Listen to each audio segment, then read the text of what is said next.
maybe Lolly can redeem himself. We have two people from the medical examiner's offices and offices. Why did I say offices? We have two people from the medical examiner's office, and maybe both of them will be like, well, we wanted to testify earlier, but there was a scheduling conflict. So that's the reason why we didn't testify on day 2, 3, 4, 5, the beginning of the trial, because we're now on day 28. We're finally hearing from the medical examiners, and everyone's been wondering, where are the medical examiners? We want to hear from them. Where's the pathologist? Who did the autopsy? What happened to John O'Keefe? What happened to his injuries? And how can we explain how he got his head hit, how he had some scratches here, how he might have an injury to his nose, how he might have 2 black eyes, swollen eyes, all these things. We had a lot of questions. So I'm just going to start with the medical examiner's testimony. I know they both work for the medical examiner's office. I don't know if the first lady is a medical examiner. I was just trying to scroll through like, okay, we have medical examiners. Okay, we're good. Oh boy. Hi, Yoshi. How are you doing today? Hello. How's it going? I hope you guys are having a good day. And you know what? I found out that court is not having a half day tomorrow, which is really annoying, because if I was the jury and I was told Friday's going to be half day and is it 4th of July weekend? It's kind of 4th of July weekend. Sort of. 4th of July in America is on a Tuesday. I would have had my plans already set in stone. You know, if you're going to go out of town, if you're going to host people, all this stuff. And now the judge is like, just kidding. We're not doing a half day on Friday. We're going to do a full day. And you know what? Initially, I was going to let you guys go at 1 p.m. But I mean, now it's only 4 p.m. It's not, I mean, it's just 3 hours difference, you know?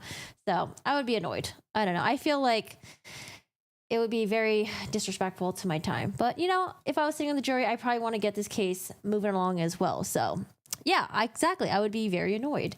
The two ladies are medical examiner related. Okay, I heard they were working in the medical examiner's office. I sped through really quickly to find out their names and their exact position. So as long as medical examiner office related, I am excited. Okay, we're finally here, and I hope we hear some stuff. And then afterwards, I think after we hear from them, I'm going to go back to the other trooper's testimony where he talks about having call records, cell data from Karen Reed, John O'Keefe. I think that's what I'm going to do. I think so. But let's just get into the testimony. This lady looks really badass. She's got a nice green dress on. She's got like a tatted sleeve, and just got to call it the badassness. I hope you guys are doing well, though. Happy Thursday. We didn't have court yesterday. It was Juneteenth in America. And I was making my way back over from Las Vegas. All right, y'all. Hello. Hi, Debbie, Master Commander. How's it going? To keep your voice up. We want to keep our air conditioning on, so just if you'd speak loudly into the microphone, that would be great. And you know what? This is not even a streaming thing. It's not like, oh, we can't hear the people on the YouTube. We can't hear you guys talking. No, this is a court thing. I don't understand why they don't have it set up properly. I don't know. Can you imagine how many cases have gone to this courtroom where, of course, it's going to be really hot. They have to turn on the AC. But then there might be people in the jury or people in the gallery who have a hard time hearing what the witnesses are saying because the AC is blasting. It's hard to hear. Dude, I would be so annoyed. This seems like a very annoying courtroom to be in. Hi, Christine. How are you doing today? Hello, Nico. What's going on? How is everything? Yes, thank you. Go ahead, Mr. Lally. Good afternoon. Good afternoon. Could you please state your name and spell your last name for the jury? Yes, my name is Renee Stonebridge. Last name Stonebridge, Stonebridge. And what do you do for work now? I am employed through the Chief Medical Examiner's Office at Boston as Director of Cardiac and Neuropathology and Medical Examiner. Now, if I could ask you just a few questions about sort of your educational and work history background, if that's all right. Yes. Starting with your bachelor's degree, where did you go and what, if any, area did you receive a degree in? So I went to SUNY at Stony Brook in New York. I was a double major in biology and Germanic languages and literature. I graduated with a Bachelor's of Science degree. Wait, double major? Bio and Germanic languages and literature? That's a lot. Double major with science anything, I feel like that's already a huge course. That's a lot. It's very intensive. After that, I went to the American University of Antigua for medical school, and I graduated with honors, magna cum laude.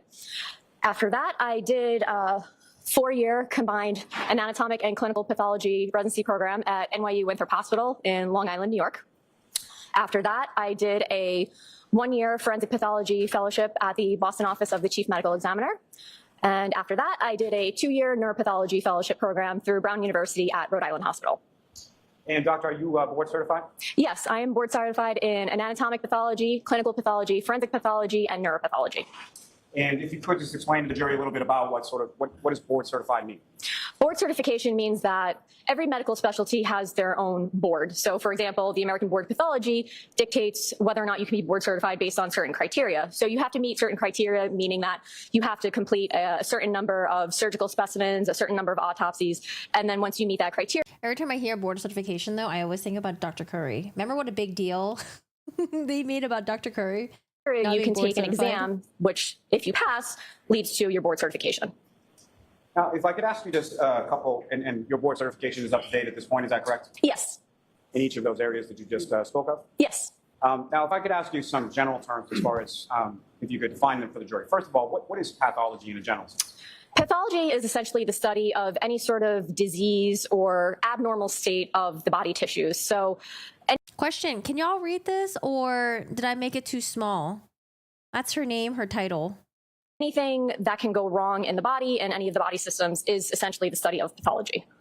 And now starting with anatomic pathology, what is anatomic pathology more specifically?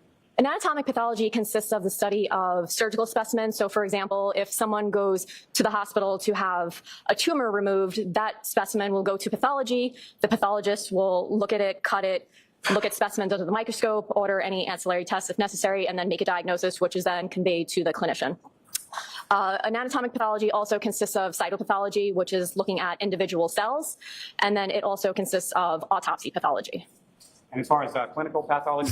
Dr. Curry is a certified heartbreaker, board certified heartbreaker. What does that mean? Clinical pathology is anything that is lab related in pathology. So if you have to get blood drawn and then the results come back, that is clinical pathology. If there's any sort of blood work that needs to be done, for example, if you're going to have a surgery and they have to cross match and type you in case of a blood transfusion, that's considered clinical pathology. Also microbiology, so anything infectious. So essentially anything that goes through a lab is clinical pathology. Hey, Wayne, how's it going? And what is forensic pathology? Forensic pathology is the study of autopsies in a medical legal sense. It doesn't necessarily mean that it's always going to be something that is legal. Sometimes it may be just a person who has not seen a doctor in many years, dies at home. There's no physician that is willing to sign a death certificate. So we work on those types of cases plus anything that is non-natural. Now, neuropathology, what is that? Neuropathology is the study of How does it feel when you guys have a witness on the stand where Lolly's like, define this, define this, define this, define this? All these terms in a row. I don't know. I just feel like that's just a boring start to a testimony. I know that the jury needs to know what these words mean, but I wish there was a way to present it in a more exciting way. What is this? What's pathology? What's neurology? Explain this. Explain this. I feel like I tune her out just a little bit. of the brain, spinal cord, eyes, muscles, and nerves. And if you could, just again, in general terms, as far as casework is concerned, related to your Hi, everyone. It's okay on bigger screen. Okay, maybe let me see if I can fix it a little bit better. work as a director of neuropathology, can you explain to the jury sort of what it is that you do with respect to neuropathology?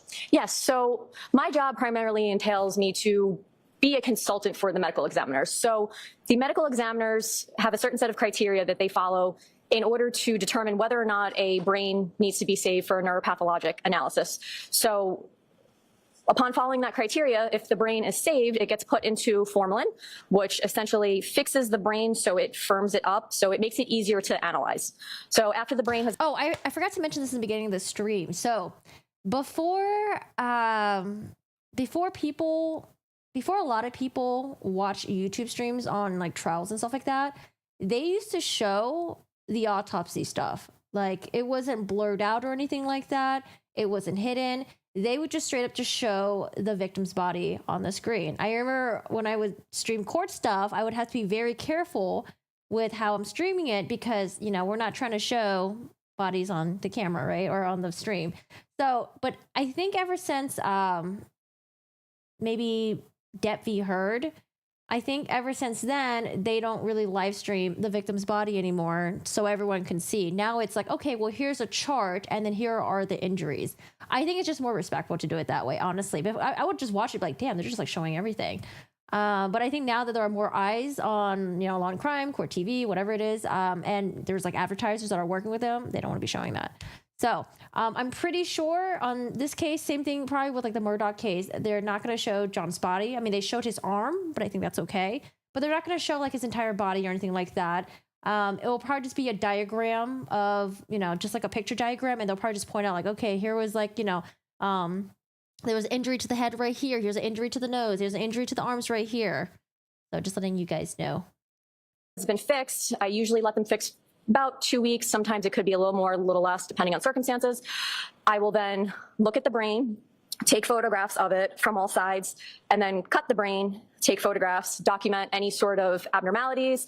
And then if I feel the need to take sections to look at under the microscope, then I will take those sections. They will be processed through histology. I will look at the slides. Sometimes you may have to add in additional testing, for example, immunohistochemistry, to see if there's anything in particular that you cannot maybe diagnose solely on looking at the histology. Wait, what's the drama with Wayne and Rain? I can't tell if you guys are joking around or is there real drama with you guys? What happened between you two? And then once that is done, I will issue a report to the medical examiner, and then they use it in terms of determining their cause and manner of death, if necessary. Now, as far as that formalin process, as far as the solution is concerned, is there a typical time period that the brain would have to be in that solution prior to you examining it or cutting it or any of those other things? Usually about 2 weeks, give or take maybe a few days here and there, but I usually try to let them fix at least 10 days minimum. And again, in general terms, with respect to the types of cases that are referred to you, what types of cases are typically referred to? Y'all are good. No drama. Okay, I just want to make sure. I'm like, do I need to keep an eye on you two or can I just watch the stream?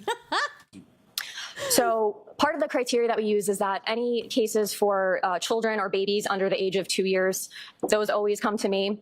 Also, if there is any cases that have blunt head trauma that may be suspicious or homicidal in nature, those will typically come to me as well. Some of the other cases may be just a difficult neuropathologic entity that a non-neuropath trained medical examiner may not be able to really diagnose.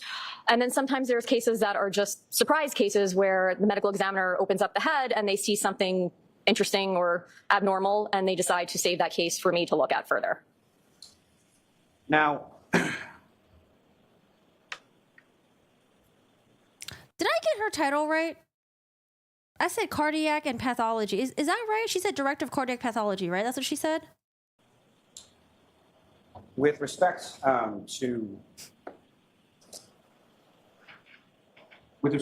to the cases that you do see, at some point did you become involved in analysis or testing of a brain belonging to John O'Keefe? Yes. Hi, Dominique. And who was the doctor that was the medical examiner that made that referral in this case? It was Dr. Scordi-Bello.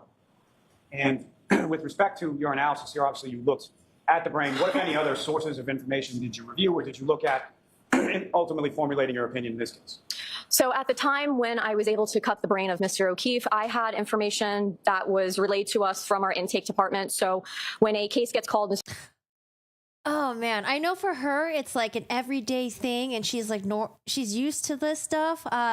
If I were the family of the victims right now, I would have a hard time processing her testimony. I know that for her it's like, hey, this is my job. I do this every day. It's normal and stuff like that. And she's just up there testifying as an expert. But if I was the victim's family, I would just be like, I don't know. This I would probably start crying right now.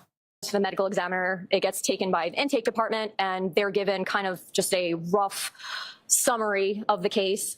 I also had the police report, I had the EMS report, I had the medical records from when Mr. O'Keefe was in the hospital. I also had medical records from the primary care physician. I had autopsy photos, and I also had, I believe just refer to my notes here because I had a lot of notes. I also had the inventory and tracking sheets, which are notes created by the medical examiner, and the neuropath request itself. Now, are you familiar with some terms in relation to injuries that you would observe as far as from a neuropathological perspective, as far as injuries being acute, subacute, or remote? Yes. And can you explain to the jury sort of what those are and what those mean? So it depends on circumstances. Acute generally is something that it happened within a very short time frame. So when I refer to something as being acute, I usually refer to that as something that's occurring from the time of an injury to maybe a day or so afterward. Hold on, I want to go back really quick. But You guys don't have to worry about it. I'm As just I gonna said, look it's at it. variable dependent on circumstances. Subacute is something that has not happened within the last few minutes, few hours, maybe even a day, and maybe something that is now in the process of healing. And then chronic is usually something that has happened a while ago in the past. You may see some sort of evidence of some type of injury in a chronic state. You may also not see any evidence because it may have completely healed by that point. And so from your analysis in this case, how did you characterize, in your opinion, from everything that you reviewed as far as the injuries you observed in this O'Keefe's brain? The injuries I observed were acute injuries, meaning that they probably occurred minutes to hours. Now, if I could turn your attention to your findings as far as when you conducted your analysis and your testing in this particular case, what, if anything, did you find? She seems to know her stuff, shocker, in this trial. Yeah, there are some witnesses that the Commonwealth had testified where I'm like, okay, we're going to get something good. Okay, never mind. I don't know if I really fully believe this witness. It seems like we're a little bit all over the place. Unfortunate. I still want to know, is it common to swab multiple areas using one swabber to find out if there's like DNA? I don't know. The one that still gets to me is the woman who used like 2 swabs to swab multiple areas of like a sweatshirt or something. It's like, why wouldn't you just use one swab for one area, one swab for another area, one swab for another area? You know what I mean? Like, I was a little confused about that one. As far as injuries to Ms. O'Keefe's brain? So when I look, that's what I was thinking. Okay, well, maybe she meant 2 swabs for each location, but then when it was in cross-examination, they clarified, use 2 swabs for all the different spots, right? And she's like, yeah. I was like, look at the brain, what I do is I look at all surfaces from all sides.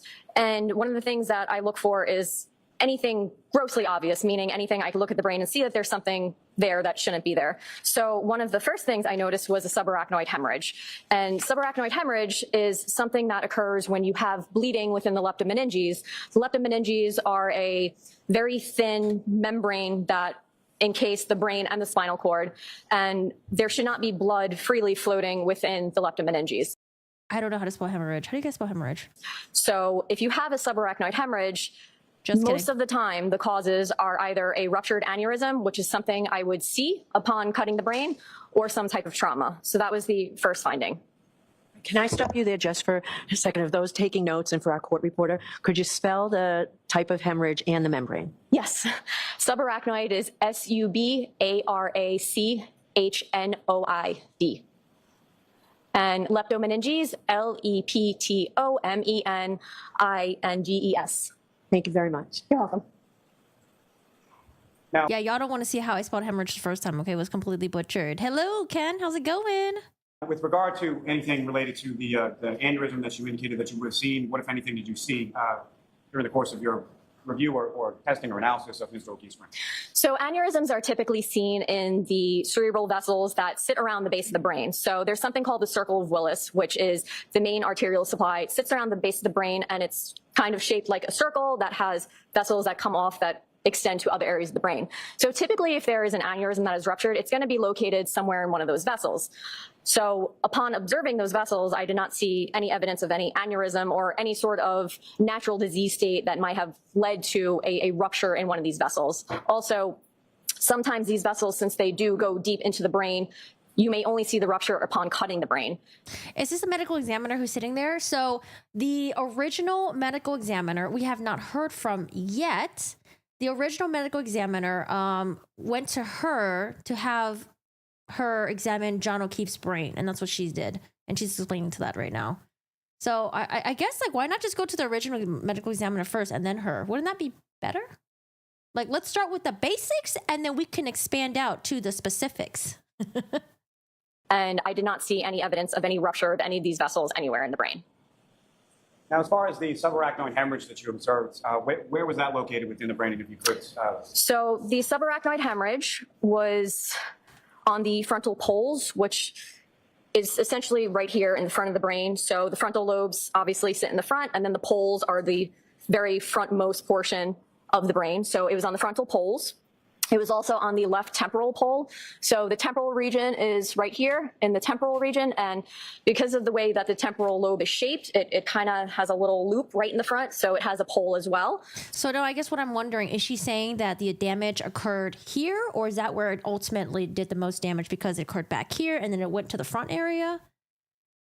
So it was on the left temporal pole. And it'd be nice to just listen to the original medical examiner to get the basics first. And it was also in the left lateral fissure. So you have a frontal pole here, you have the temporal lobe right here, and then the lateral fissure goes kind of in between the temporal and the frontal lobes. So you have the hemorrhage here, and then hemorrhage right there. So it's kind of all concentrated almost in one area. But then there was also hemorrhage of the posterior surface of the right temporal as well, so on this side. Now, doctor, I'm probably going to butcher this for. I'm not surprised that she's like dressed like this because I hear there's a heat wave in the East Coast. I think Massachusetts is one of them. What's it right now? 94 in Canton right now. It's probably really hot over there. Just as far as the bilateral unci, are you familiar with that? Yes. So the unci are the medial portion of the temporal lobes. So the brain is essentially oriented in a way that each hemisphere, the right and left hemisphere, are the same. The unci are... But I wonder what the jury thinks. Like, I wonder if I don't know. I think in America, people are like pretty cool with tattoos. But I mean, in Massachusetts, I don't know. The most inner portion of I don't know if they're more conservative and might be like, oh, she's a tattoo. Huh, I don't know if I can believe her. You know, I don't know. The temporal lobes. So the unci... The bilateral unci, are you familiar with that? Yes. So the unci are the medial portion of the temporal lobes. So the brain is essentially oriented in a way that each hemisphere, the right and left hemisphere, are the same. The unci are the most inner portion of the temporal lobes. So the unci sit just next to the brainstem. So if you have anything that causes herniation of these unci, they start to push inwards onto the brainstem. So say this is the brainstem, here the unci, they start to push in. And because the brain is within the skull is hard, you have no room for any sort of expansion of the brain. If there is herniation, it will start to push in that area because the brainstem turns into the spinal cord and goes out of the skull through the foramen magnum. So you have this hole about this big or so at the base of the skull where the brainstem turns to the spinal cord, then comes out. So that's one of the only areas in which the brain can actually move because it's encased in the hard skull. So if you have herniation, it'll start to push and then push downwards. Could I ask you to spell unci? UNCI. Unci. And with reference to this bilateral unci area, what, if any, herniations did you observe? So when the unci herniate, it can be subtle. Sometimes if it's herniated enough, you may see hemorrhages in the brainstem. And this happens because this tissue is now pushing on the brainstem and it's essentially being compressed. So there was herniation noted, and then there was hemorrhage within the brainstem. Now, if I could ask you, doctor, just to be familiar with the term, or medical term known as a contusion. Yes. And can you explain just in general terms to the jury what you understand that term to mean? So a contusion is essentially a bruise. It's blood that's coming out from a blood vessel. It's a blood vessel that has been broken in some way, and now there's blood coming out. Hey, Reese, Are you how's it also going? familiar with another term, part of that term, known as a punctate contusion? Yes, so punctate is essentially just a way to describe the size of a contusion. When I say punctate, I mean something that's very, very tiny, almost just like a dot. And with respect to punctate contusion, what, if anything, did you observe in this O'Keefe's brain, and where was it located? So there were punctate contusions in the frontal and temporal cortices. So frontal, once again, is the front portion right here. Temporal is kind of right behind it in this area. And the cortex is the gray matter of the brain. So it's a thin strip that kind of just goes around the brain, and then the white matter is underneath all that. So in traumatic injuries, you can see punctate contusions or even larger contusions in the cortex. It usually indicates that the brain has been pushed against something, which is now causing these little blood vessels to rupture, hence seeing the contusions because the blood is no longer contained in the blood vessels. Right. So I guess now I'm thinking if, let's say he fell back, right? He fell back, the brain kind of like smushed forward, and that's why we're seeing the punctate contusions in the front area. Maybe? Now, doctor, with regard to the subarachnoid hemorrhage, is there anything that you're able to do as far as measuring that? It's hard to measure because it's usually pretty vague. It's not usually something that is a well circumscribed, meaning I could say it starts here and ends here. A lot of times with subarachnoid hemorrhage, because it's sitting in this space that it's not supposed to be in, it can spread, so it may be thicker in one area, thinner in another. So you may have some that may appear just as a very faint hemorrhage, and then some that might be very thick, which you can physically measure. So I usually just give an area where it is and say it's here, it's there, because it's almost like measuring something that has blurred edges. You can't really get a completely accurate measurement. And what, if anything, were you able to observe or measure with regard to subarachnoid hemorrhage in the area of the left prefrontal lobe? So it appeared thicker in that area, meaning that as opposed to it looking just like a faint red color that should not be that color, it was actually thick enough that it was obscuring the underlying brain parenchyma. If I could turn your attention, Doctor, just back for a moment to the punctate contusions that you were testifying about before. As far as your observations of those, was that one or more than one, or how many did you observe? So there were multiple. There were multiple contusions to the point where it's not something that you can count. I mean, you could count it, but it would probably take a very long time. If it had been something like 1 or 2, 3, 4, maybe a handful, it would probably be something I would say there are 3 here, 4 there, but there were so many that it didn't serve a purpose to count. And the number of those, what, if any, significance did that have in regard to your analysis, your observations, or your opinion? So given that there's multiple, it means that there's enough pressure in the brain that there were many surfaces that were pressing on the bony prominences of the skull, which was leading to a lot of blood vessels rupturing, causing these contusions.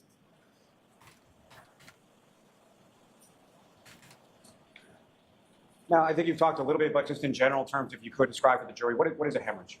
So a hemorrhage is essentially blood that's coming out from a vessel. So it's like a bruise. Hemorrhage, bruise, contusion, they're fairly similar. Some people use them interchangeably, but it's essentially blood that's no longer contained in a blood vessel. When something is termed medically, based on your training experience, as a diffuse hemorrhage, what does that mean? So diffuse means it's over a very large area. It's not something that's just a tiny little area. You could say, okay, I'm looking at this person's, let's say, liver, and there's a 2 by 2 centimeter hemorrhage sitting right there in the right lobe of the liver. Diffuse would mean there's hemorrhage throughout nearly the entirety of the liver. Now, with regard to, you made a note as far as there being a diffuse hemorrhage within the pons, P-O-N-S, is that correct? Yes. Can you explain to the jury sort of what that means and where is that located within the brain? So the pons is part of the brainstem. So the brainstem starts right in the middle of the brain, and you have the midbrain, the pons, the medulla, and then it turns into the spinal cord. So the pons is kind of in the middle of the brainstem. Do you think having an image of the brain would help to show to the jury, or do you think that would just be more distracting and you wouldn't really listen to what she's saying? I'm like a very visual person, so I love seeing visuals. But I wonder if it would be too distracting for the jury and they wouldn't be focusing on what she's saying. I don't know. I like having visuals. And when you have hemorrhage in the pons, but for me, it's like I've studied. I've taken classes where we've studied the brain structure, so I know like some parts when she's talking about it. But if you've never really studied like the brain at all, you'd be like, "What is she talking about? Like the pons? What? The brainstem? Where's that? What? Frontal, temporal? What?" You know what I mean? It's a lot. To take in this circumstance, it was because there was the herniation of those inside, which began moving closer and closer towards the pons, pressing on it, causing hemorrhage, because now the tissue is compressed. The blood is not going to be able to flow in and out freely. I don't think they would, Mauve, because I feel like back in the day before watching trials live became popular, they would show the autopsy photos and things like that. But I don't think they do anymore. Because like so far, a lot of cases that we watch, they'll talk about what the medical examiner saw, or they'll show it to the jury and not show it to the stream. Or like in the Murdoch trial, they'll have a picture of like a body, or sorry, a picture of like it's like a sketch, right? And they'll just point out, okay, this is where the damage was on the arm. This is where the bullet hole entered through this area and came out this area and stuff like that. Therefore, so I don't know if I don't know if that's what you meant. Hemorrhage. Now, with regard to the totality of what you reviewed in this case in regard to Mr. O'Keefe, you able to form any opinions to a reasonable degree of medical certainty in regards to... I guess what I could do is, because I used to do this back in the day, I'll scroll forward to make sure they don't show anything, but I'm pretty sure they won't. Injuries that you observed to Mr. O'Keefe's brain. I was able to determine that these are acute traumatic injuries. I know that based on what I observed and in combination with the autopsy findings that this is due to some type of trauma.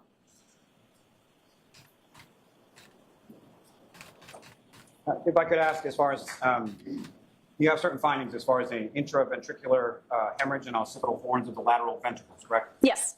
If you could please explain to the jury what exactly does that mean? Yes. So the ventricles are almost like a tunnel system of the brain in which the cerebrospinal fluid flows through. So the cerebrospinal fluid serves I just forward through. There's like a diagram. So yeah. as a fluid that nourishes the brain. It provides a flow of nutrients, oxygen, things like that. And oh yeah, I'm sure the jury will see it. And usually before the judge will show the jury, she'll give like a little disclaimer, like, "Hey, you're about to view some like really graphic stuff, like just letting you guys know, heads up." But they won't show it to us. But I'm saying there's this when I was streaming before Det V heard, I was streaming this this trial. It was like a bar fight trial. I forget where it happened. I was supposed to say Canada. I was like, wait, not Canada? It's America. But it was like a bar murder trial, and they showed the victim's body with like the stab injuries and stuff like that. Like this was like a couple years ago, but they don't do that anymore, which I'm grateful for, because when we're watching it, you know, it's kind of like, oh shit, I have to be careful what I can show. I remember I had to have 2 overlays up that would blur everything out, and I would have to explain to people what I was seeing. But honestly, if I was a victim's family, or if I was a victim myself, I don't know if I would have my picture up there like that, you know, like the stab wounds here, and this is where my head was, you know, like, no, not really. it starts in the frontal portion of the brain, and then it goes backwards towards the occipital, which is the back. And it also flows downward through the brainstem and then into the spinal cord as well. So the occipital horns of the lateral ventricles are in the back of the head, and having hemorrhage in those areas, and in any area of the ventricular system, is usually indicative of some type of trauma. So there should not be blood freely flowing within the ventricular system. Now, Dr. Stonebridge, with regard to your findings, you mentioned that your findings were that the injuries were acute and that the injuries were the result of trauma, correct? Yes. What, if anything, can you say or can you opine as to the mechanism for those acute traumatic injuries? It was something that required some type of force, given that there were skull fractures. I can't say what type of force or how much force, but it was definitely something that caused some type of force, which led to the skull fractures and then the subsequent brain findings. And the brain findings in particular that you made, were those consistent with the fall? They can be, yes. Can they also be consistent with being struck by a vehicle and then going to the ground? Yes, they can be. They can be. Thank you, Doctor. All right, so what we have from her so far, the original medical examiner examined John O'Keefe's body and then had her specifically look at John O'Keefe's brain. So she took John O'Keefe's body, she was able to open up his brain, examine it, take a look at it. And I mean, honestly, it's just like, okay, well, we have acute traumatic injuries due to trauma. It's like, okay, I don't know. Maybe when the medical examiner testifies, we'll have more of a picture of how this happened, this fell, and he got hit here and all that stuff. But yeah, I mean, we figured this out, you know. We kind of already knew this, I think, because I think was it mentioned opening statement that he had skull fractures. I think. Thought she was credible. Yeah, she did. I think she did great on the stand. No further questions, Your Honor. No, I don't have any issues with her testimony. Cross-examination?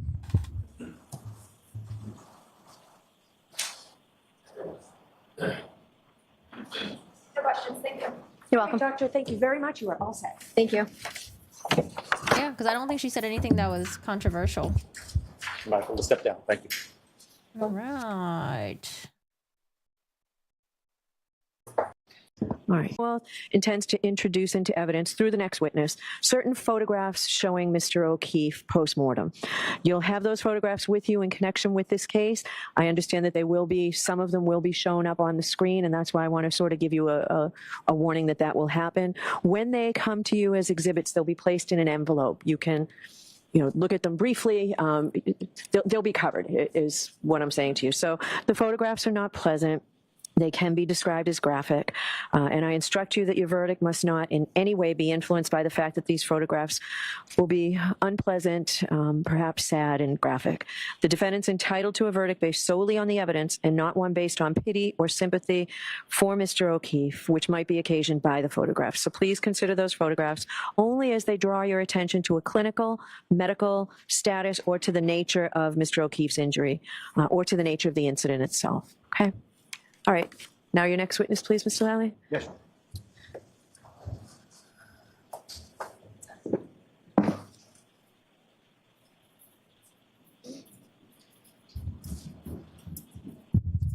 You might please step up. Could remain standing, please. Oh, gosh. Do you solemnly swear that the testimony you shall give to the court and the jury in the matter now pending shall be the truth, the whole truth, and nothing but the truth, so help you God? I do. Thank you. Good afternoon, doctor. Good afternoon.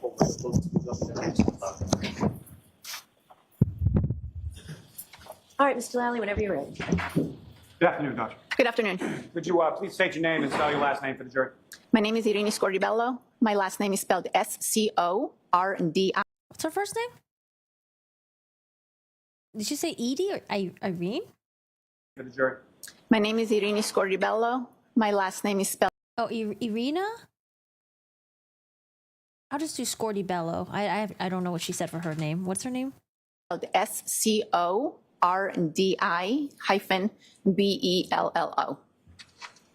And how are you employed, ma'am? I am employed as a medical examiner. And for whom are you employed? I am employed by the Office of the Chief Medical Examiner for the Commonwealth of Massachusetts. And how long has it been that you've been medical examiner for the Office of the Chief Medical Examiner in Massachusetts? I have been with OCME in Massachusetts since December of 2016. Now, ma'am, if I could take it back and just ask you a few questions regarding your educational background, work history a little bit prior to working at the OCME in Massachusetts. If I could start with your undergraduate work, as far as where did you go and what, if anything, did you receive a degree? I completed a bachelor's degree in microbiology at the University of California. And after receiving that degree, where did you go from there? I went on to the University of Miami, where I completed my doctorate degree in immunology. And following that, I moved up to New York City, where I went to medical school. I completed 4 years of medical school at the Mount Sinai School of Medicine. And following medical school, I completed 3 years of pathology residency at the Mount Sinai Hospital. And then following your residency at Mount Sinai, where did you go from there? And from there, I went downtown in New York City, and I completed a 1-year fellowship in forensic pathology at the Office of the Chief Medical Examiner for the City of New York. And following that 1-year fellowship there, where did you go from there? I worked in New York City until 2016 when I moved here to Massachusetts. Now, are you New York. I mean, I wonder if she in New York City. I mean, maybe a lot of pedestrians, getting hit by cars and stuff like that. board certified? Yes, I am. What are you board certified in? I'm board certified in anatomic pathology and forensic pathology. And if you could explain to the jury just briefly, what does it mean to be board certified and sort of what is entailed in that process? Board certification is actually a voluntary process that a physician decides to go through. It involves completing an accredited program in the specialty of choice. In my case, it was pathology and forensic pathology, and then completing a number of requirements as well as taking and successfully passing exams, and then being able to say that you're board certified. And is that certification at this? Oh, you guys referring to what's his name? Proctor, right? The whack job. He was like, no, I wasn't referring to her as whack job. It's like, sure you weren't. Time, is that up to date? Yes. Now, with regard to the time that you've been working as a forensic pathologist, are there any organizations that you belong to in relation to your work in that field? Yes, I am a member of the National Association of Medical Examiners. And that's an acronym as far as name. Name. Is that correct? Yes. Why have they been hiding her? I thought Lolly might redeem himself. Maybe the witnesses will say they're like, oh, we both had scheduling conflicts. We weren't both able to testify earlier in the trial. And that's why we're testifying on day 28. Now, with respect to that time frame as well, what, if any, experience do you have in regard to teaching the areas related to your field? I've always been interested in teaching. I started teaching as a pathology resident, teaching other residents and medical students. And during my time in New York City, I enjoyed teaching medical students and residents. We had a very active education program in New York City. So I've always been involved with teaching both pathology and forensic pathology. Now, to those terms themselves, if I could ask you briefly just to describe to the jury as far as pathology in general sense, what is pathology mean? Pathology is a specialty of Perhaps that. Save the best witnesses for last. That way, you know, when you're ending your case, it's like, oh, you just remember the good witnesses. I don't know, man. We had a long string of some very questionable witnesses. I don't know if having the good witnesses for less will really do much, but we'll see. medicine, and pathology looks at disease processes and as well as trauma and the effect they have on the human body. And what is forensic pathology? Forensic pathology looks at disease processes and injuries in the human body and tries to determine the cause of death in deceased individuals. And as far as anatomic pathology, what exactly is it? Anatomic pathology, as opposed to clinical pathology, is it has to do with any organ that is in the body, versus clinical pathology that deals with fluids and blood analysis and things like that. So anatomic pathology, a lot of anatomic pathologists are surgical pathologists. That's another term that you will hear. These are pathologists in the hospital that look at tissues under the microscope, and they come to a diagnosis, whether something is benign or malignant. And forensic pathology takes anatomic pathology to another step, to another level, by looking at the whole body and trying to determine the cause of death instead of organ specific. Instead of just looking at one organ, forensic pathology looks at the whole body. Now, you're also familiar through your work and training experience in regard to forensic pathology with a term called autopsy? Yes. Hey, And Pato is that something that typically you would do in the case of sort of your investigation and your analysis in regard to a pathological analysis when it came to a body or a patient that comes in? Yes, an autopsy is a procedure that we do to determine the cause and manner of death. And so, doctor, with respect to an autopsy, maybe a term that's pretty well understood, but if you could explain in general terms as far as when a body or a patient comes in to the OCME, as far as... Oh, wait, I was saying hi to you on Twitch. Hello. On Twitch and YouTube. What's up? What is an autopsy? What is involved in it? And sort of what does that consist of? Yes. When a case, a death is first reported to the medical examiner's office, we make a determination as to whether that death falls under our jurisdiction. Cases that fall under the jurisdiction of the medical examiner include all violent deaths, all deaths that are due to not natural causes, all accidents, intoxications, deaths of babies and children, and deaths in individuals that were not under the care of a physician when the death occurred. So once a case is accepted and it falls under our jurisdiction, it is given a numerical number, and then the body is transported from either the location of the death or the hospital to our facility. Our facilities, we have 3 facilities in the state of Massachusetts. Once the body comes to our facility, then there are a number of steps that are taken. The body is processed. What that means is that their pictures are taken, a weight is taken, a height is taken, everything is input into our computer system, and then a determination is made as to whether an autopsy is required in order for us to determine the cause and manner of death. If the answer is yes, then we proceed with the autopsy.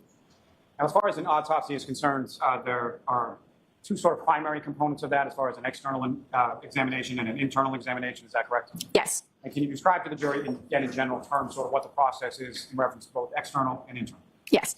So the autopsy or the post-mortem examination has 2 main... Oh, it must have definitely gotten back to her. The whole whack job thing must have definitely gotten back to her.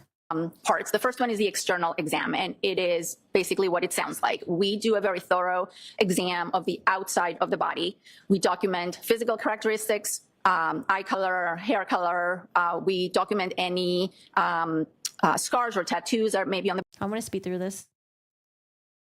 body. We take pictures, we make notes, we look for any signs of disease and any signs of injury.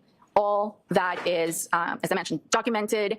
Really? She doesn't come off as nervous to me. She seems fine. I don't know. She seems fine on the stand. It's just that, like, it's a lot of knowledge that you have to explain to people. And once we're, during the external examination. You know who I thought looked really nervous? The crash reconstructionist guy. He testified, I think it was on a Friday, seemed pretty confident, and then had the voir dire happen with Mr. Jackson. Came back on Monday, seemed really nervous on the stand. To me, he looked really nervous. She seems fine. Sometimes we will take evidence. We will collect hair and nails from the body if we think that is necessary or warranted. And once the external examination is done, then we proceed to the internal examination. That involves making surgical type cuts on the body, what's known as the Y incision that goes from shoulder to shoulder and down the middle of the body, and the organs of the neck, the chest, the abdomen are examined thoroughly, again, looking for and documenting signs of disease or signs of injury. We do the same thing with the head. The head is open, the brain is removed, and we document any disease or injury. Now, turning your attention to January 31st, 2022, did you have occasion to perform an autopsy in regard to a patient or a body of John O'Keefe? I did. And do you recall which of, you mentioned there were 3 different offices of chief medical examiner within the state of Massachusetts, correct? Yes, it was in the Cape Cod office. Is that I can't imagine anyone wanting him work with Proctor. I don't know, man. Listen, can you imagine Proctor working on other cases and then people in the local area know of who this Proctor guy is? I'd be like, oh, you're the officer assigned to my... I don't want you. Get the fuck out. I don't want you on my case. It's someone else. that you typically work out of? No, that's not the office I typically work out of.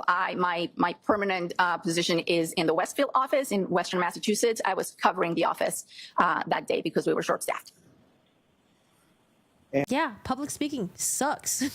It sucks, especially if you have to see people's feedback to what you're saying. Oh my God, yeah, it sucks. And in the reference to the autopsy that you performed with regard to Mr. O'Keefe, was that in conformity with what you were speaking about just before, generally as far as how you conduct autopsies? Yes.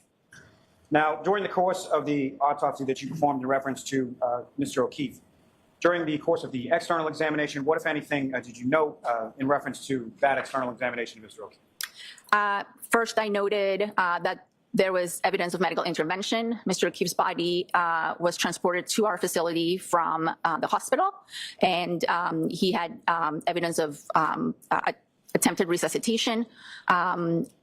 After I documented that, I proceeded to document some injuries that I saw on Mr. O'Keefe's body.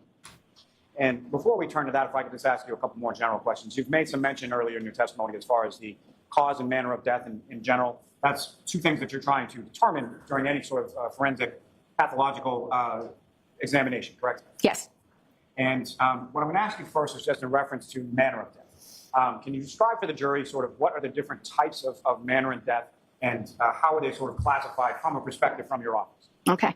Yes. So the manner of death are the circumstances that led to the cause of death. The cause of death being the disease or the injury that initiated the sequence that led to the fatal events. So the manner of death is circumstance dependent.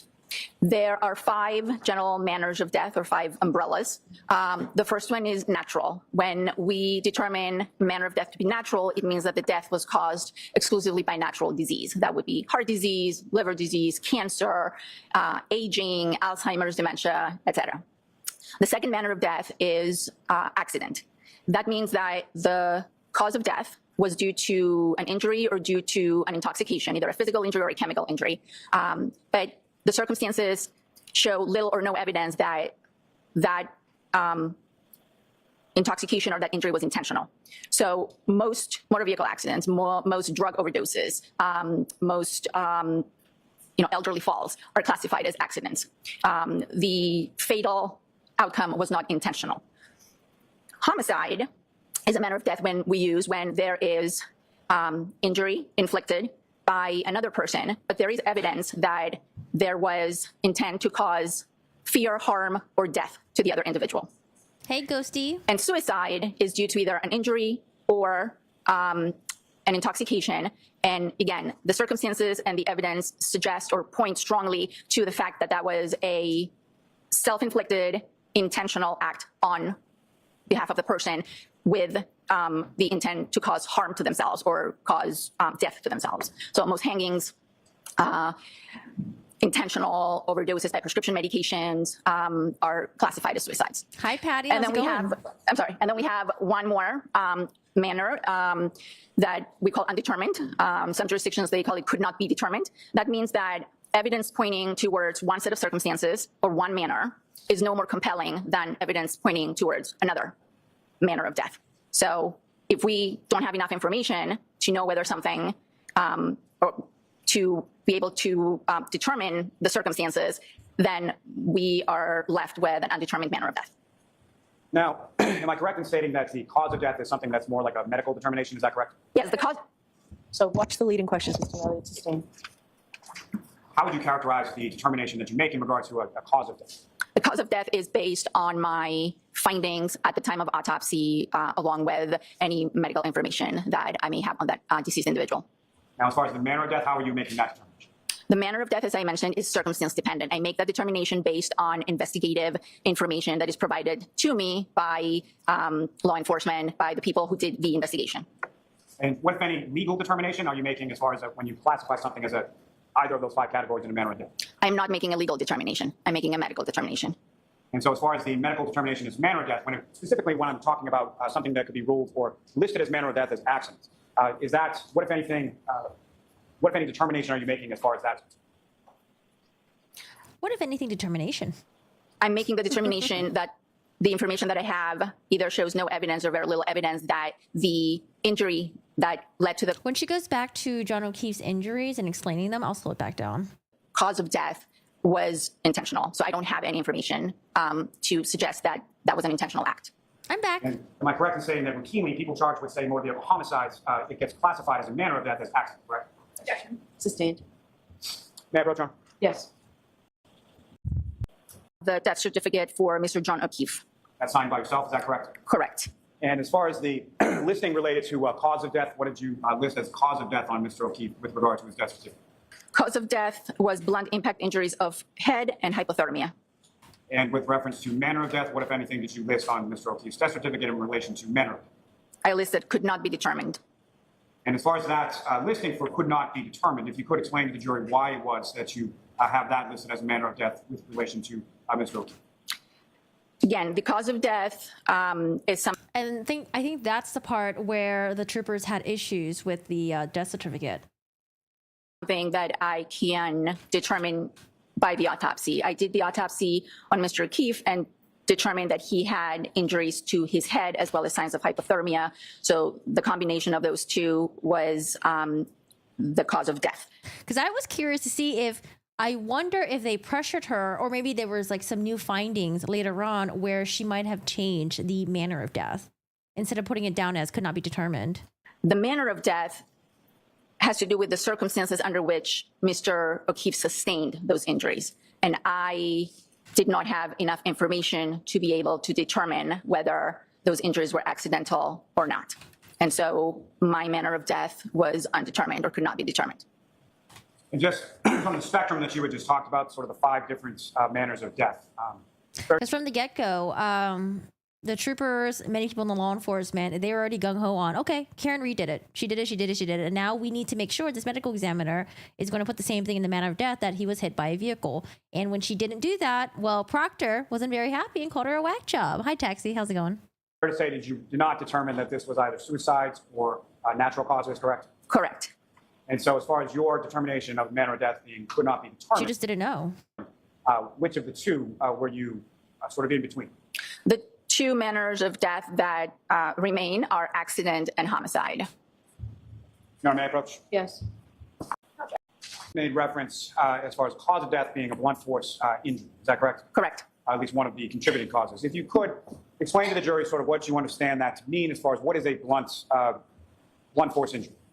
Blunt force injuries are caused by any blunt object. That is a very big category of objects. A microphone could be a blunt object. This bottle, if heavy enough, could be a blunt object. The ground can be a blunt object. Well, he tried to deny it on the stand, but the lead investigator testified, and his text messages were up there, and they were talking about the John O'Keefe's, I think, death certificate and about the medical examiner or something like that. And I think one of them was like, one of the troopers was like, oh, here, I'll talk to her, or get someone to talk to her. He'll get through to her, or something stupid like that. It was like of that fact. And then when the lead investigator found out that she wrote it as manner of death could not be determined, he seems to have called her a whack job. But when they asked him on the stand, oh, were you calling her a whack job? He's like, no, I don't remember. I don't think so. Something like that. I don't have my notes with me for that day. Hey, Lady Acid, how's it going? Object. So anything that doesn't have a sharp edge or a razor edge, not a knife, not a scalpel, is a blunt object. Blunt impact injuries are categorized into contusions, which are bruises. Hey, Dino. Abrasions, which are scratches. Fractures, which are a break in the bone. And lacerations, which are tears in the skin. So when we say blunt impact injuries, we could be referring to any of those or a combination of those 4 types. And all those are the result of impact of the body with a blunt object. Now, we'll get more into specifics in a moment, just in general terms as far as from your external examination of Mr. O'Keefe's body, whereabouts sort of geographically on the body did you observe these blunt force injuries? The majority of the blunt force injuries were to the face and the head, as well as to the upper extremities, the arms. Now, starting with Mr. O'Keefe's head, what was it specifically, or where was it that you observed blunt force injuries to Mr. O'Keefe's head? Okay. I observed a number of different injuries on Mr. O'Keefe's head, starting with his eyes. He had hemorrhage or bleeding on the upper eyelids of both eyes, as well as swelling of his eyes. Mr. O'Keefe's head. Okay. I observed a number of different injuries on Mr. O'Keefe's head, starting with his eyes. He had hemorrhage or bleeding on the upper eyelids of both eyes, as well as swelling of the eyes. He had a small laceration, a small tear in the skin on the right eyelid, again associated with the bleeding. He had some abrasions. Abrasions are superficial scratches on the skin on the left side of his nose, I believe. And when I looked at the back of Mr. O'Keefe's head, he had a laceration. So I just still don't get it. So a little right tear on the right eyelid, and then abrasion on the left side of the nose. Like, how did that happen? On the left side of his nose, I believe, the bleeding. He had some abrasions. Abrasions are superficial scratches on the skin on the left side of his nose, I believe. And when I looked at the back of Mr. O'Keefe's head, he had a laceration. It's a tear in the skin that was surrounded, or it was associated with an abrasion, a scrape. On the left side of his head? He had skin on the left side of his nose, I believe. And when I looked at the back of Mr. O'Keefe's head, he had a laceration. It's a tear in the skin that was surrounded, or it was associated with an abrasion, a scrape. Now, in terms of the extremities, and I'll start with upper extremities as far as his arms, what, if anything, did you observe in regard to blunt impact injuries to his arms? He had, on the right upper extremity, he had a number of somewhat linear, somewhat patterned abrasions, scrapes, varying sizes, ranging from small, 2 to 3 millimeters to, I believe, 5 or 6 centimeters, both on the upper arm and part of his forearm. He had some contusions or some bruising on the dorsal aspect of the right hand that I measured and documented. He had he had a very small abrasion, I believe, on the lower extremities near the right knee, but I would have to look at my notes to be absolutely sure. I You haven't can heard go of ahead that and look yet. at your notes anytime you need to, Doctor. Yes, going- look at your notes, please, because I haven't heard of that one. My notes? Yes. Okay. Crash reconstructionist guy ended his testimony with he thinks the car backed him to John and taillight or bumper or something like that, or maybe next to the taillight because there was like a dent in the car, right? He thinks that John was holding the cocktail glass. The car hit the hand, I guess, smashed the glass. He might have done a quarter turn and then fell in a way where he hit and landed on the back of his head. My questions were some of the injuries on like the front of his face. Like, how did that happen?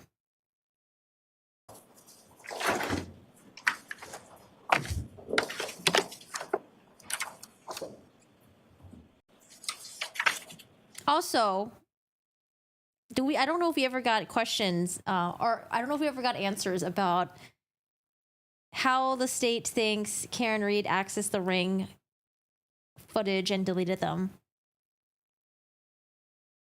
If there was no ring login on the computer, on any of the two computers that they got from John's house, and if the cell phone was with John the entire time. That's a huge to me.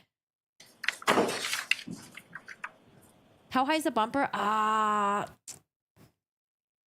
know when Crash Reconstructionist guy was talking about the damage to the car, they did mention about like how high the taillight and certain parts were. Oh God. But I think that was when I was listening to it on my own. I don't know if I have my notes on that. I don't know if I took notes. Did they find his phone? They did. So John's phone was found underneath him. So he was laying on his back. They found his phone underneath him. Carrie Roberts picked it up, gave it to one of the paramedics. At some point, the paramedic ended up giving to law enforcement, I think like one of the state troopers. And then the state trooper, it might have been Proctor, who gave it to ultimately the cell phone guy. The one who testified before earlier today, actually. Sorry, it wasn't the bumper. It was the, there was a dent, I think, to the left of the taillight. So it wouldn't be on the bumper. I'm assuming that would be more trunk, I guess. Oh, she's looking at her notes.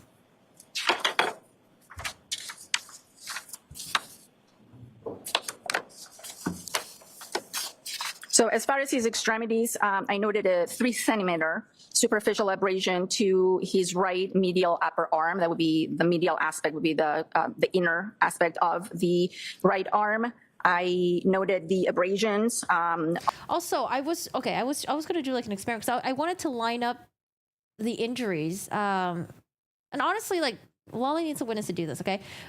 There were like scratches on his arms, right? But some of them were going like one way and then some of them were going like a different way. So I wonder if you're like a normal person and you're holding the cocktail glass like this, right? Say like the car smashes into you like this, and then the rest of the car smashes the car hits you like this, and then tail light scrapes you here and scrapes you here. I feel like depending on how his arm was bent, wouldn't the lines kind of match up if it happened pretty quickly, like 25 miles per hour? So, but I think when I saw how his injuries were, I don't know if they would line up after you bend his elbow and then see if the scrapes match up. I don't know. That's what I wanted to check. But I think I like mentally looked at it. I was like, I don't know if it would line up actually. On his posterior right arm and forearm, those ranged from 3 millimeters to up to 7 centimeters. Oh, flat chalky covers. We're starting with like natural, just like add like just to cover the old stuff. Oh, I want to see pictures. I love before and after paint jobs. Oh, so fun. How did he get scratched with the jacket on? He didn't have a jacket on. He was wearing a hoodie. It seems to be like a pretty thin hoodie that he was wearing, no jacket. And the hoodie, the long sleeve. When I say hoodie, not like a thick ass hoodie. It seems like pretty light. There were scratches and punctures on the hoodie as well. Centimeters. I noted 2 red contusions on the dorsal. Not Brian's son. You're thinking of Chris and Julie Albert's son, Colin. Brian's son is Brian Jr., and he's the one that had the birthday party at his house. Aspect of the right hand, again, that's the back of the hand.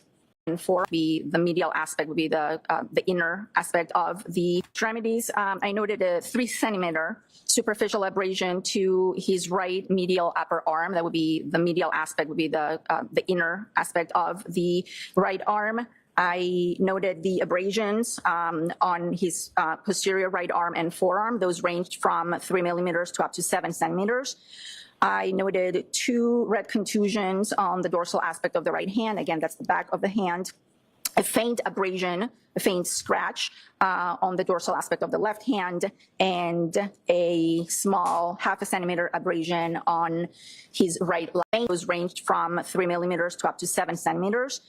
Okay. I noted 2 red contusions on the dorsal aspect of the right hand. Again, that's the back of. It's all good. Well, if you guys make any mistakes, we correct each other, okay? I make mistakes all the time, too. People are like, no, Corgi, you're actually wrong. It's actually X, Y, and Z. The hand. A faint abrasion, a faint scratch on the dorsal aspect of the left hand, and a small 0.5 centimeter abrasion on his right lateral knee, on the side of his knee, on the right side. Now, I think you've defined it fairly well so far, but I'm just going to ask you, just for delineation purposes, if you could explain to the jury sort of what is the difference between an abrasion versus a contusion versus a laceration. Okay. An abrasion is a scrape. It's a scrape of the superficial layers of the skin. A contusion is a bruise. So if I hit myself hard enough on my nightstand, and I break blood vessels under the skin, then I can end up with a bruise or a contusion. A laceration is a tear. Not necessarily a cut. There's a distinction between a cut and a tear. A tear in the skin is due to a blunt object, maybe the corner of the nightstand that's sharp enough to tear my skin, but not so sharp as a blade that would actually cut the skin smoothly. So we differentiate between lacerations and cuts because cuts are due to sharp objects, lacerations are due to blunt objects. And fractures are basically a break in the bone, again, due to blunt trauma. Are you familiar with what is termed as an incised wound? I'm sorry, I didn't hear you. Incised, I-N-C-I. Incised, yes. If you could explain the difference between sort of incised wound, like a dog bite? The mechanism and sort of what you observe between a laceration and an incised wound. Yes, so an incised wound is what I previously called a cut. So the analogy I like to give is if you have a loaf of bread and you're trying to cut the bread. If you take a very good bread knife, sharp knife, you will be able to smoothly cut the bread. If you take a hammer, which is a blunt object, and you try to cut the bread, you're going to shred it up. So I've been lightly following that case. It seems like the family members of Mika, they're suing the pastor guy, right? Yeah, the guy seems crazy. From what I've seen so far, he seems kind of crazy. But yeah, I've been following it lately. An incised wound is a smooth cut. Knives, razors will cause incised wounds. Because are they trying to say that he was so abusive to her, like emotionally abusive to her, that it led her to commit suicide? Or do they think it was more than that? Because I think they ruled out that it was a suicide, right? Yeah, the case is sad. Yeah, it's really sad. That guy seems like a piece of shit. On the skin. A blunt object will cause a laceration. It will break the skin, and the edges will not be uniform, and there might even be some bruising around it. Now, with respect to the injuries that you talked about as far as the abrasions on Mr. O'Keefe's right arm, how was that located in reference to sort of the circumference of the arm? And what I'm asking there is, was it on top, on the bottom, or everywhere? Oh, you think he like emotionally blackmailed her somehow? I described them as being on the posterior right arm and forearm. So when we examine a body, we examine the body in what's known as the anatomic position, which is the body on the table with the palms upwards. And so the posterior right arm and forearm would be what would be facing the table as the body is laying on the table, the backside of the arm and the forearm. So the opposite of posterior would be what? Would be anterior, and it would be this area right here that cleans up. And as far Or as forward. the anterior of Mr. O'Keefe's right arm, what, if anything, did you observe as far as injuries there? I noted in my diagrams and my charts that they were mostly on the posterior right arm and forearm. Now, Dr. Scordi-Bello, if I could turn your attention to the internal examination as far as the injuries that you observed there, what, if anything, did you observe during the course of your internal examination of Mr. O'Keefe? Okay, the internal examination, I will start with the head.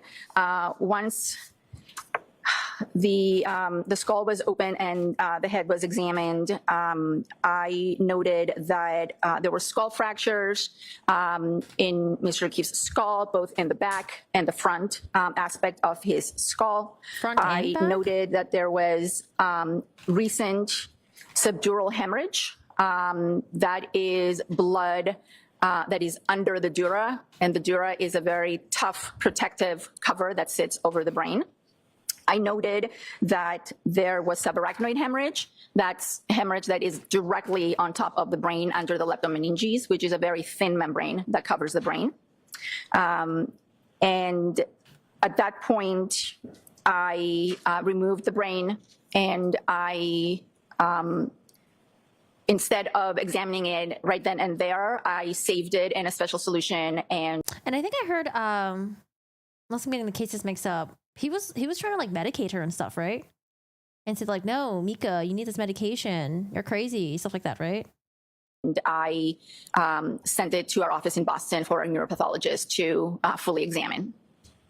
And is it your understanding that a neuropathologist ultimately conducted a fuller examination of Mr. O'Keefe's brain? Yes. And who is that neuropathologist within your office? Dr. Stonebridge. The woman that we heard from earlier. With reference to the head, as far as the skull, you indicated that there were fractures as in plural, correct?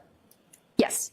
And with reference to the fractures, what, if any, relationship did you know between the fractures that you observed and the laceration to the back of Mr. O'Keefe's head? Wait, so how did he get skull fractures in the front and the back?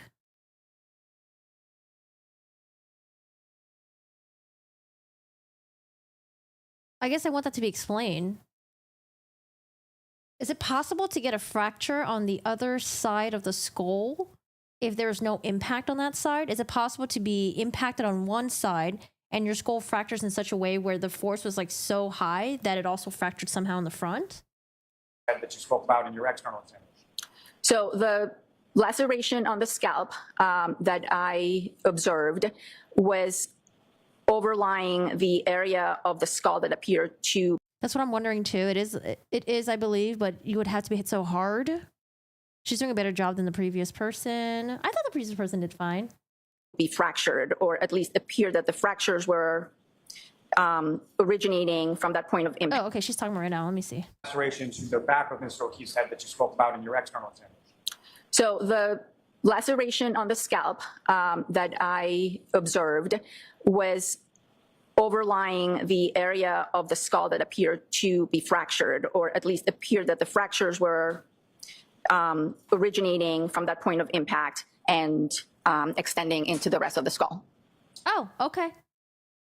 So that kind of just answers my question. So she says it originated from the back of the skull and then it kind of like spread its way to the rest of the skull. So probably to the front area. Now, one of anything as far as your observations of the skull on that point, I'm sorry, which part of the skull was the originating fracture? This would be on the back of the skull, slightly right of midline. Is that the medical term that's referred to as? I'm sorry? Is there a medical term that's referred to as far as the right rear sort of? It's the right occipital.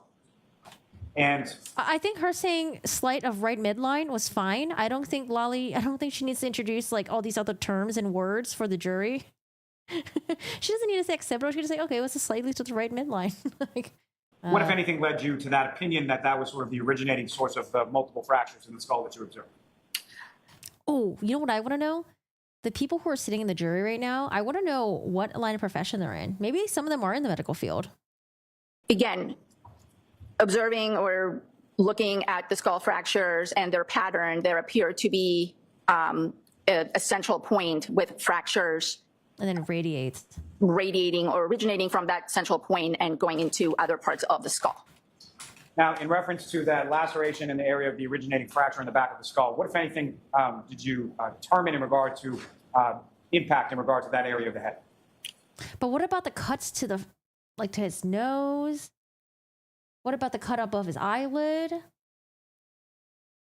Would it be like there were pieces of plastic that are also on the ground and he might have rolled into it and scraped his face before he ultimately ended up on his back? Well, the laceration along with, so the tear in the skin along with the scrape, because they were adjacent, are both evidence of blunt impact. So I knew at that point that Mr. O'Keefe's head had come in contact with a blunt object. Would that be sort of the point of impact between the blunt object and Mr. O'Keefe's head? Right. Now, with reference to the fractures that you observed, how extensive were the fractures that you observed, the multiple ones? Well, there were multiple fractures. So by definition, multiple fractures in multiple chambers or parts of the. Hold on. I might have missed some parts in the chat, but yeah, no disrespect. If you guys want to debate back and forth, that's perfectly fine. But you guys can do it in a way where you don't have to insult each other and stuff like that. Be chill, guys. Chill. Also, I want to pay attention to this and not super pay attention to, you know, monitoring my chat sometimes. This is very important, guys. Listen. Listen. To determine in regard to impact in regard to that area of the head? Well, the laceration along with, so the tear in the skin along with the scrape, because they were adjacent, are both evidence of blunt impact. So I knew at that point that Mr. O'Keefe's head had come in contact with a blunt object. Would that be sort of the point of impact between the blunt object and Mr. O'Keefe's head? Right. Now, with reference. Now, do they think it's like the curb? Do they think it was on the road? Where? Because he was found on the lawn, right? Could he have landed on the lawn in such a way would have caused all those skull fractures? To the fractures that you observed, how extensive were the fractures that you observed, the multiple ones? Well, there were multiple fractures. So by definition, multiple fractures in multiple chambers or parts of the skull. So I would say they were extensive.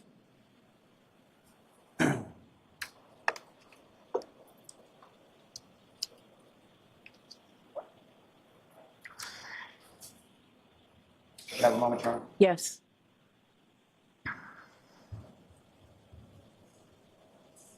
Conducting this internal. Now, when you're conducting this internal examination, is there sort of a division of the body that you're doing as far as what you're examining and in what order and sort of things that you're looking at from the internal examination? Well, we examine everything, and usually we start in the external examination, we start from the head and work our way down. During the internal examination, we're doing two things at the same time sometimes. And so I start with the chest, move to the abdomen, and then. I don't know. I'm like monitoring their comments right now because I can't tell if they're just trolling. Dominique. I don't know, but it could just be. The pelvis, while at the same time. Well, we examine everything, and usually we start in the external examination, we start from the head and work our way down. During the internal examination, we're doing two things at the same time sometimes. And so I start with the chest, move to the abdomen, and then the pelvis, while at the same time we're working on the head. All right, I'm going to pause you there for a minute. We're going to take a short recess, and we'll be back. The afternoon recess? Is that what we're doing? Okay, I'm going to get up and pee really quick, guys. Behave. Let me use the restroom. Oh. Yeah, I remember hearing, I think they said that it's possible he could have, like, what was it? Not flew, but it's possible that he could have, like, flung back a bit, or he could have, like, maybe hit the curb and then was still in motion and made his way over to the grass area. I don't know. I hate behaving more. More chaos. Oh, gosh. All right, I'm using the bathroom. Behave. I'm back. I'm back.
Oh my God, go lucky. It's so cute. So cute.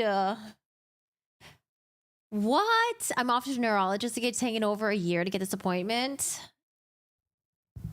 Good luck, I guess. Yeah, it's crazy how I remember the longest I had to wait for an appointment was it was like a couple months. And then yeah, I know they mentioned the pirouette. I'm like oh, the pirouette thing sounds silly.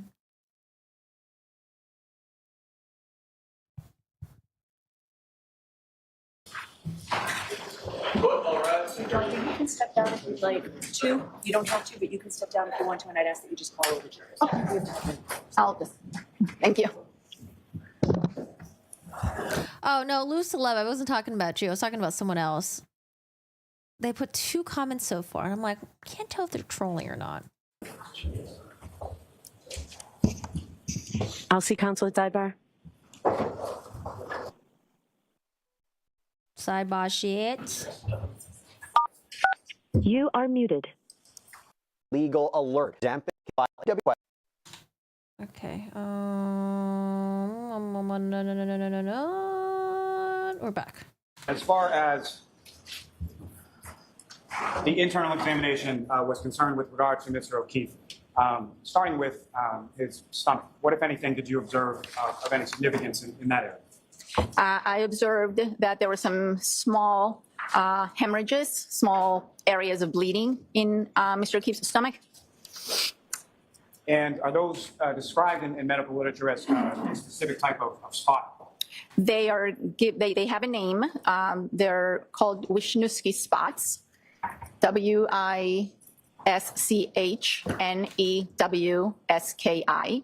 And they have been associated with cases of hypothermia. And how so? How have they been associated with cases of hypothermia?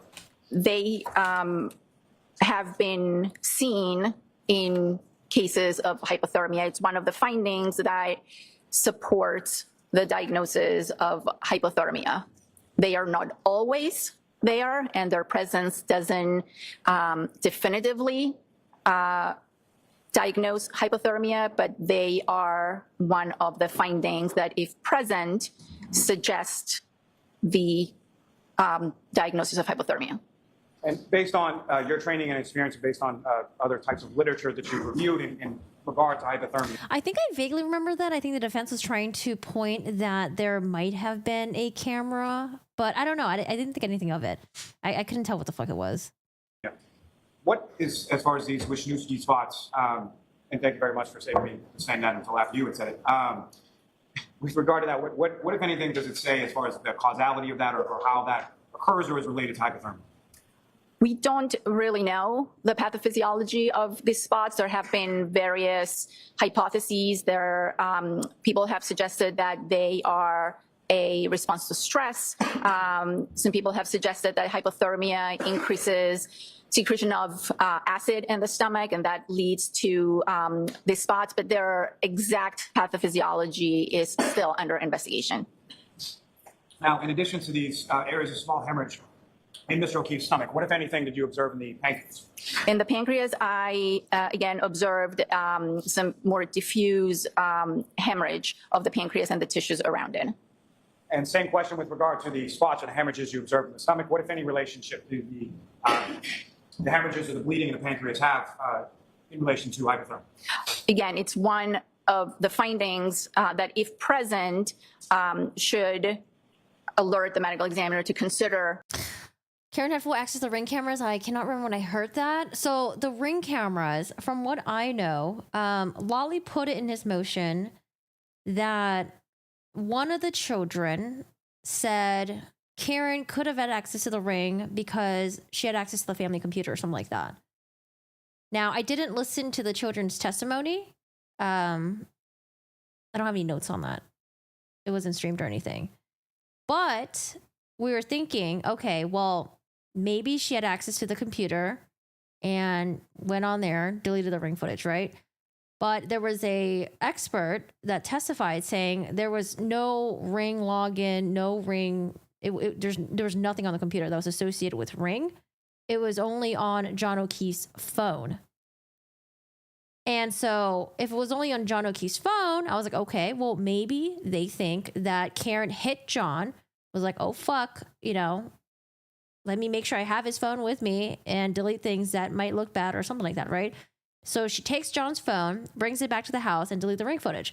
But the expert that testified today said that John's phone stayed with John. So that's where I was like, huh. Okay, so how do they think Karen Reed deleted the ring footage of her arriving at One Meadows, John's house, after coming from 34 Fairview and after allegedly hitting John? And then also, how did they think that she deleted the footage of her showing Carrie and Jen McCabe the taillight? I don't know if Lolly realized there's a little bit of a mess with the ring footage. Because it didn't come out in today's testimony. It was someone else's testimony. It was like one of the experts that examined the computer and stuff was like, oh yeah, there's no ring on there. You can only access it on John's phone. No, they said there was only, it was only John, from what I took away from that, it was only John's phone. It wasn't on his other two computers. It was a laptop and then like another laptop maybe that they had at the house. So maybe in closing, Lolly will clean that up for me and tell me.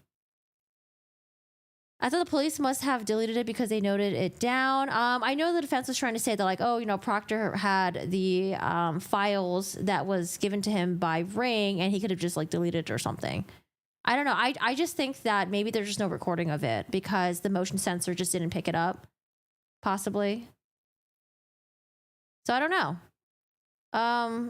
In closing argument, I'm sure Lolly will either clean it up or he'll just won't mention it because then he realized that there might be some discrepancies or something like that. Yeah, they examined the John O'Keefe's two computers or laptops. I forgot what they were. I know one was a laptop for sure, so I don't know if it was like one laptop, one computer, but they examined it and there was no ring on there. The possibility of hypothermia.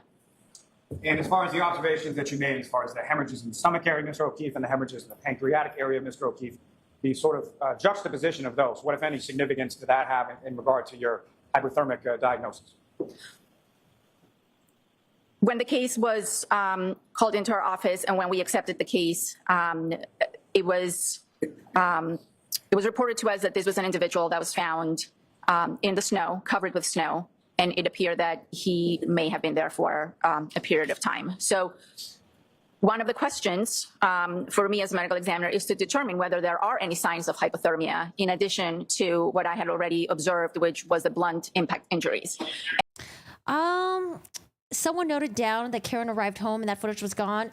No, the note was like not very clear. If the note had more context, like say like, oh, Karen arrived, One Meadows, you know, 12:34 or whatever, then it would be like, okay, well, someone else noted that. But I mean, I don't know, that number that he wrote on the note, it just didn't have more context to really back up. Did he exactly mean that Karen arrived at, you know, at that place at that time? I don't know. Like the note thing, like I didn't really think too much of the note thing.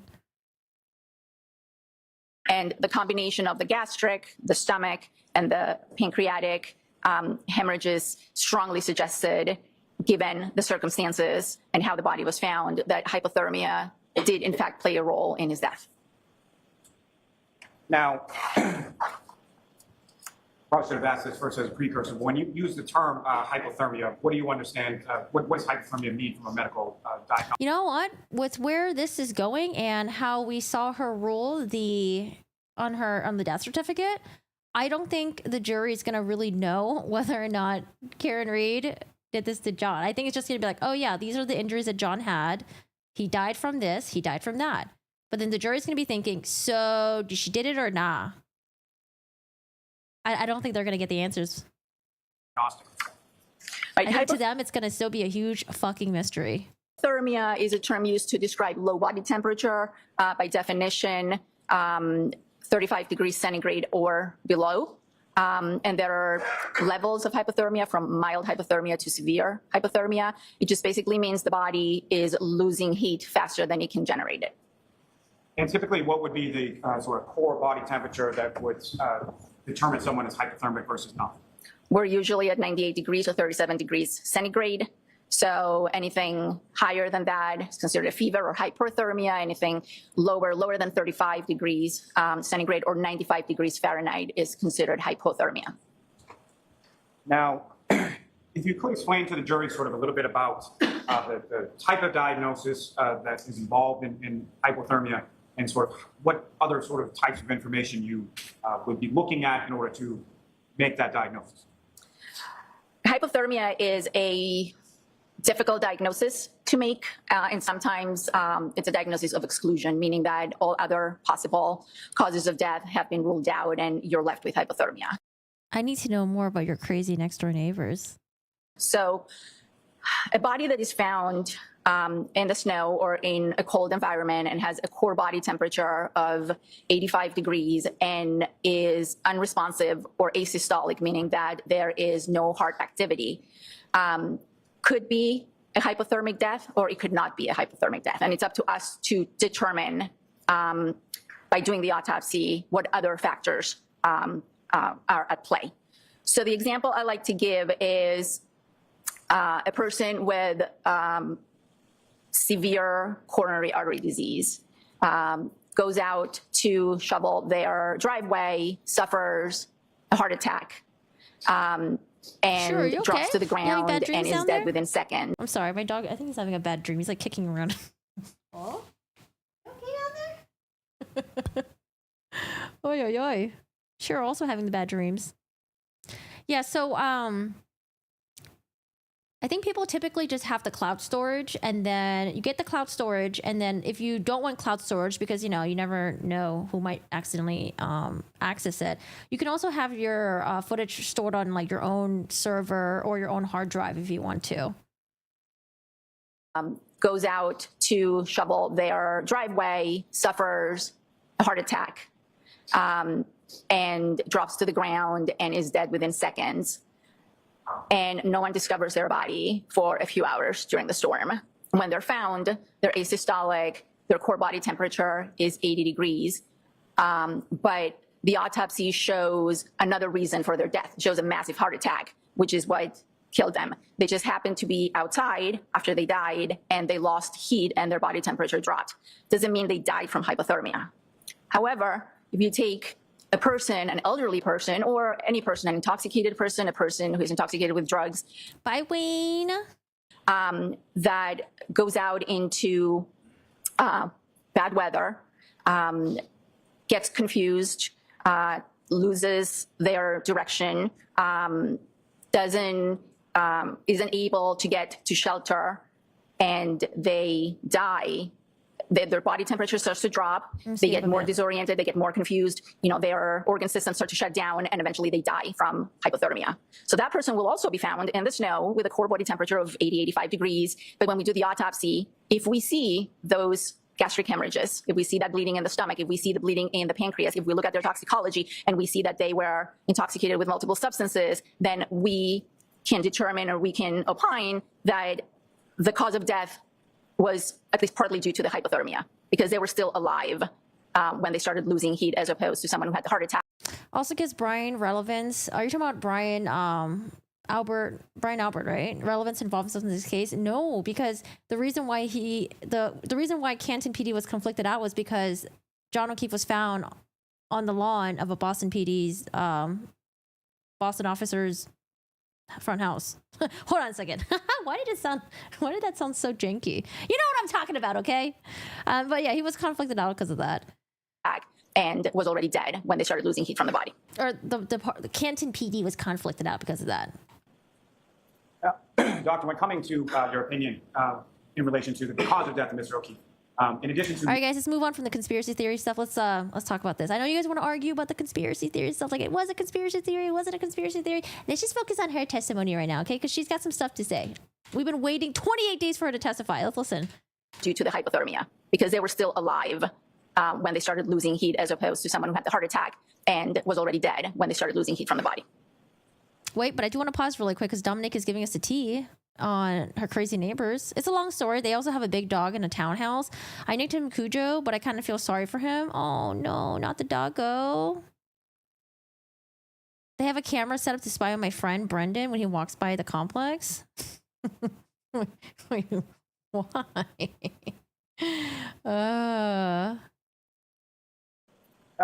Doctor, when coming to your opinion in relation to the cause of death of Mr. O'Keefe, in addition to your autopsy, your internal, your external examination, what, if any, other materials were you provided, and what, if any, other materials did you review in relation? I was provided with a police report, an investigative report. I was provided with some of his prior medical records. I was provided with records from the hospital where he was. You're fine, Mauve. It's just that things get so derailed once we like go backwards and then start talking about why it is or isn't a conspiracy thing. I think it's better on this case just to focus on the person that's testifying, because I'm with you with Mauve. I'm there with you. I don't believe that there was a cover up. I don't think a bunch of people were involved in it, blah, blah, blah. I do think it was a really shitty investigation. I think the lead detective sucks ass. And I think that unfortunately, a lot of the witnesses that have testified so far, experts included, did not do a good job testifying. And I don't think Mr. Lawley's doing a good job testifying. Not testifying. I don't think Mr. Lawley's doing a good job. What the fuck everybody else is doing, okay? But every time when the chat goes back to, oh, it's a conspiracy because of this, or it's not a conspiracy because of this, it really derails the chat. I think it's just better just to focus. Let's just focus on the person that's testifying, because otherwise I can't focus on the person testifying and taking my notes. I have to keep going back to the chat and making sure that everyone's nice to each other. You know what I mean? So that's where I'm at. That's where I'm at. First taken by emergency medical personnel, and during the course of the autopsy, of course, I didn't mention this.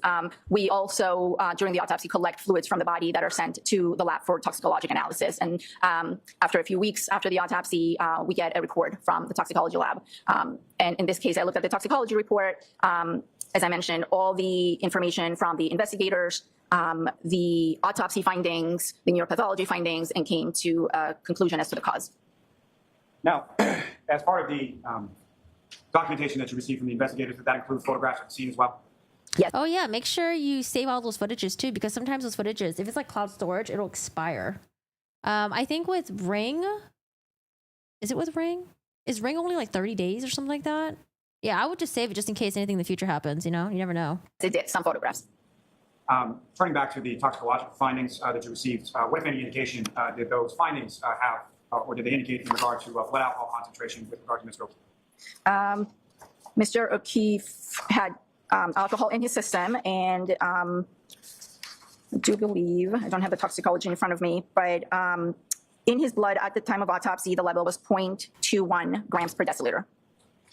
Now, contained within those toxicology findings, there's also something listed as a vitreous humor, is that correct? Yes. And can you explain to the jury sort of what that is, where that sample is taken from, and why? Yeah, that sample, the vitreous humor, is taken from the back chamber of the eye. It's one of the routine samples that we take in addition to blood from the body and urine. And it's, again, used to look for the presence of different drugs. The back of your eye? In cases of alcohol intoxication, sometimes we will get a value for the vitreous, and sometimes that value might not be exactly the same as the value that we get for the blood. It gives us an idea of where in the curve of alcohol metabolism, the individual is.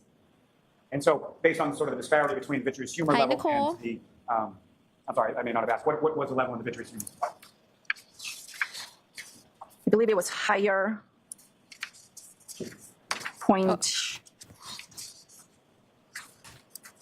Sorry, I just have to find it. Oh God, I'm getting hungry. John, may I approach? Yes. Now, doctor, with respect to the disparity. It was. Oh, sorry. Did she find the answer? Oh, yeah, copy of toxicology. Yes. It was 0.28. Now, doctor, with respect to the disparity between what was contained as a VAC and vitreous humor versus the other number from his blood, what, if anything, does that indicate to you as far as, or what, if anything, do you take from? That suggests that the level in Mr. O'Keefe's blood had been higher than 0.21, and that's reflected by the 0.28 that was in the vitreous. The vitreous metabolism of alcohol lags. It's a little slower, lags behind that of the blood and the circulation. The alcohol is metabolized in the liver. But the fact that it is higher in the vitreous suggests that the level in the blood was also higher at some point prior. So at some points, whenever Mr. O'Keefe died, his level of alcohol was on the decrease. Is that fair to say? Correct. Now, with respect to, you mentioned that you had reviewed the EMS reports from Mr. O'Keefe as well as his medical records from Good Samaritan. Is that correct? Correct. And if you could just briefly for the jury explain your understanding as far as some of the terms within those medical records. Are you familiar with your review of Mr. O'Keefe's medical records that he was labeled as being in cardiac arrest? Yes. And can you explain to the jury what that is? Yes, he was labeled as asystolic or in asystole, which is basically a flat line. So if you attach leads to the body, there is no electrical activity coming from the heart. Now, with respect to Mr. O'Keefe, as far as certain vital signs were taken in the course of Yeah, I think a lot of us can definitely agree on the reasonable doubt thing. his treatment of the Good Samaritan, is that correct? I think it's possible that the jury can believe that Karen is not guilty by reasonable doubt. Yes. Including a core temperature, is that correct? Yes. Would you recall what that core temperature was? Yes. It was noted as 80.1. And that was a temperature reading that was taken at 7:19 a.m., is that correct?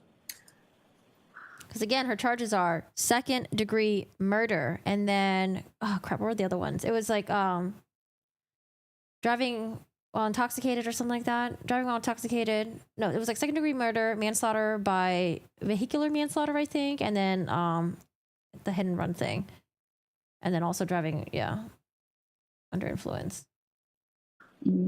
It was taken. Actually, this temperature reading in the records that I'm looking at was taken at 6:57 a.m. And with respect to that 80.1 degree temperature, that's in Fahrenheit, is that correct? Yes. And so what, if any, relationship does that have, or what, if any, relationship does that have to your... Do you think they wanted her to take a plea? Do you think they even offered her a plea deal, though? I don't know, man. It seems like Lolly was very confident in this. Full steam ahead. hypothermic diagnosis? Well, that is the temperature. At this point, Mr. O'Keefe is asystolic, meaning he has no cardiac activity. That is the temperature of his body at the time that he was taken to, that he was examined by EMS and taken to the hospital. I don't think MEs go to the scene themselves. I'm trying to remember. Remember Dr. Reamer in the Murdoch case? I don't think she was like, no, I didn't go to the scene. I just get when it's reported, right? I don't think they go to the scene. So it is a very hypothermic temperature. It They is just look at the body that's in front of them. well below the 95 degrees, which we consider hypothermia.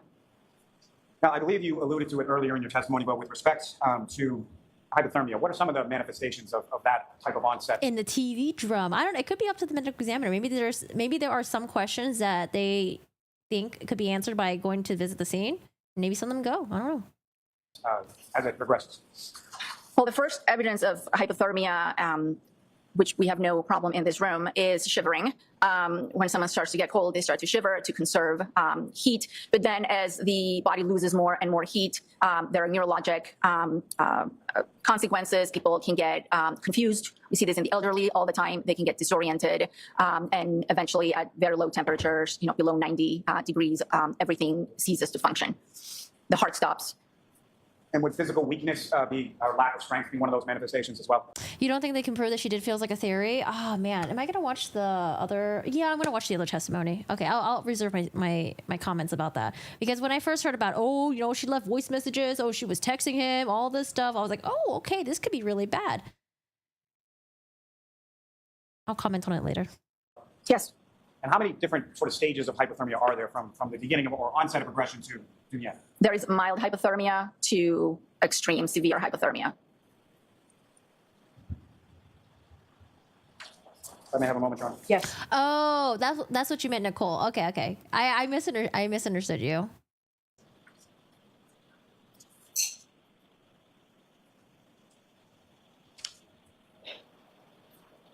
Does anyone here live in near Canton or Massachusetts? Because I was wondering, is it just like a Massachusetts thing to sometimes refer to your pets as it? Or the dog?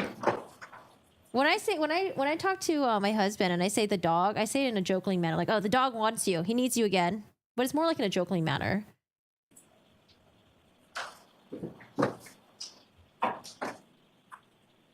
Now, with regards, as far as the type of clothing that someone is wearing when they're outside in these types of conditions, what, if any, relationship would that have with regard to the quickness or the rapidity of the onset of hypothermia? How is Shiro? He's doing good. I think he was having a bad dream. He was cooking underneath my table. I don't know. He's a funny guy. He's such a funny guy. We took him to Vegas. Maybe they don't gender their pets. Remember? I don't know. I think it is weird. I've said it before, but accidentally. But the fact that it was like more than one person referred to Chloe as it, I was like, oh, I guess it's just an it then. She's an it. Clearly, the more layers someone has, the slower they will lose heat from their body. The fewer layers, the faster they can become hypothermic. What, if any, information did you have as far as how Mr. O'Keefe was dressed when he was found in the snow on the morning of the 29th? The information that I was given stated that he was wearing a pair of jeans and a long sleeve shirt. Oh, Furface, but that's such a cute name. I call my cat Furface when I'm not happy with him. Furface. I refer to my little corgis as little lords. Like the little lord needs you.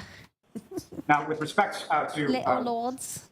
someone as far as that hypothermia onset and rapidity of it, what, if any, relationship with the condition of the clothing? What I'm asking there is more to the dryness versus wet clothing. What, if any, relationship with that? Oh, the clothing. Again, wet clothing or wet conditions will speed up the rate at which the body loses heat. Now, lastly, with regard to I thought of that too. It's to easily distinguish that you aren't talking about a person. That's how I see it. But in the context of it, they were talking about the dog. You know, I feel like the jury's not that dumb. Where it's like, oh, you know, if I say she, they may not realize that I'm talking about a Chloe, even though we're talking about Chloe. So I need to refer to her as it. That's like for normal people, for like experts testifying in the stand. Maybe I could see that they want to distinguish, maybe. But as like a normal person testifying up there in the stand, I feel like you're not really thinking about that. You're just like, she. You know, we're talking about Chloe. this area, Doctor. Yes, little shit is also another one too, especially when they're being bad. Yeah, you little shit. In regard to Yeah. Mr. O'Keefe having sort of alcohol on board in the system at the time the hypothermia onset, what, if any, relationship does that have in respect to the onset of hypothermia and the rapidity of that? Alcohol intoxication, it has been shown to inhibit some of the mechanisms that the body uses to maintain heat. So it's definitely a factor that is a negative factor when it comes to hypothermia. Ooh. May I approach? Yes. The exam notes that I took at the time of autopsy. Okay. Does that also contain a body diagram with relation to your notes as far as where you observed injuries on Mr. O'Keefe? Yes. Okay. Your Honor, may I approach? Yes. And Your Honor, if you could, Oh man, are we going to be doing some ask and answered? I don't know why Lolly just didn't have this diagram up earlier when she was talking about all the external injuries that John O'Keefe had. Why not just do this from the get-go instead of being repetitive? focus in sort of the top and the head. Now, Dr. Scordi-Bello, what's up on screen? Is that what you have before you as the next exhibit? Yes. And on this, as far as the examination that you conducted, that also included certain measurements as far as height, weight, things like that you did with regard to Mr. O'Keefe's body, correct? Correct. And if you could, what did you record as your measurements for both height and weight of Mr. O'Keefe? He was weighed by our staff as 216 pounds and measuring 73 inches, which is 6 feet 1 inch. Now, Doctor, if you could, using the laser pointer before you, direct the jury's attention to, starting with the front or the facial area and then to the back of the head, but just with reference to the head area, directing their attention. I don't understand how so many injuries was just backed into by a car. The only way that I can maybe understand it was holding glass, gets hit by taillight, gets those scratches. Maybe some of the glass from the cup also gave him some scratches as well, because maybe it rubbed on the car and it rubbed on his skin. And then falls backwards. A bunch of fractures happen, causing your eyes to get swollen. I don't know. The questions that I had were some of the, I guess, like the facial injuries. Maybe he was rolling around for a little bit. I don't know. What, if anything, you observed in the area of the head of Mr. O'Keefe? In terms of injuries, would you like me to point out the injuries? So as I mentioned, there were... Because it seems like, I don't know, skull fractures would also make your nose look busted. I don't know, because his nose, I think, didn't his nose look busted as well? Maybe? Ecchymosis, that's another word for collection of blood under the upper eyelids. Yeah, that too. Also, the broken glass on the bumper. It wasn't from John's glass. I don't know. It matched with broken glass that was found on the scene, but not the glass that John was carrying. I don't know. That's a huge mystery to me, too. On Mr. O'Keefe, the the ecchymosis on the right eyelid was also associated with a very small laceration. Then there was an abrasion on the left side of the nose. And then on the back of the head, there was a 3 centimeter laceration. So this is the right side. It would be towards, the back lower side on the right side of the head. And that laceration on the back lower side, or right side of the head, is that in the same area that you observed what you described as sort of the originating skull fracture? Yes, when the scalp was reflected, there was bleeding under the scalp in that particular. Gemini, I'm there with you. I was like, okay, text messages, okay, voice messages. I'm like, and then we see it and we're just like, oh, okay. Area, and then when the skull, I'll watch it with you guys. Was opened, that's the area that appeared fractured and appeared to have other fractures originating or radiating from it. If you wouldn't mind scrolling down so that in the middle of the torso. And Dr. Scordi-Bello, if you could again use your laser pointer, just direct jury's attention to what if any injuries you noted in this sort of middle torso or upper. What if injuries noted sort of in this upper middle? Jesus. So on the right upper extremity, and I guess this is the back of the body, we have this collection of linear abrasions. I think the battery is dead.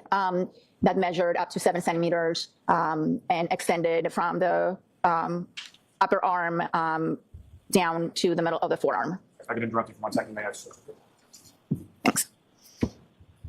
This would be the abrasions. Ms. Tillman, if I could ask you to scroll down for the lower extremities. Again, Dr. Scordi-Bello, if you could, again, using laser pointer, direct jury's attention to what if any injuries you observed on the lower extremities in regard to this. The lower extremities didn't have a lot of injuries. There was a small abrasion on his right knee area on the side. And if you don't mind pushing the diagram just a little bit more up to see the hands, there were some. Like, remember how Higgins testified saying that when he drove off, he had his snow plowed down for like a little bit. And then he was like, oh shit, it's scraping the road. And he like plopped it back up or something like that. I was thinking like, okay, what if when Higgins left, he could have maybe, I don't know, caused further injury to John, and he got some scrapes and maybe some other injuries or something like that.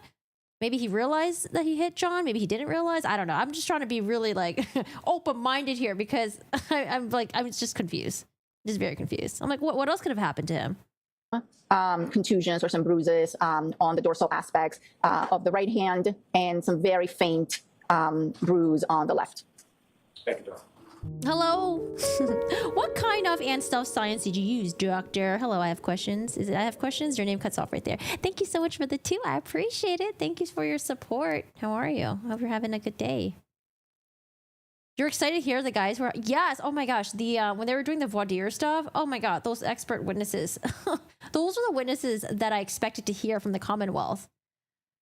They seem good. They seem very good. Seem top notch. Take that down. Hey, I have questions. How's it going? Yeah, we could have just started off with a diagram, Mr. Lolly, but it's okay. It's done is done. Doctor, if I could show you what's a 2-page document, ask me to just review that up and finish. No, the ant stuff is not attributed to this witness. It's to... Was it the crash reconstructionist? Who used that in their response? I think it was a crash reconstructionist guy, right? Yes. Was it Trooper Paul? And do you recognize what that is? I do. And what do you recognize that to be? These are copies of diagrams that I used at the time of autopsy to document some of the injuries on the face and the skull. May I approach again, Your Honor? Yes. Do I know there's a motive or is like still unsure? Well, what the Commonwealth is trying to present to the jury was that this woman was very angry at her boyfriend. She was drunk and she hit him and then she left him there to die in the cold. Possibly because maybe the relationship was ending and he was trying to end things with her. That's kind of where we're at. Next exhibit. Any objection? No objection. Thank you. Time for the jury. Okay.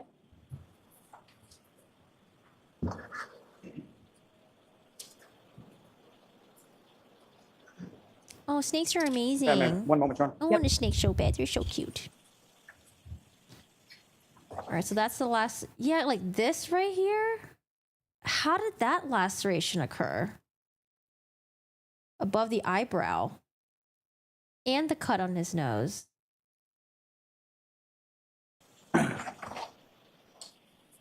Okay, Dr. Scordi-Bello, do you recognize what's picked up on the screen? Is the next exhibit for you? Or, oh, okay. I don't know. So let's say he was hit, somehow still had the broken glass in his hand after being hit, which would explain why the glass was found near his body. But maybe he was still holding onto the glass, and then when he injured the back of his head, him holding the glass was kind of like going like this motion, like, oh my God, my head. And then like maybe it scraped his eyelid. I don't know. I'm sorry. I'm laughing because I don't know. Yes. And, Any glass in his skin? I could have sworn that I thought the Commonwealth said there was pieces of taillight in John's sweater, but I don't remember if there was a witness that attested to that. I feel like he said that in opening statement, and I was waiting to hear if there was a witness that said that.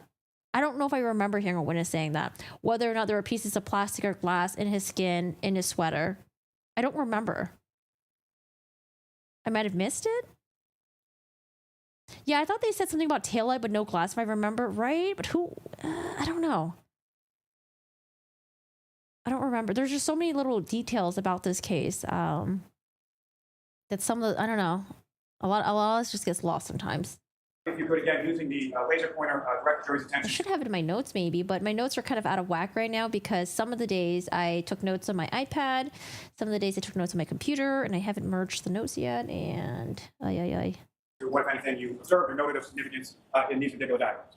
So the upper eyelids, the areas of the upper eyelids on both sides had ecchymosis or blood under them. On the right side, there was a very small laceration or a small tear associated with that. Both eyes had some swelling to them. And then on the nose, there were two abrasions, two scrapes. One was small at 0.5 centimeters. The other one was 1 centimeter, and it was linear. And I noted them right there. Come in, you can scroll down a bit. And again, from the, and then also the other thing was, oh no, because she there's a broken taillight, right? I don't know. The other thing I was thinking, like, oh, what if she backed up and it spooked him, and he thought, like, let's say he was throwing up, she backed up and it spooked him, and he thought that he was going to get hit, and he like jolted backwards and then fell and hit the curb or something. I don't know. bottom right diagram for you, Doctor, if you could use the right pointer, direct the jury's attention to what any injuries of significance you noted in that portion of the diagram. This is the area where I noted the laceration to the scalp. I noted something called tissue bridging, which is a morphologic feature of a laceration. Is what makes it different from an incised wound or from a cut, because again, the skin is crushed and now it's more irregular. The edges are more irregular. And then above that laceration, I noted that there was a scrape as well associated with it. So that was one injury. In this moment, I have the next page. Doctor, if I could direct you to the next page of that exhibit before you. And this moment, if you could, really sort of mark on the top of that diagram. Yes. Now, Doctor, before we get into that diagram that's up on the screen, if I could ask Oh yeah, confirmation bias for sure. just a bit more, if you could expound upon when you use the term ecchymosis, what exactly does that mean in specific reference to the area of the eyes? Ecchymoses are a word that we use to describe bruising. Orbital ecchymosis or periorbital ecchymosis or supraorbital ecchymosis just refer to the location of the bleeding in relation to the eye. And when we see ecchymosis or bleeding around the eyes, one of the differential diagnoses, one of the etiologies is blunt trauma to the head, and specifically fractures to what is known as the base of the skull. And this, what you're seeing here, is the base of the skull. Now, Doctor, if you could, using that diagram up on the screen, explain to the jury, when we asked first, as far as were you able to formulate an opinion to a reasonable degree of medical certainty as to how the injuries within the skull and the brain sort of interacted with each other? Can y'all hear Lolly? He's a little bit hard to hear. In particular, interacted also with the ecchymosis that you described in the orbital region. So the injuries inside the skull, this is the base of the skull. This is, think of it as the tray where the brain would be sitting on top. The brain has been removed, and now we're looking at the bones. Right here is where I noted one of the skull fractures to be originating or starting with fractures. These are linear fractures that are extending or radiating from this one point of impact. This is known as the posterior. She has a pointer, but you could barely even see the fucking pointer. Fossa of the base. These two chambers are known as the middle cranial fossa. And Do I think I would have enough time to move out of the way of the car going 24 miles per hour if I was really fucking drunk? No. Even if I wasn't drunk, maybe not. this area is known as the anterior cranial fossa. As you look at this, the eyes would be sitting back here. So the eyes are actually very intimately associated with the anterior cranial fossa, which is very thin, and the bones are quite thin and friable. So an impact to the back of the head is was in this case, because we do have a laceration and we do have an abrasion. So we know that the head impacted something blunt with enough force to break the skull and enough force for those fractures to propagate or radiate into the middle cranial fossa and also the anterior cranial fossa, which is the front chambers of the base. When the anterior cranial fossa are fractured, as I mentioned, they are very thin bones. Blood can seep from this area into the soft tissues and manifest as hemorrhage or bleeding or a contusion or an ecchymosis around the eye when you look at the person face, when you look at their face. So it is a well-known fact that fractures to the base of the skull can present with orbital ecchymosis, and that particular manifestation has a name. It's called raccoon eye because it resembles, I guess, what raccoon eyes look like. But emergency room physicians are always very alerted to any hemorrhage and any bleeding around the eyes, because it could signify or it could mean that there's a much bigger injury inside the skull, and that is not just some bleeding around the eyes, that it actually is associated with a skull fracture. Okay, and that's what I've been wanting to hear. So the ecchymosis itself, as far as Ecchymosis. the sort of drainage or seepage of blood that's coming into, that's what causes the eyes to sort of swell up, is that correct? Correct. And Doctor, if I could ask you with reference to, if you could illustrate with the laser pointer on the diagram up on the screen, as far as the subarachnoid hemorrhage, subdural hematoma, as far as the bleeding within the brain, what if any impact that has on the skull as far as the fractures are concerned? And honestly, if she was reversing 24 miles per hour, I don't know. I wouldn't be surprised if she could have like slid a little bit too, possibly. But she was driving a pretty beastly SUV. I don't know what tires she had at the track, tires that she had on the time. But I think they said it was like some snow on the ground. There was like a dusting, I guess. So I don't know. Building up a pressure itself. Subarachnoid hemorrhage is a thin layer of hemorrhage on top of the brain, directly on top of the brain under the left meninges. The main effect, or I guess one of the effects that subarachnoid hemorrhage has, is that it is very irritating to the brain and can lead to seizures. Subdural hemorrhage is hemorrhage that is due to veins in the dura, that very tough protective cover on top of the brain, that are broken and leak blood into the space between the dura and the brain. That kind of injury, given enough time, you can have. Did the trooper ever reenacted that 24 miles per hour in 62 feet or something?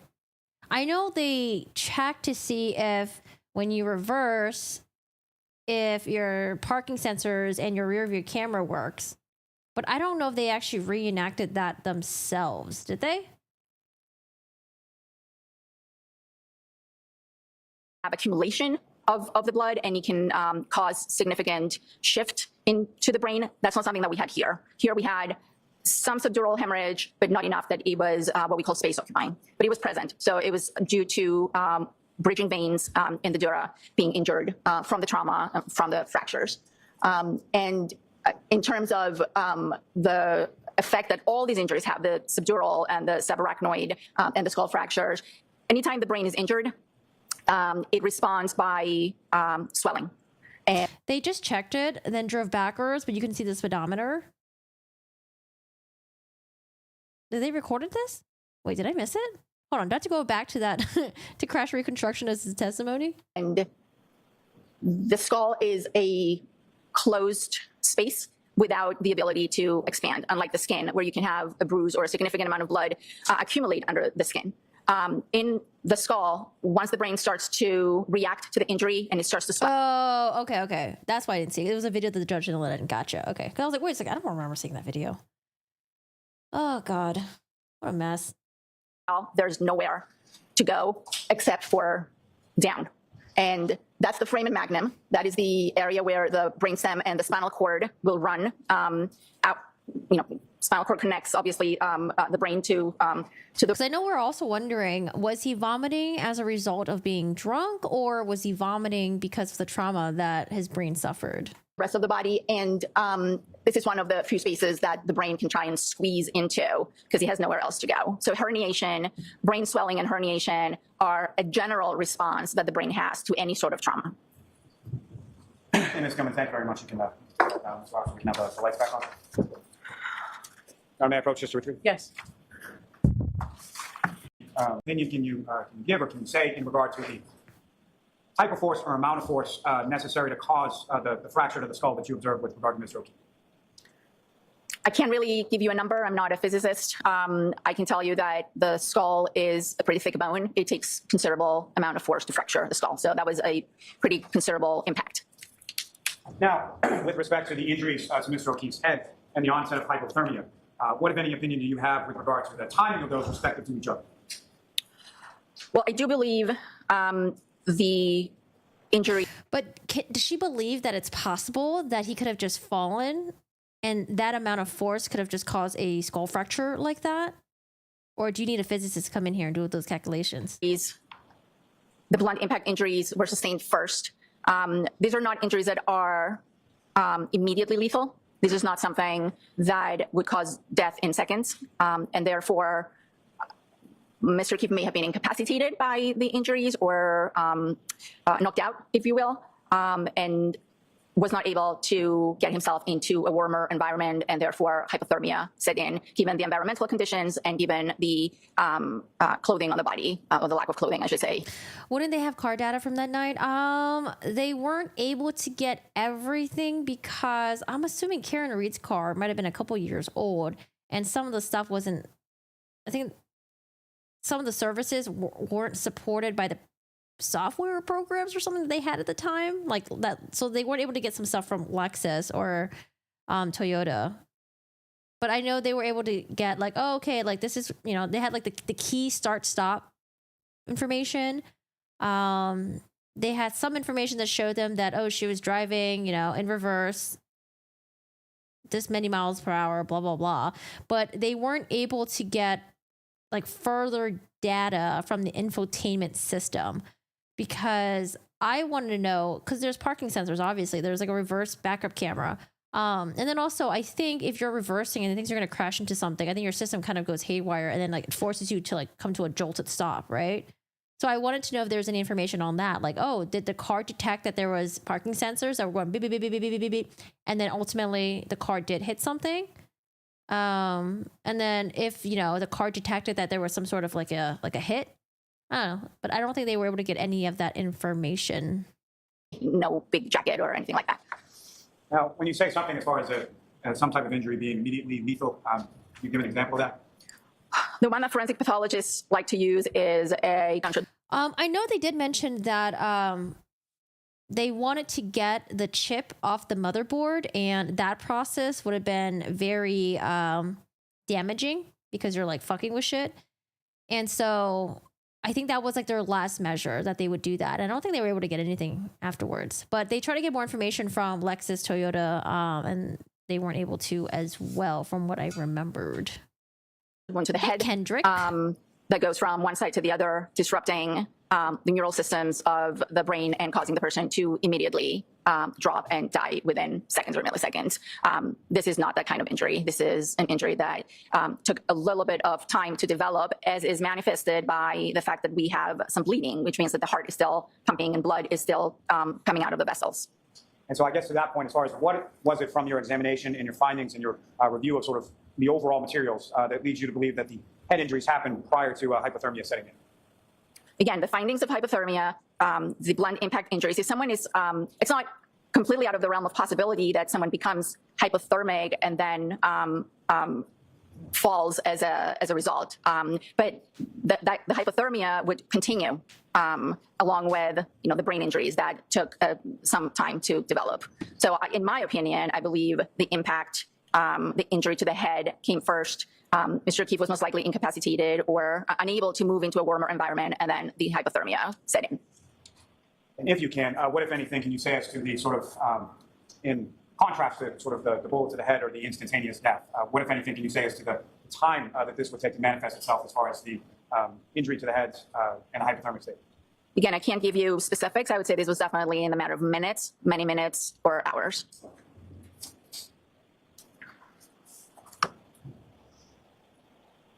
That at some point you had reviewed some photographs from the scene where Mr. O'Keefe's body was recovered. Is that correct? Yes, I was shown some photographs. And from the photographs that you were shown, what, if anything, of significance did you observe or lack thereof in the area where Mr. O'Keefe's body was recovered?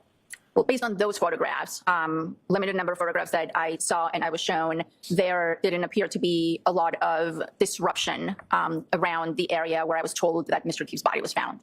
And that lack of sort of disruption in the snow around where Mr. O'Keefe's body was found, what, if any, significance would that have to you as far as from a diagnostic perspective?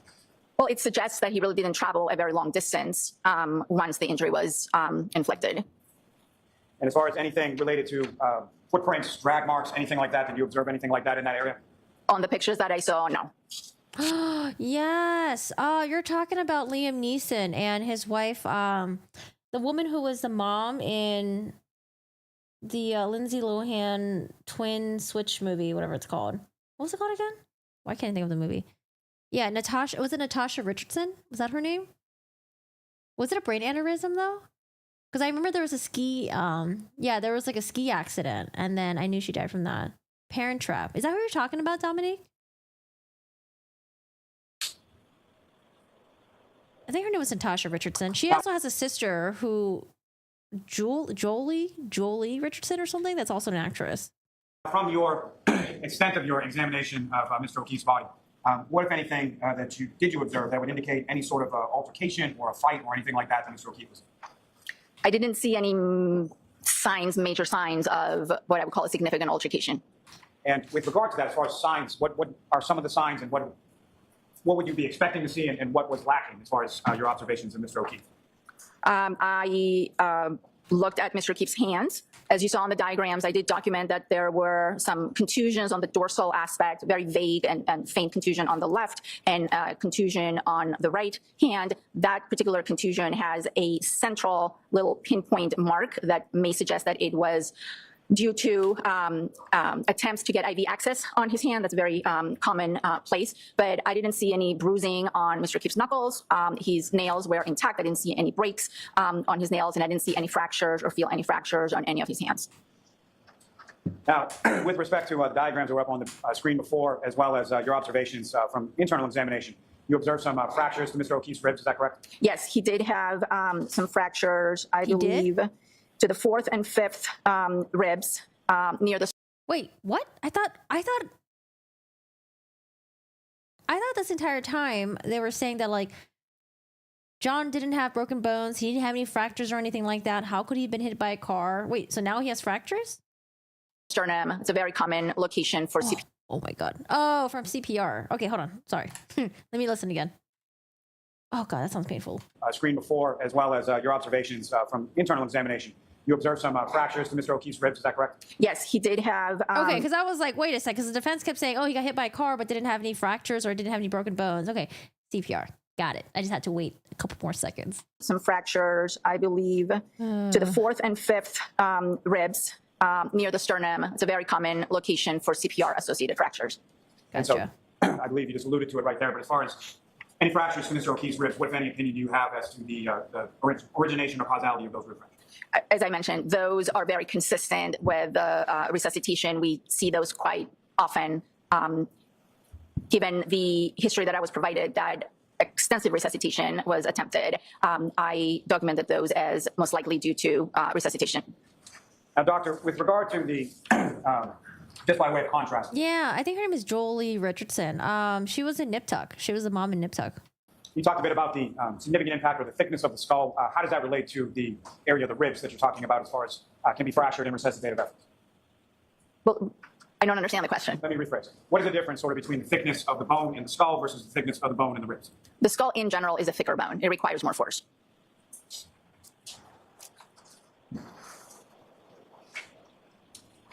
Now, doctor, if I could, are you familiar with a medical term known as vasodilation?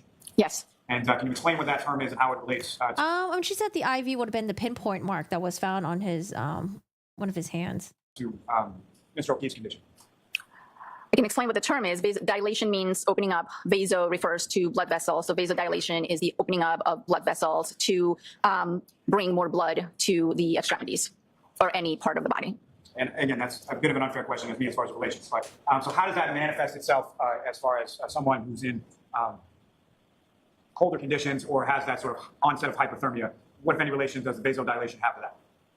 Well, you can see vasodilation. You can see vasoconstriction and vasodilation in hypothermia. Initially, the blood vessels will constrict in an attempt to reduce blood flow to the extremity so there's no heat loss. Anyone who has Raynaud's knows what that feels like. But then ultimately the blood vessels will dilate, bringing more blood to the extremities. Again, the normal regulatory mechanisms that the brain has to maintain our body temperature are disrupted when you get into those very low temperatures. And therefore, sometimes in hypothermia, you can see very, very red extremities due to vasodilation. And with regard to the redness due to vasodilation, is there also a whiteness sort of discoloration The blonde, yes, she was the blonde.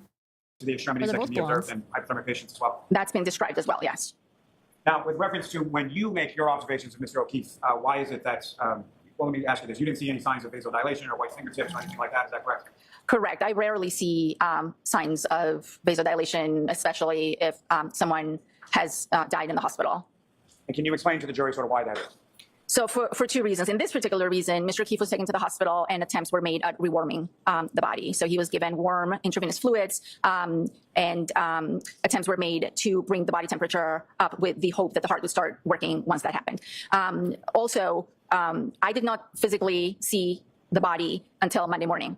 And therefore, I can't really comment on vasodilation or any effects that hypothermia may or may not have had acutely on the body because I'm seeing the body hours after death. And already the body has been transferred from the scene to the hospital, stored at the hospital, and then transferred from the hospital to our facility. So there's just too much time between when the body was discovered to when I looked at the body to make any reasonable comments on whether there was vasodilation or not. Hey, Protron? Yes.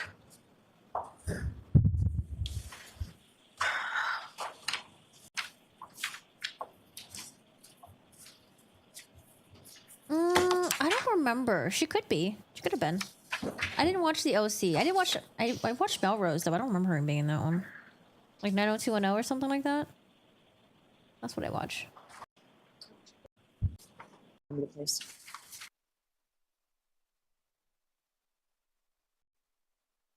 Yeah, imagine if you're caught for drinking and driving and then they're like, okay, well, instead of taking your blood alcohol, we want the vitreous humor. Stick that needle behind your eye. Ah! Showing these two folks now. So thank you. So we are going to end for today. We are on track. Maybe we are definitely on track. You guys are on track? Are you sure about that? You on track? Are you sure? Finishing this case next week, partly because of staying all day tomorrow and some of the work we did today and on Tuesday. So please follow the 3 instructions. Do not discuss this case with anyone. Don't do any independent research or investigation into the case. If you happen to see, hear, or read anything about the case, please disregard it. Let us know. We'll see you tomorrow. Thank you. Sure, don't look on your chest, take all your belongings. All rise, hurry up.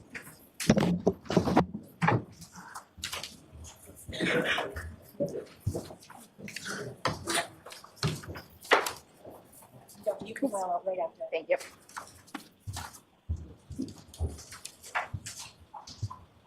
Is it me or is this judge crazy? I find her to be rude, I would say. I don't know about crazy. She's kind of rude a little bit. I feel like there are times where she can say things a little bit nicer and she's just like, nah, I'm good.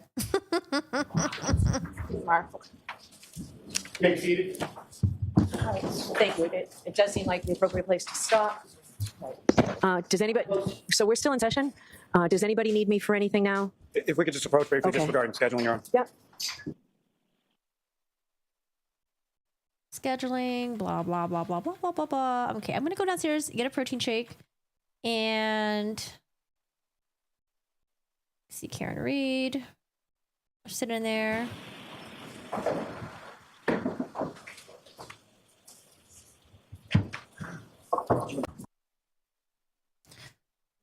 All right. Well, I do want to go back and listen to this guy's testimony, but should I? So tomorrow, I thought it was going to be a half day. The judge changed her mind. She's like, I don't want to do a no half day. So we'll go to the text messages, the cell phone, the voice messages, and we'll probably be jumping around a little bit. I'll be right back. Get up and stretch, y'all.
Did I forget to play Hit? No, I want to watch it with you guys.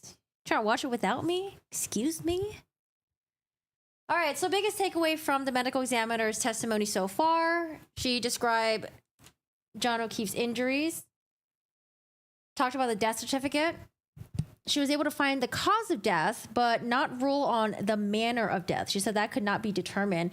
And that might have been the part that pissed off some of the troopers. And maybe why Proctor called her a whack job, even though he tried to deny it on the stand. So I'm trying to catch my breath. Oh, God, I had like a flight of stairs to go up. Also, I'm really hungry. Another takeaway possibly for the jury could be the no signs of altercation. Some of my chat did bring up that it could have just been that he just didn't fight back. But honestly, I don't really believe in the fight thing. But maybe from the jury, maybe someone does. No sense of altercation, hands documented on contusion. She said no bruising on knuckles, no fractures, the nails were intact. John does have some fractures on his ribs, but that's from CPR related stuff. And, I guess the big thing for me was how the fracture on his back of his head could have spread and then led to two of his eyes turning into what she said, raccoon eyes. So that's where we're at so far. I don't know. Now, did she really say anything that pointed to Karen's guilt? I think it's still really up in the air about that.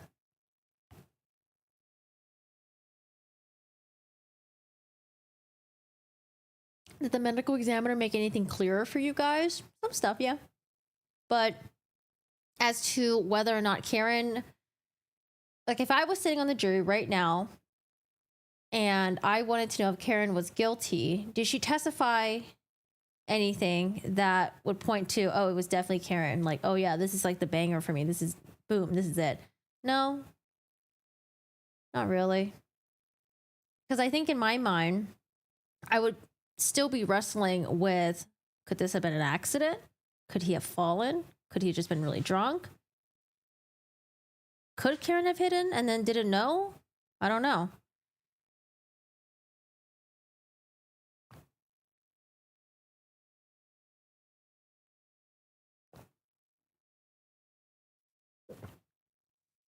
Pornhound Trooper. Is that a nickname that you gave him yourself, or has that been circulating around the internet?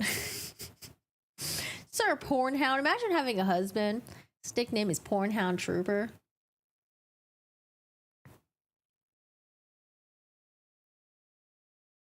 because when I heard his testimony pushed me to thinking maybe Karen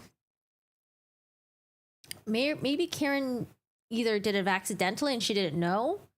I don't know. I thought the voice messages and the text messages would reveal that, like, oh, she was like this vicious person. She did it on purpose. And she's like, fuck you, John. I'm glad I hit you. And then like drives off or something, you know?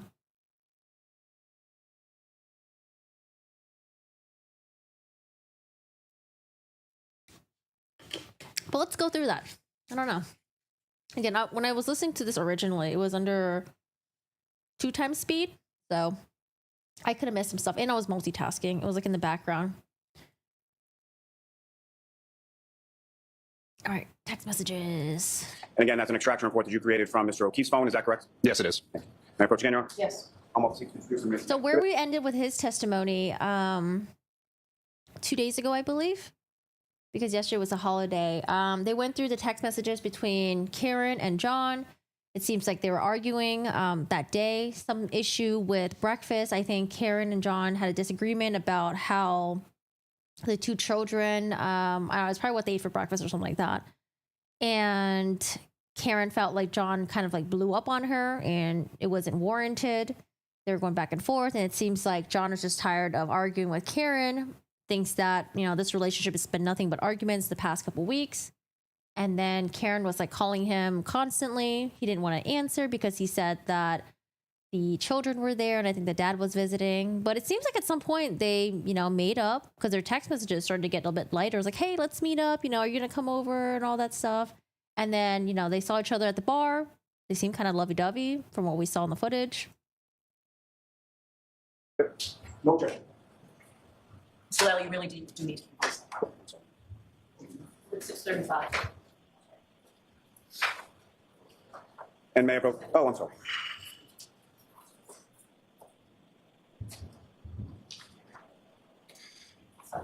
My apologies. May I approach again, Your Honor? Yes.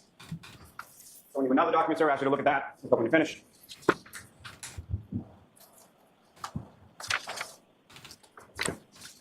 Yes.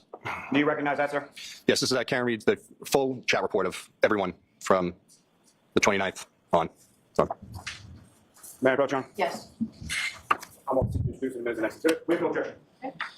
6:36. I'm gonna go eat. Bring me with you. I want some food. Yes. Sure. Yeah. And sir, I'm going to direct your attention to the exhibit before you that's now been marked as Exhibit 636. And Ms. Gilman, if I could, I'm sorry, Mr. Grino and Ms. Gilman, if I could direct your attention to page 3. And do you have that before you, sir? yes, I do. And on page 3, who was that a conversation with?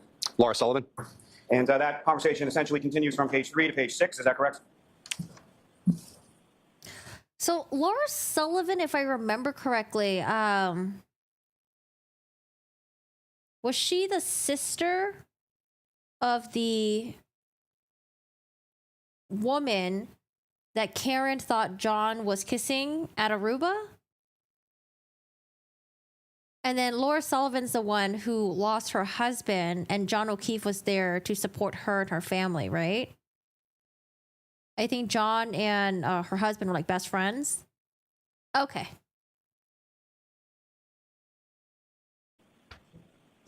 Yes, it does. And so I'm going to ask you, similar to what I asked you the other day, if you could read from that conversation in its entirety, indicating who's speaking, content of what's being said, and the date and time associated with that message. Yes. First message from Laura Sullivan at 12:45 p.m. on January 29th, 2022. Karen, it's Laura. Please call me. Karen says, hi, Laura, at 1:07 p.m. Karen then says, John passed away, 1:07 p.m. Laura, Karen, I'm shaking. I'm so sorry. At 1:07, Karen says, we found him outside in the snow at 5 a.m., 1:07 p.m. Laura, I can't stop crying, 1:07 p.m. again. Karen, thank you, 1:07. And Laura finally says, why was he out there, 1:07 p.m. Oh, sorry. Karen replies, he left the party we were at. I don't know what time. I didn't even go in. I went to bed. That's at 1:08 p.m. Laura says, oh my God, 1:08. Karen, my heart breaks for, my heart breaks for everyone at 1:09 p.m. Thank you, sir. 5 a.m., is that correct? Yes, it is. Yeah, that's about it. Conversation with. This is Karen Reed and John O'Keefe. These are conversations from the early. These conversations on page 28 through 29 of this. So this is Karen texting John that night, 12:55 a.m. I'm going home. Occur in the early morning hours of January 29th, correct? Yes, that's correct. And if you could, sir, again, please read as far as who's speaking, what they're saying, and what date and time these are being sent. Yes. Karen Reed to John O'Keefe at 12:55 a.m. on the 29th. I'm going home. Followed by, see you later. At 1:02 a.m., she texts John again saying, your kids are cucking alone. And at 1:04 a.m., she says, I'm back in Mansfield. The kids are home alone. Thank you. May I approach this retreat? Yes. I'm back in Mansfield. The kids are home alone. So Mansfield is where Karen's house is. Her kids are alone. Her kids are cucking alone.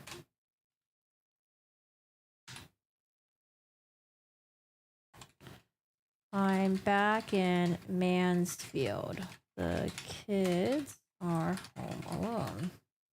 This is 1:02, and then this one is... Your kids are cucking alone. And at 1:04 a.m., she says, I'm back in Mansfield. The kids are home alone. Thank you. May I approach this retreat? Yes. So she could genuinely be texting John because she saw him last alive? Possible that she could just be doing it to cover her tracks?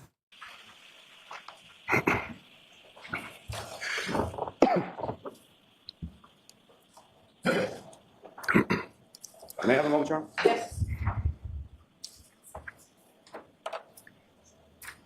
Do you think she was being manipulative here? Yeah, I think it's possible that she was saying that, like, hey, I'm home. No one's with the kids, so get your ass back here. And then when he gets there, it's like, oh, Karen, I thought you were home. It's like, oh, I was just lying, just trying to get you to come over here ASAP. May I approach? Yes. You ran out of coffee? Drink some tea. Tea's delicious. Oh my God, fried chicken sandwiches. Oh, that sounds that sounds so good.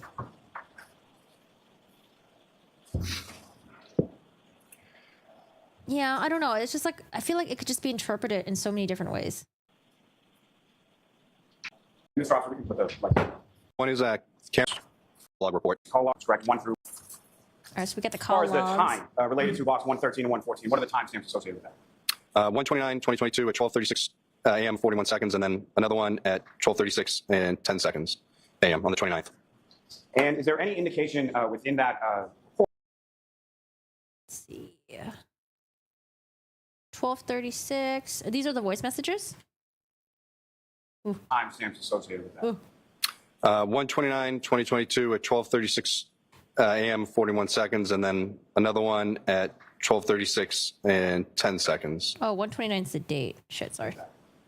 1:29/2022 at 12:36 a.m. 41 seconds, and then another one at 12:36 and 10 seconds a.m. on the 29th. And is there any indication within that report as far as whether or not those calls are answered, those calls are missed, those calls are rejected? What's listed? It says answered. And we'll get to this a little bit more in a moment, but It says answer, but voice messages? with regard to that 12:36 time, from your review of both the defendant's phone and Mr. O'Keefe's phone, is there a voicemail that the defendant left Mr. O'Keefe at that time frame? There was a voicemail at 12:37 a.m. These ones here, it looks like they're 3 seconds and 5 seconds long. And they're listed as answered, is that correct? That is correct. Now, sir, if I could turn your attention over to Mr. O'Keefe's call report. And specifically, I'm going to ask you to direct your attention to what's Wait. been labeled as box number 134 and then 1. Wait, I'm so confused. So those calls were answered, but then the voice message was at 12:37? Answered, those calls are missed, those calls are rejected. What's listed? It says answered. Huh? And we'll get to this a little bit more in a moment, but with regard to that 12:36 time, from your review of both the defendant's phone and Mr. O'Keefe's phone, is there a voicemail that the defendant left Mr. O'Keefe at that time frame? There was a voicemail at 12:37 a.m. These ones here, it looks like they're 3 seconds and 5 seconds long. And they're listed as answered, is that correct? That is correct. Now, sir, if I could turn your attention over to Mr. O'Keefe's call report. And specifically, I'm going to ask you to direct your attention to what's been labeled as box number 134 and then 134 with the 1 in parentheses following that. Okay. And do you see those entries, sir? Yes. And what is the date and time associated with those entries in Mr. O'Keefe's records? His record shows number 134 is 12:36, 9 seconds on the 29th, and then 134 with the 1 in the parentheses, 12:36 and 9 seconds as well. But Call duration 0 seconds. And as far as any indication on those calls, as far as whether they're answered, they're missed, they're rejected, or what are they listed as? There's nothing. Also, 133 is the same call. That one says missed, and it's at the same timestamp of 12:36 and 9 seconds. So the same call around the same time frame shows up in Mr. O'Keefe's report as missed and shows up in the defendant's report as answered, correct? That is correct. And that's around the time that the defendant is calling the victim repeatedly and leaving voicemails on God. Mr. O'Keefe's phone. Yes, that's correct. May I approach just to retrieve, Your Honor? Yes. Yes.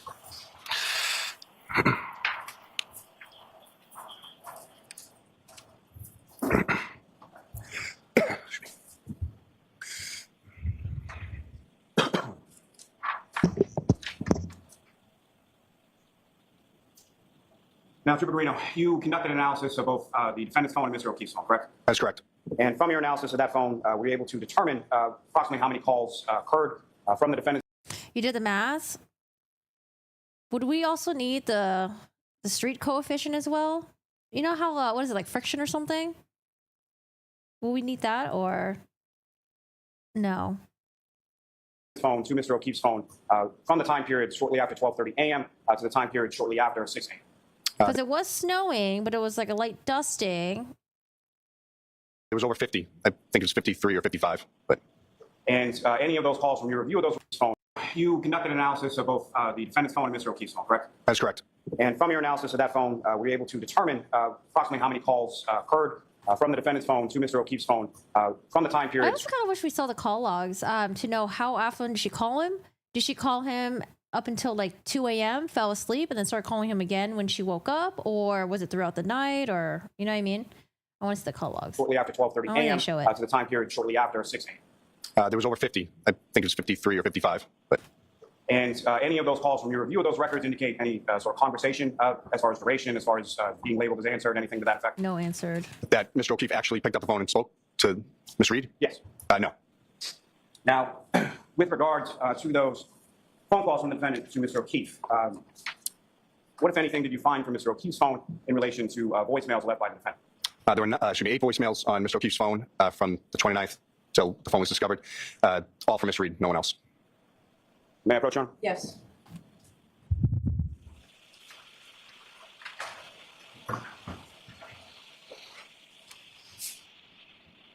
Familiar with this, sir? You recognize that? Yes. What do you recognize that to be? It's the John O'Keefe voicemails from Karen Reed on his phone. From that period that we were just speaking about Oh, it's a CD. I was like, what on is January that? 29th? Yes, that's correct. May I approach, Your Honor? Yes. I'm going to introduce in a minute the next exhibit. We have no objection. Okay.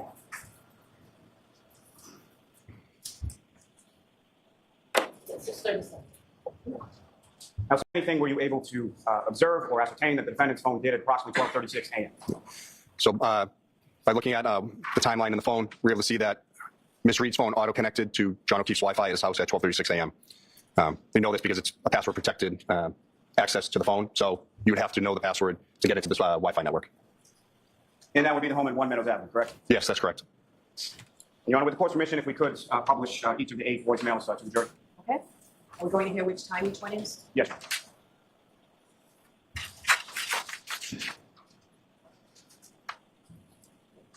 And Trooper Guarino, again, similar to the other messages, just for point of reference, the earliest of the voicemails So she got to One Meadows around 12:36. is the last in the list, and the most recent is at the top of the list. Is that correct? Yes. Now, as far as this first voicemail, what time did this? So after she got home, then she left the voice messages. 12:37 a.m. And with the court's permission, if I could play that for the jury. Yes. Didn't they say she hit him at 12:45? I don't remember that. I don't remember. I'm going to slow it down.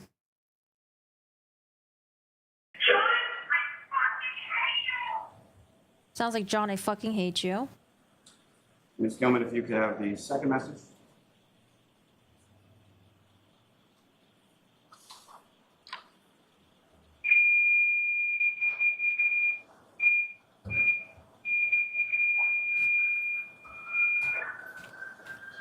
Sorry, Ms. Gilman, if you could pause right there, please. I apologize. I just wanted the siren to go by. Oh, that's fine. And before Ms. Gilman presses play again, Trooper Guarino, what time is the second message? 12:42. Ms. Gilman, if you could.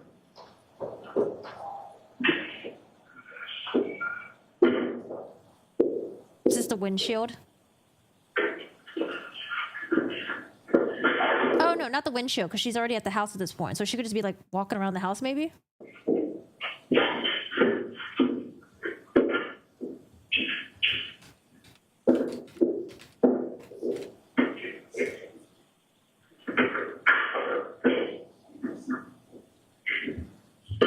Maybe stomping around the house with her shoes on. Now, Trooper Guarino, with reference to the third message, what time is that received? 12:59. And again, when I say received by Mr. O'Keefe's phone, is that correct? That's the timestamp of the voicemail in his phone, yes. And Ms. Gilman, if you could, with reference to that third message. John, I'm here with your fucking kid. Nobody knows what the fuck you want, fucking pervert. John, I'm here with your fucking kids, maybe? With reference to that third message. John, I'm here with your fucking kid. I'm telling you, you fucking kid. Oh, is she calling John a kid? I'm telling you, you effing kid. I think she's calling John a kid. That's perfect, I heard. Nobody. John, I'm here with your fucking kid. Nobody knows what the fuck you want. Nobody knows where the fuck you are. Nobody knows.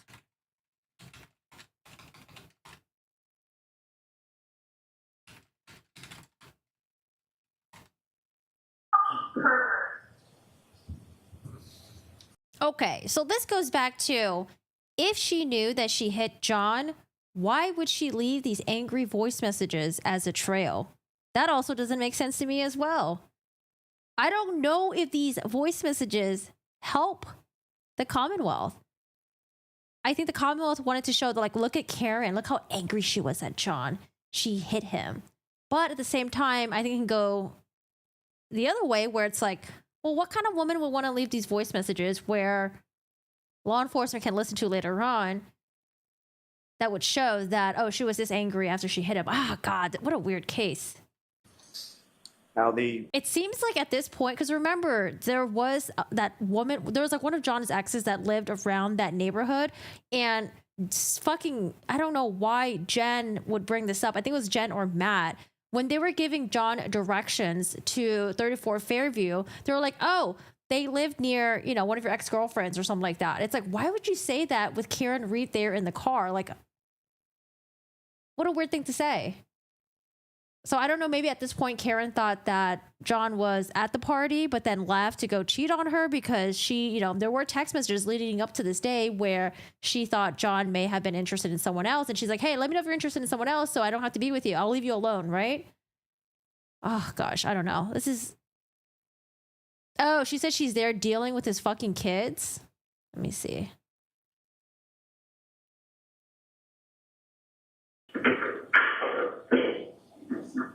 with reference, again, when I say phone, yes. John, I'm here with your fucking kid.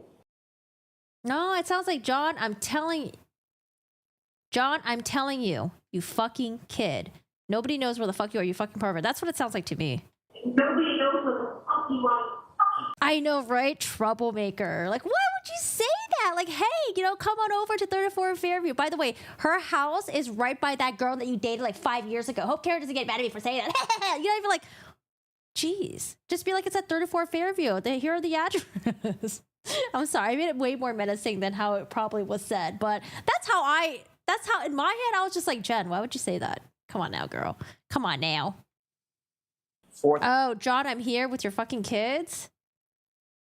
No, it sounds like John, I'm telling you, you fucking kid. I don't know. Whatever. Message, Trooper Guarino, what time was that received by Mr. O'Keefe's phone? 1:02 a.m. Ms. Gilman, if you could, when you're ready. John, I'm tired of your fucking kids. Oh, John, I'm tired of your... No, because I feel like when she says kid, it's singular, not kids.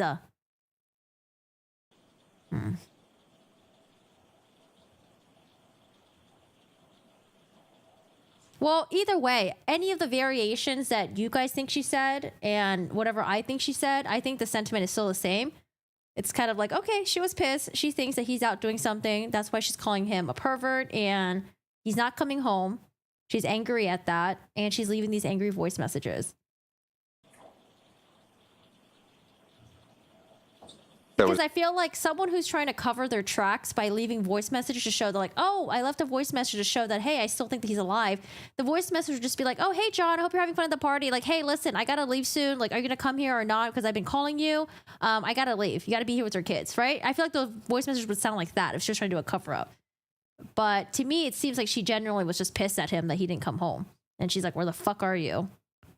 How old are the kids? At this time, I want to say 9 and 14. I don't know why those numbers come up in my head, but I think 9 and 14 maybe. I could be totally off. But that's the number that came in my head. It might be right, it might be wrong. Was it? Oh, sorry. No. Because, I think it was 9 and 14, wasn't it? Because the younger one just got accepted into a high school. And then, the older one was just accepted to a high school. And that's what they were celebrating that night. And the youngest boy, I don't know. I think he was 9 maybe. So can we just turn the air conditioner off for just a second, please? So you just... Long message. And Trooper Garino, with regard to the fifth message, what time was that received by Mr. O'Keefe's phone? 1:11 a.m. Excuse me. Ms. Gilman, if you could. Yeah, it's 1 in the morning. I'm with your fucking niece and nephew. You fucking pervert. You're a fucking pervert. So what time was this one? Yeah, I mean, she sounds pretty fucking pissed. 1:11 a.m. Excuse me. Ms. Gilman, if you could. Yeah, it's 1 in the morning. I'm with your fucking niece and nephew. It's 1 in the morning. I'm with your fucking niece and nephew.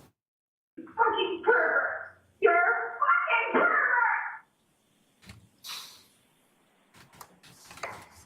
And the sixth message, sir, what time was that received by Mr. O'Keefe's phone? 1:18 a.m. Gilman, if you could. John, I'm going home. I cannot babysit your niece. I need to go home. You are fucking using me right now. You're fucking another girl. Yeah, there you go. That's what I was saying. I think that's why she was calling him a perv, because she thought that John was out having relations with someone else. I didn't get the beginning of this, though. What did she say? John, I'm going home. I cannot believe. I'm going home. Sorry, these are just... John, I'm going home. I cannot babysit your niece. I need to go home. I cannot something. I need to go home. You are fucking using me right now. You're fucking another girl. You're something. You're something using me. Using me. You're fucking another girl. You sleeping next to me. You're a fucking loser. Fuck yourself. The seventh message, sir, what time was that received by Mr. O'Keefe's phone? 5:23 a.m. Gilman, if you could.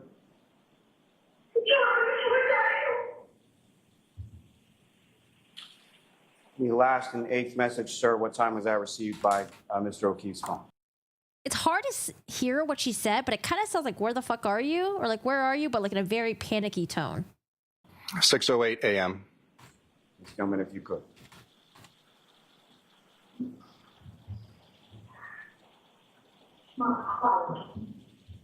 Gilman, if you could pause there for 1 second, I'm sorry.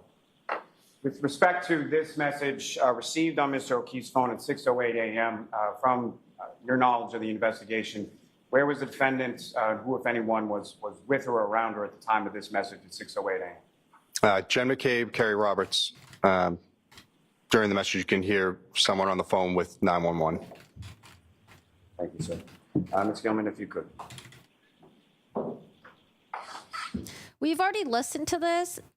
So Jen, I think, was on the phone with 911. You can hear Karen in the background, like, screaming. She's panicking. She's screaming. Which is what everyone has testified so far. The paramedics, some of the law enforcement.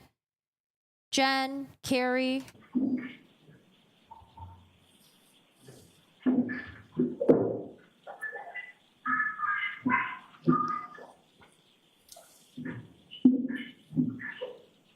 Oh, that's me right there. Anxious attachment style.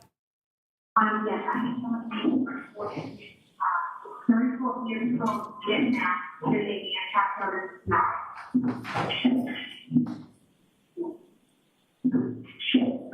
Yeah.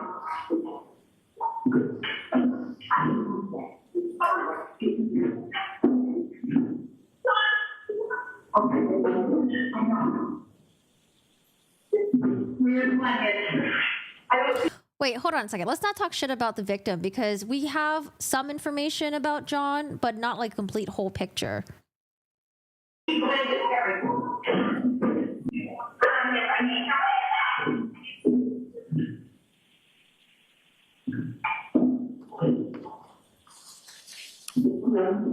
People with anxious attachment styles freak out when they can't get a hold of one. Yeah, that was me in my 20s. I would have crazy freak out. So when they were saying that like Karen was freaking out when she couldn't get a hold of John, I was like, yeah, I could see myself doing that back in the day. Maybe a little bit today too.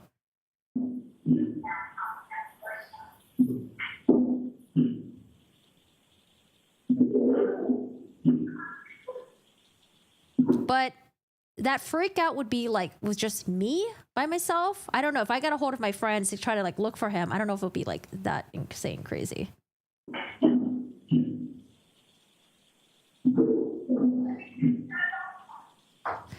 Jen is very calm in the phone call with this concerning. I think, I don't know. I don't know if I take that much, I don't know I don't know if I really read too much into that, because when you have one person that's freaking out, usually other people in the situation, one person will decide to be, okay, I'm going to be the calm, cool, collected person. Even though on the inside I'm freaking out, I'm going to be the one who's like calm and collected because, you know, we can't have everyone freaking out here, right? So I wrote this in my Discord a couple days ago, but we're at the hotel and we got stuck in the elevator. Initially, it was just like, oh, we're stuck in the elevator. Okay, there's 9 people here. It's getting hot. This kind of sucks. But the issue that I was having was the elevator would do these mini drops. So I was like freaking the fuck out. Like I'm not thinking, I'm not thinking like with a clear head. I'm being really fucking irrational. And I literally thought the elevator was just going to fucking drop because we were on the, you know, when you call the help for the elevator thing, you're like talking to the person. And so the elevator kept like jutting up and down. It would like drop and then stop and then drop and then stop. It was like really fucking scary. I was like freaking the fuck out. And I could tell that everyone else was also freaking out as well. But because I was the one who was freaking out the most, other people were trying to be like calm. Like my brother was trying really hard to be calm and like talk to the person that was trying to help us. And I was just in the background, like kind of like yelling and screaming. Because I was like, why the fuck is it jumping like that? Like, are we gonna fuck? Like, what is going on? Like, I don't know. Oh, anyways, who is calm when they find? Well, here's the thing. Like I said, in the inside, you're probably freaking the fuck out as well. But if you have someone that's yelling and screaming their heads off, you know, you don't really want to join in on that because you want to make sure that like, okay, well, when I call 911, if I'm also freaking out, I'm not going to be able to communicate clearly with them. I need them to come out ASAP. So when I'm talking on the phone with them, I have to be as calm and collected as possible, right? So that's how I see it as.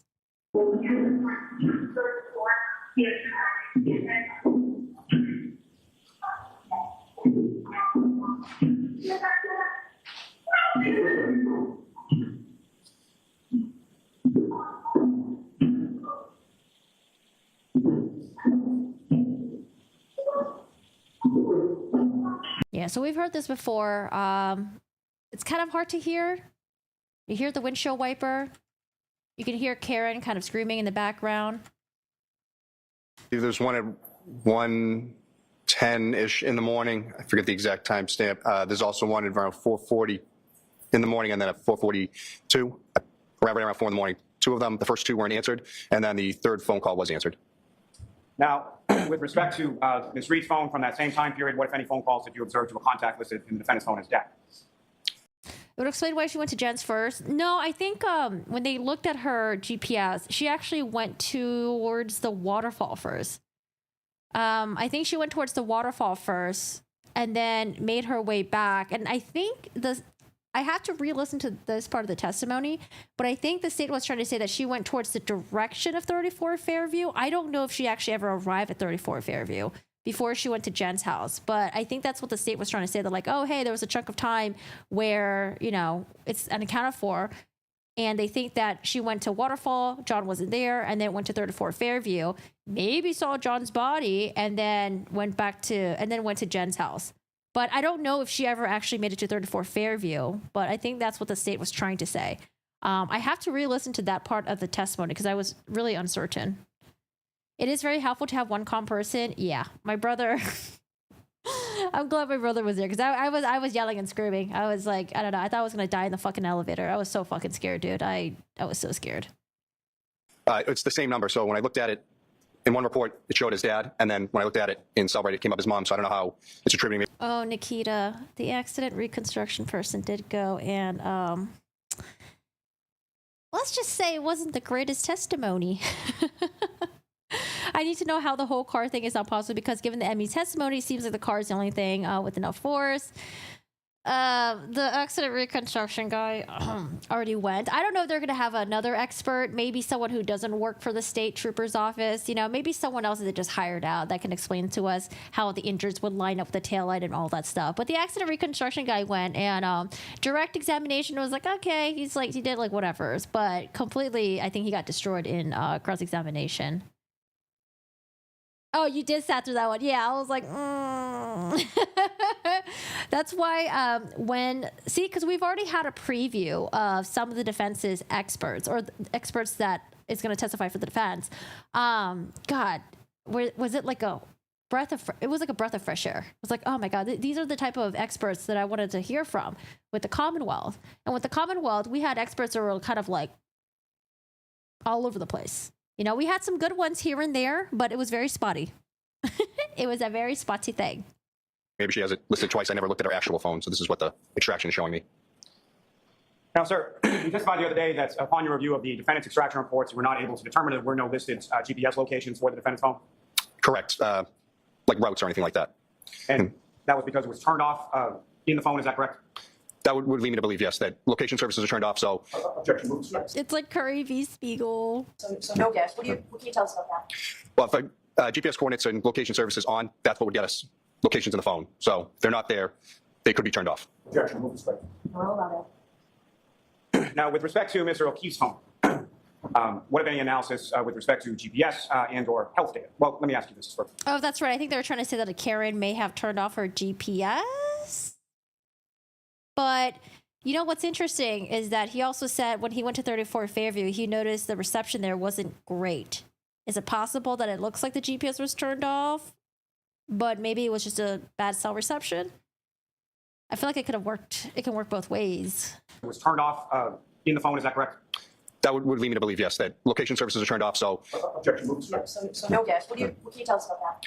Well, if GPS coordinates and location services on, that's what would get us locations in the phone. So if they're not there, they could be turned off. Objection. Now, with respect to Mr. O'Keefe's phone, what, if any, analysis with respect to GPS and or health data? Well, let me ask you this first. From your training experience and your casework with respect to forensic analysis of electronic devices. Wait, did he give a time frame of when the GPS location services was turned off? Correct. What the extraction is showing me. Now, sir, you testified the other day that upon your review of the defendant's extraction reports, you were not able to determine that there were no listed GPS locations for the defendant's phone? Correct. Like routes or anything like that. And that was because it was turned off in the phone, is that correct?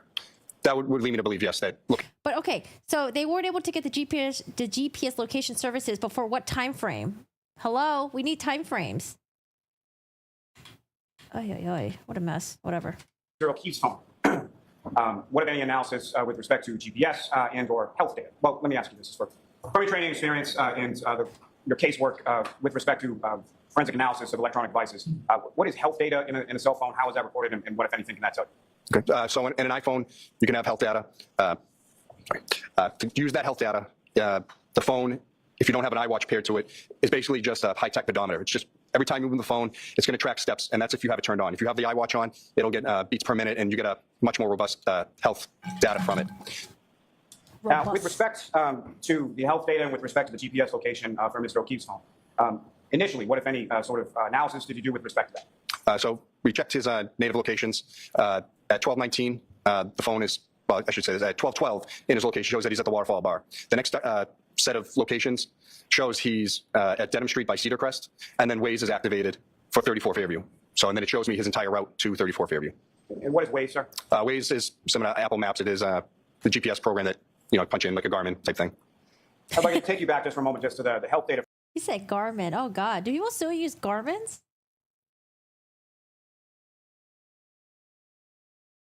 Probably not, right? Because everyone just has a cell phone. Garmins. From the Cellbrite extraction that you did. Heard that in a while. Specifically, you looked at data from 12 a.m. to 1 a.m. on January 29, 2022. Is that correct? Yes, Hi, that's Aaron. correct. And as far as the health data was concerned, there were some entries from 12:11 a.m. to 12:32 a.m. Is that correct? Yes, that's correct. And can you describe to the jury sort of what you observed and what, if any, significance those entries had to you as far as the health data was concerned?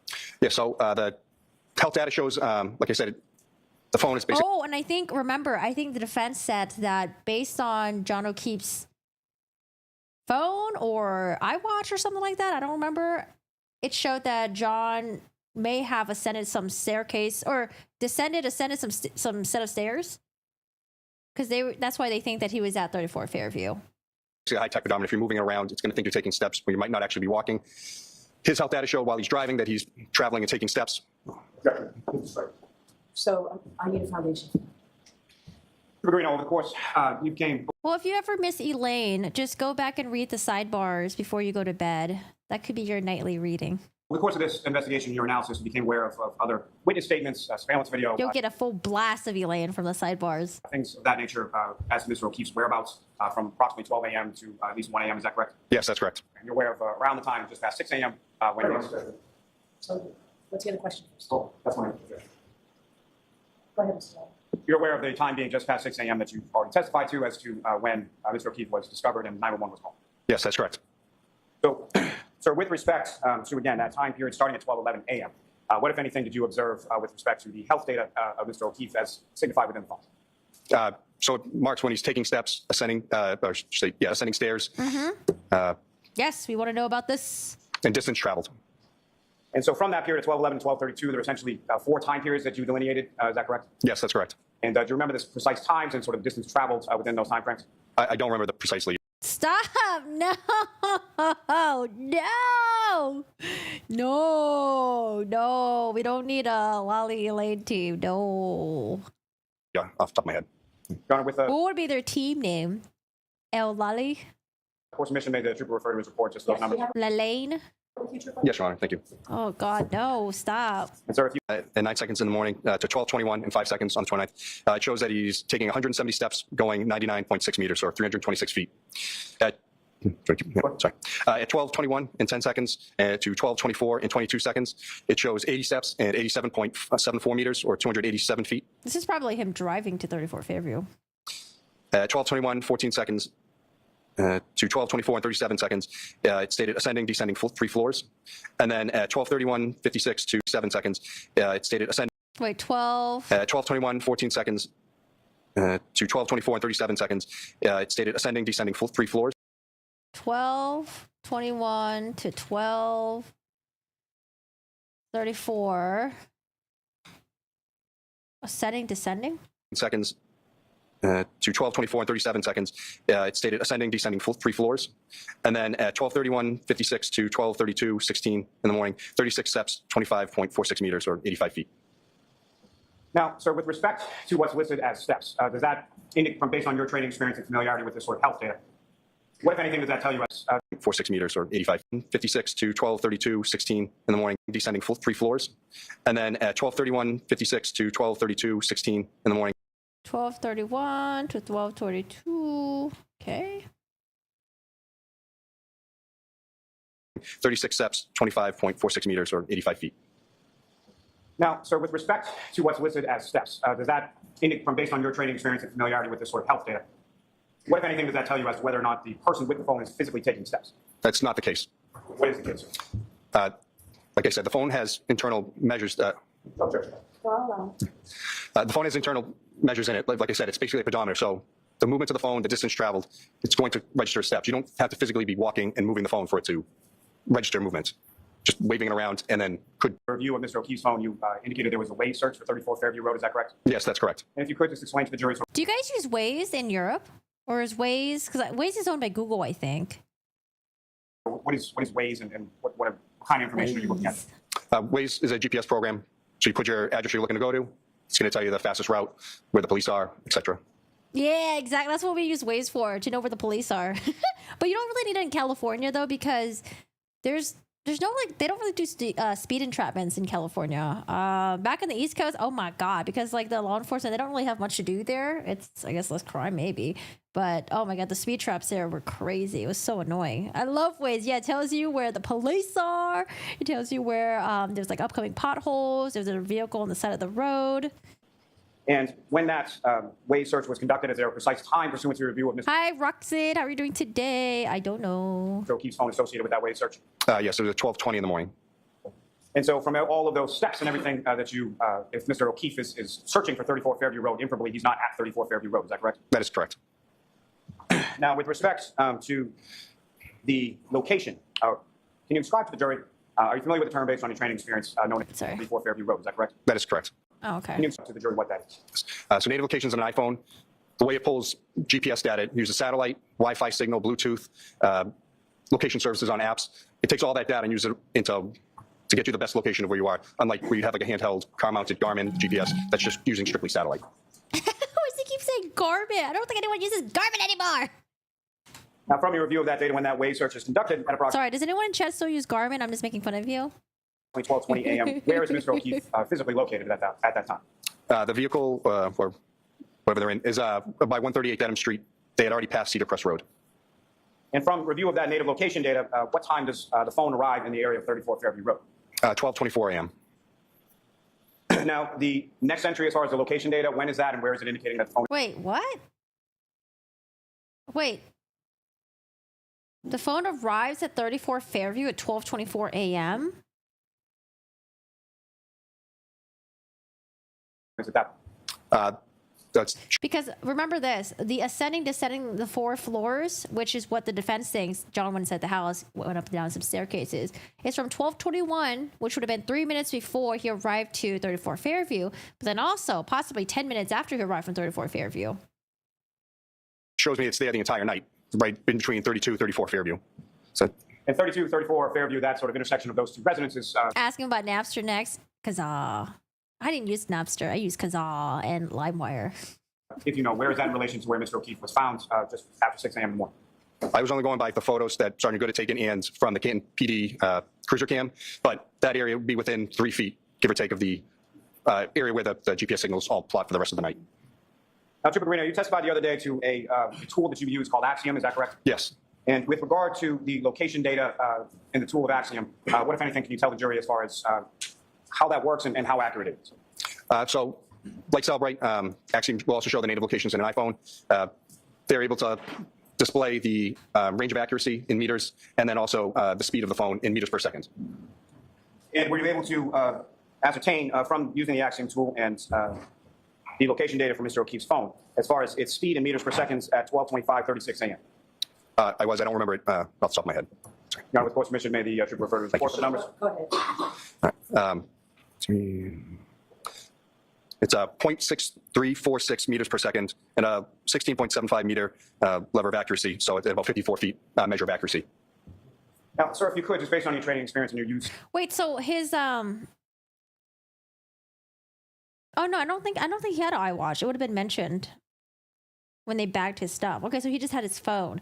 Because I was like, you know how iWatches, they tell you what your, I don't know, your blood pressure and all that stuff is, your heart rate and all that. But the iPhone can't do that, right? Yeah, because you're just holding the phone. Yeah, okay, just kidding. Just kidding. Don't listen to me. Familiarity with this Axiom tool. For the record, that's AXIOM, is that correct? Yes, that is correct. So as far as... Yes, and remember, Karen gets home at 12:36. Karen gets home at, was it 12:36? The phone connects to Meadows Wi-Fi, yeah, 12:36, but she could have gotten home maybe a couple minutes before, possibly as well. She gets home at 12:36, so from 12:24 she arrived, moved twice while Jen was watching, supposedly argued with him, knocked him, and drove home.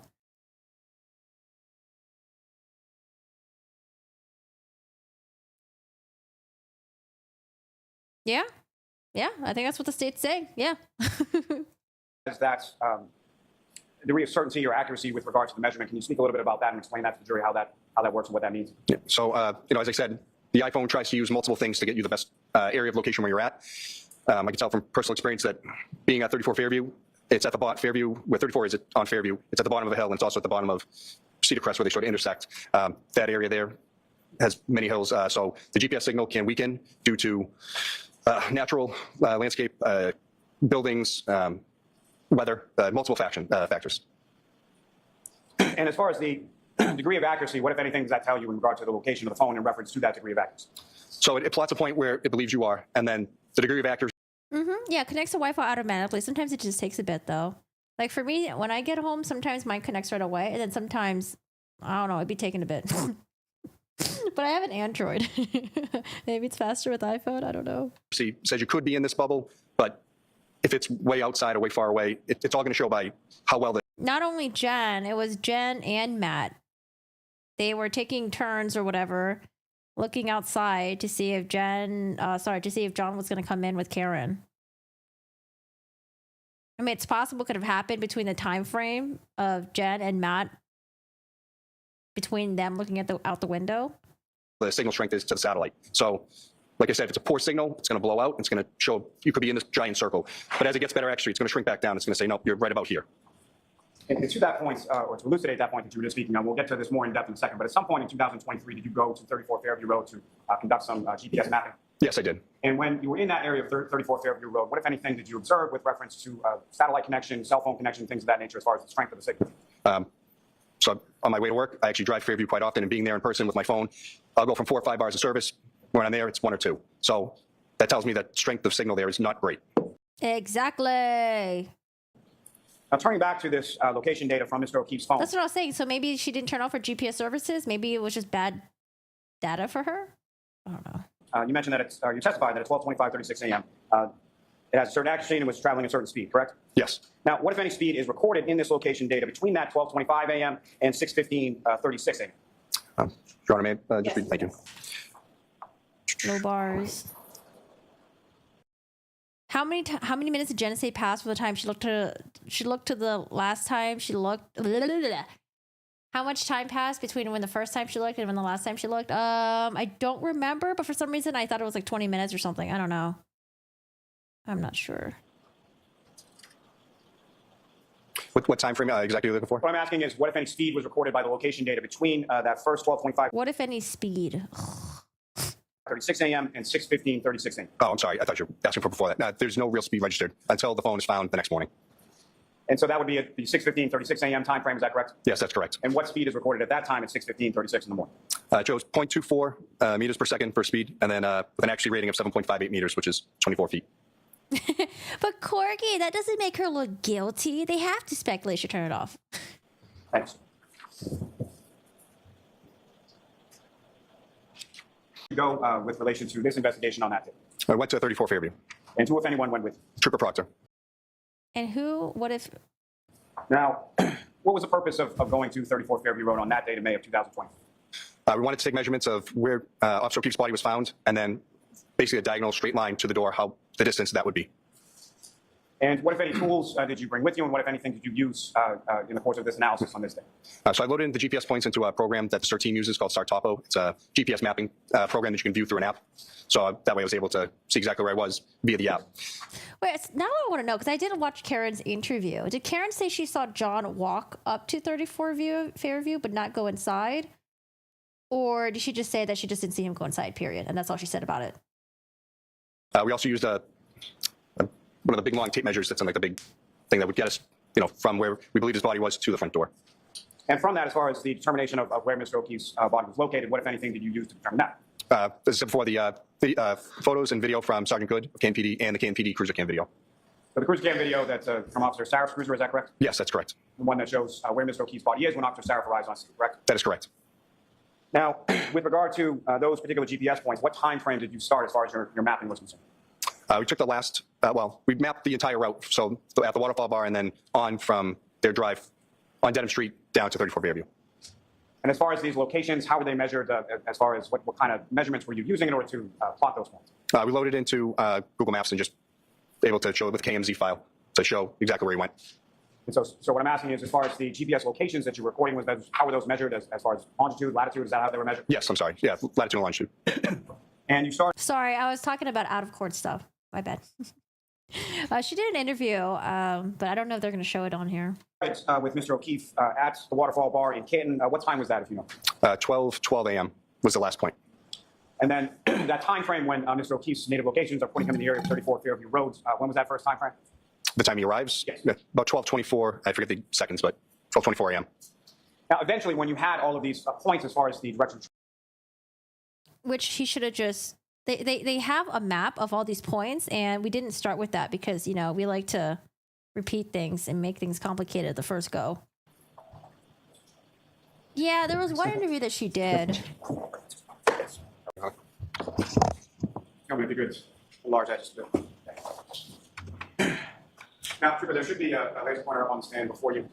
If you could, first of all, let me just ask you, recognize what's up on the screen now as the next exhibit? Yes. And again, Seriously, that's what they chose? Black on green? Oh, boy. explain to the jury sort of what we're looking at in this slide, and then using that laser pointer, if you could, direct the jury's attention to what many significance you have in this particular slide. So I took an overview of the town of Canton. So this here is the GPS route, and then down over, I can barely see. Let me just look on the map here. Yeah, I can barely see too. Zoom it up. So much better. The Waterfall Bar is right up, I can't really tell, honestly, from this, but it's on Washington Street. That's down here, I'm sorry. That's why I included an overview of everything so you could see the full range from the time period with that GPS locations. All right, if I may, just if it's possible, I am in that. Everybody see it? Dude, what the fuck? You could barely see the road names. Ay, ay, ay. Yes, sir, Trooper, I'm sorry. Now with visible before you with this, indicate again what we're looking at in this. Yep. So when you zoomed in, it actually closed it up. But it's down over here is the Waterfall Bar. There's a couple of points there listed. And then right around here is when the GPS tracks go. And their route, once Waze is activated, down to 34 Fairview. There is a zoomed in version of 5 Fairview. And Ms. Cameron, if I can have the next slide.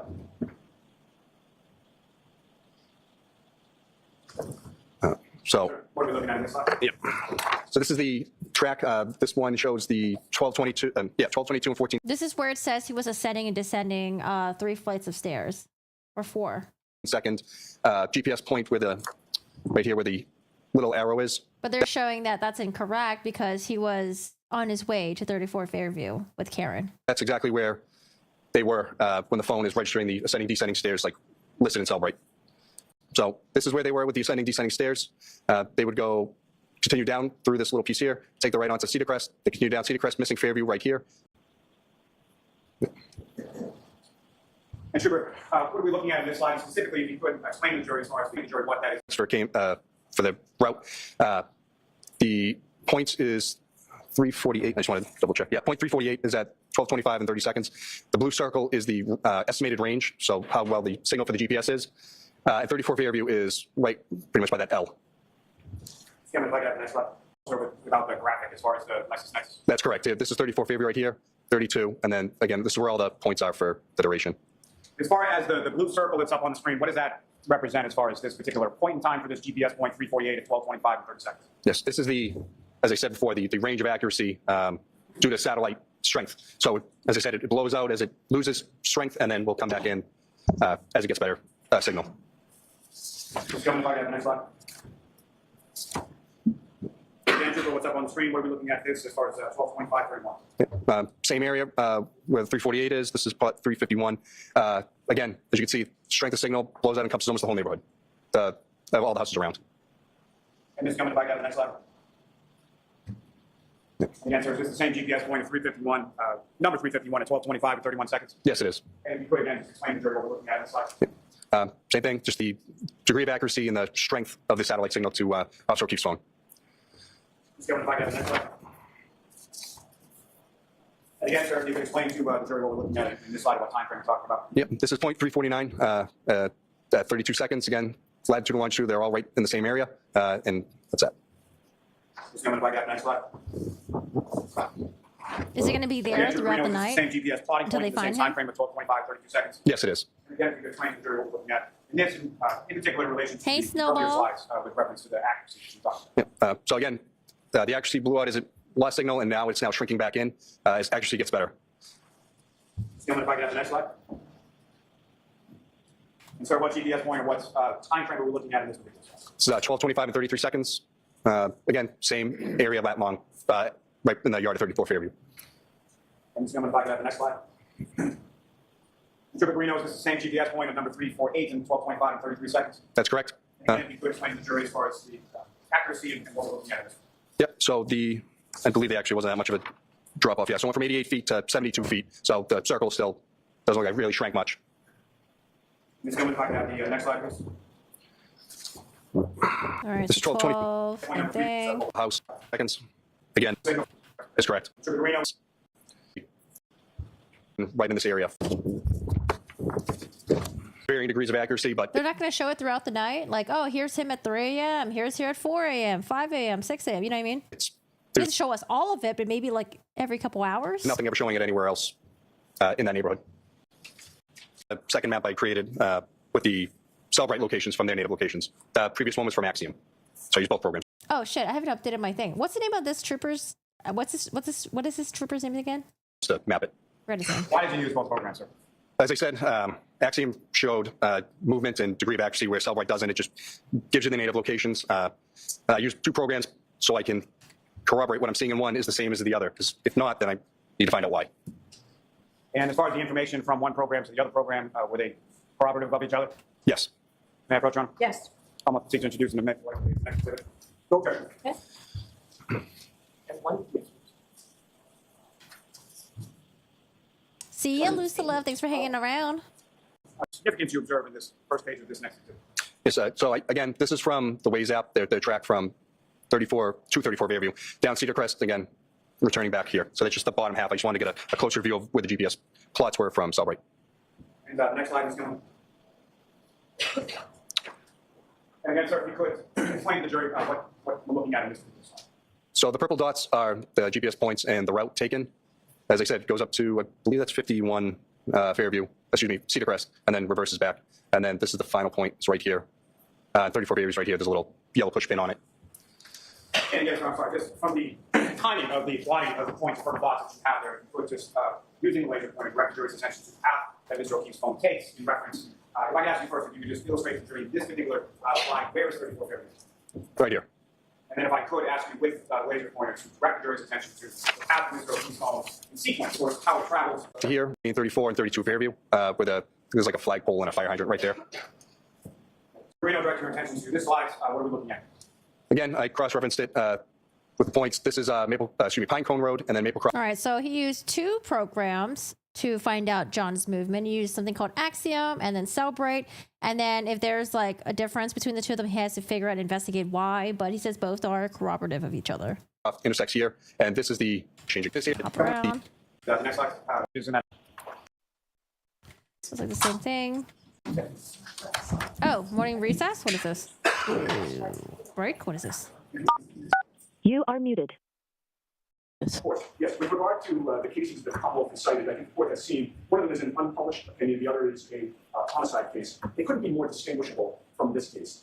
With regard to the unpublished opinion, that appears to have been a... Oh, this is something that the judge denied. The Commonwealth wanted the witness to testify. What did they want him to testify about? And the judge denied it. And she was rude to Yannetti.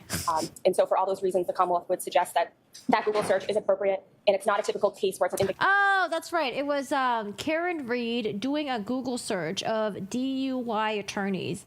And it was done at like 1:30 p.m. A couple hours after they found John O'Keefe, which honestly, I don't think that looks bad for her murder case. It could look bad for her DUI case. It's like, oh, she knew she was drunk. That's why she wants to hire a DUI attorney. But it could also be like, well, if she knew she killed someone, why hire a DUI attorney? Vacation of counsel, where law enforcement had not engaged her. Anyways, so judge was like, nope, we're not going to allow that Google search in. And then Yannetti does cross. Questions for this witness, Your Honor? All right, Ms. Yannetti? Thank you, Your Honor. Trooper Horino, you've testified that you disagree in many respects with the findings of the defense expert, Rick Green, which he outlined in his affidavit submitted in connection with this case, correct? And we haven't heard from Mr. Green yet. Yes, that's correct. I'd like to ask you some questions about your training and education and your... That's the defense's expert. So I feel like, wouldn't it be better to hear from the defense expert and then have this expert rebut afterwards? Or do they not get rebuttals or something? I don't know. Qualifications in the area of computer forensics.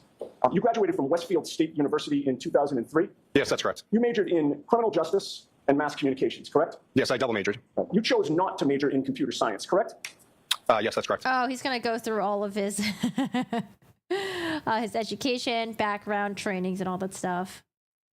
2 years after graduating, you became a patrolman in Norwood, correct? Yeah. Because, obviously it's going to be the battle of the experts, right? The jury has to decide which expert they're going to believe. And so he goes through what experience he doesn't have and what his expert probably has. I'm going to forward up a little bit. Information with your fellow investigators, is it not? I suppose so. Another purpose of writing a police report is to be fair to the people that you're investigating by explaining as best you can what happened, correct? I don't understand that question, Denham. Okay. The fact is you did write some early police reports in this case dated February 4th, 2022, just 6 days after John O'Keefe was found mortally wounded on Brian Albert's front lawn, correct? That is correct. When you wrote those police reports, you knew this was a homicide investigation, correct? I was told that it was believed to be yes. So that underscored the importance of being accurate and truthful, correct? Especially in a homicide investigation? I write my reports, no matter what the investigation is, the same exact way. And the purpose of one of your February 4th, 2022 reports was to explain how you came into possession of John O'Keefe's cell phone and to note the extraction that you did on the phone. Do you recall that report? Yes, I do. And before writing that particular report, you spoke with Trooper Michael Proctor, did you not? I received the phone from him, but I'm sorry? I received the phone from him originally, yes. And when you received the phone, the two of you did not remain mute, right? The two of you chatted? I don't remember the exact conversation. But there was a conversation, correct? I'm sure there was. And you recorded what Michael Proctor... Laura, says seeking advice from attorneys should never be used as a negative. It is a constitutional right. I think that is true. I do think that the state was trying to be like, oh, look, she was drunk. Why would she try to look for a DUI attorney? But I feel like it just wouldn't look good for their main case. Their main case is whether or not they think that second-degree murder occurred. I told you about that cell phone in your February 4th, 2022 report, did you not? No, but it's also like, you know how you have a right to not, what's the word I'm looking for? It's where you don't have to testify. There's a better way to say it. Where if you don't testify, you can't use that as an admission of guilt because it's their right to not testify. Didn't. Michael Proctor told you that on Saturday, January 29th of 2022, he and Sergeant Buchanan had responded to 34 Fairview Road in Canton. Did he not? Objection. I'll allow that. No, he didn't. Well, you wrote in your very first sentence in that... Incriminate things, that too. You have a right to not incriminate yourself, and also you don't have to testify. You don't want to fucking testify. ...report the following, quote, on Saturday, January 29th, 2022, Trooper Michael Proctor and Sergeant Yuri Buchanan of the Norfolk County District Attorney's Office responded to the unattended death of John O'Keefe at 34 Fairview Road in Canton. Those were your words, were they not? All right, so the objection's sustained. You can ask it differently. Did Michael Proctor tell you that he had received or retrieved John O'Keefe's cell phone from 34 Fairview Road in Canton? Objection. I'm going to allow that. No, I didn't know where it was retrieved from. Proctor said that he got it from someone else, for another trooper who was at the scene investigating, because Proctor was too busy seizing Karen Reed's car and going to the hospital to get his clothes and then not bringing them over to the evidence room right away. You didn't know where it was retrieved from? Correct. All right.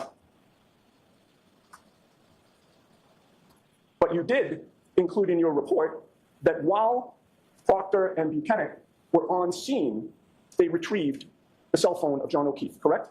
At some point during the day, they did. I don't know where from. So there's multiple. I'm asking about your report, but you know I'm questioning you about your report. No, I understand, and I'm explaining. I don't know what You don't get to explain, sir, most respectfully, until Mr. Lally questions you. Okay, so no comments. I think to speed things along, do you have your report with you? I do, Your Honor. I think it'll make it easier, Mr. Can you read Yannetti. the first two lines? Let him grab it.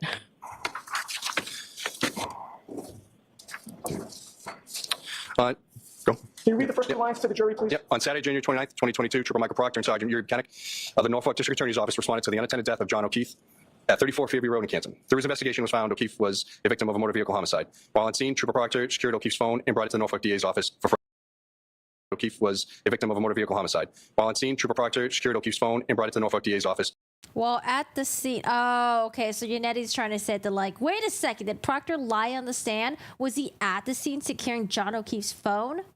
For forensic analysis. Okay. So And did he delete things or manipulate, blah, blah, blah, all that stuff, right? you agree with me that you included that clause while on scene, they secured his phone, did you not? I did write that. Okay. And that was back on February 4th of 2022, correct? Yes, it was. Within 6 days of John O'Keefe being found mortally wounded on Albert's Lawn, correct? Yes, sir. And at that time, you knew that the crime scene was 34 Fairview Road, correct? No. Yet you put in your report while on scene, did you not? Yes, I don't know what scene they recovered from. I know they went multiple places on the 29th. They didn't get back to me till 7:30 that night almost, when I first got the phone. Well, you'd agree with me that the Canton Police Department wasn't the crime scene, correct? I never said crime scene in my report. I wrote scene. Okay. Well, Canton Police Department was not the scene of any crime, was it? I don't know. I don't believe so. You don't know if the Canton Police Department was the scene of a crime. I don't think it was. You don't think it was? Okay. I get what Yanetti's trying to do here, but to me, on the jury, I wouldn't think it would be a big deal. Now, in that he's report, moving on. you were trying to establish the chain of custody of that phone, right? Because you described where it was found, where it was taken, and who had possession of it, correct? I said it never said where it was taken. I said the phone was recovered on scene by Trooper Proctor. Again, I don't know where it was recovered from. I did find out later it was at Canton PD. Well, hold on a second. Again, we're focusing on your report. I know, I'm reading it. As opposed to the details you want to fill in now, okay? Okay. With regard to, you just testified, you never said where it was taken, yet previously you said it was taken to you, was it not? No, I said recovered from, like the scene location. Yes. Also, when you hear people being accused of things, and when they lawyer up right away, there are some people that are like, oh, if they lawyered right away, they must be guilty, or else why else would you lawyer up right away? It's like, because you want to make sure the police don't fuck you over and you know your rights. And if you don't really know your rights, you want to make sure you have an attorney present to help you out with that shit. So that too.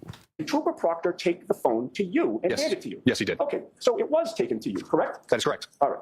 So you described in your report where it was found because you said while on scene, correct? Correct. And where it was taken to you, correct? Yes, sir. And who had possession of it, which was initially Trooper Proctor in terms of your observations, and then you, correct? That is who brought me the phone to the DA's office, yes. And you would agree with me that chain of custody of a piece of evidence is an important detail in any criminal investigation, isn't it? Yes. Unlike some of my fellow officers. Troopers. Would you agree with me that someone reading your report or listening to it as the jury listened today would understand you to be saying that Michael Proctor seized John O'Keefe's cell phone at 34 Road in Canton? Objection. Sustained. All right. I'd like to ask you some questions about the extraction that you discussed in that same February 4th, 2022 report, the very same report.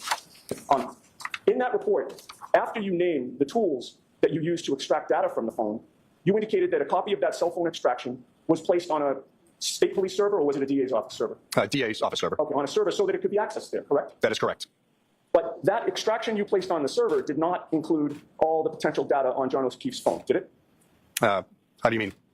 Well, didn't you indicate in your report that the extraction was not inclusive of all potential data contained within the device? No, that's not true.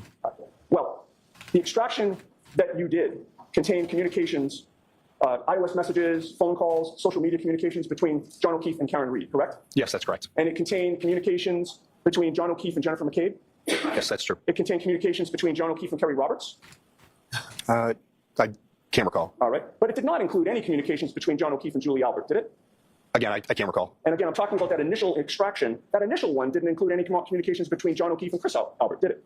I only created one extraction of John O'Keefe's phone. Right. That extraction report also did not include any location data, did it? No, it did. You didn't note any location data in that initial report, did you? In the February 4th report? Correct. I didn't go through the data at that point. All right. This is just my extraction report saying that I got the phone, it was extracted, and placed onto the server. And then Because it takes time to get that information extracted and make a report out of it, right? I wrote, this report is not inclusive of all potential evidence, potential data contained within this evidence. When was the first time that you reported on location data in this case? I don't remember. Wasn't until April of 2023, correct?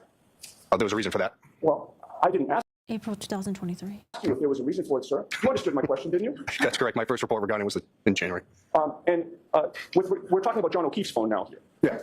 You did not report on the location data on John O'Keefe's phone until April of 2023, correct? I didn't look at the extraction initially. And you also did not report on any Apple Health data until the spring of 2023, correct? Again, I didn't look at the phone extraction. Trooper Proctor would have looked at it. I would have loaded it and given it to him. Okay, so Trooper Proctor had access to the phone first, and then Wait, was Trooper Proctor the one who was assigned to do all of that? And they're like, you know what, fuck it, Proctor, we're not letting you do this. Let's get this guy to do it instead. you took care of it, correct? He had access to the extraction that I would load into Cellbrite for him to look at, where you can't change the data. That is correct. Okay. And you would agree with me that you didn't address John O'Keefe's health or location data in any formal report until that. Wait, also, why was Proctor going through Karen's phone? Why was the phone not given to this guy to do his shit? Why did Proctor have Karen's phone to go through?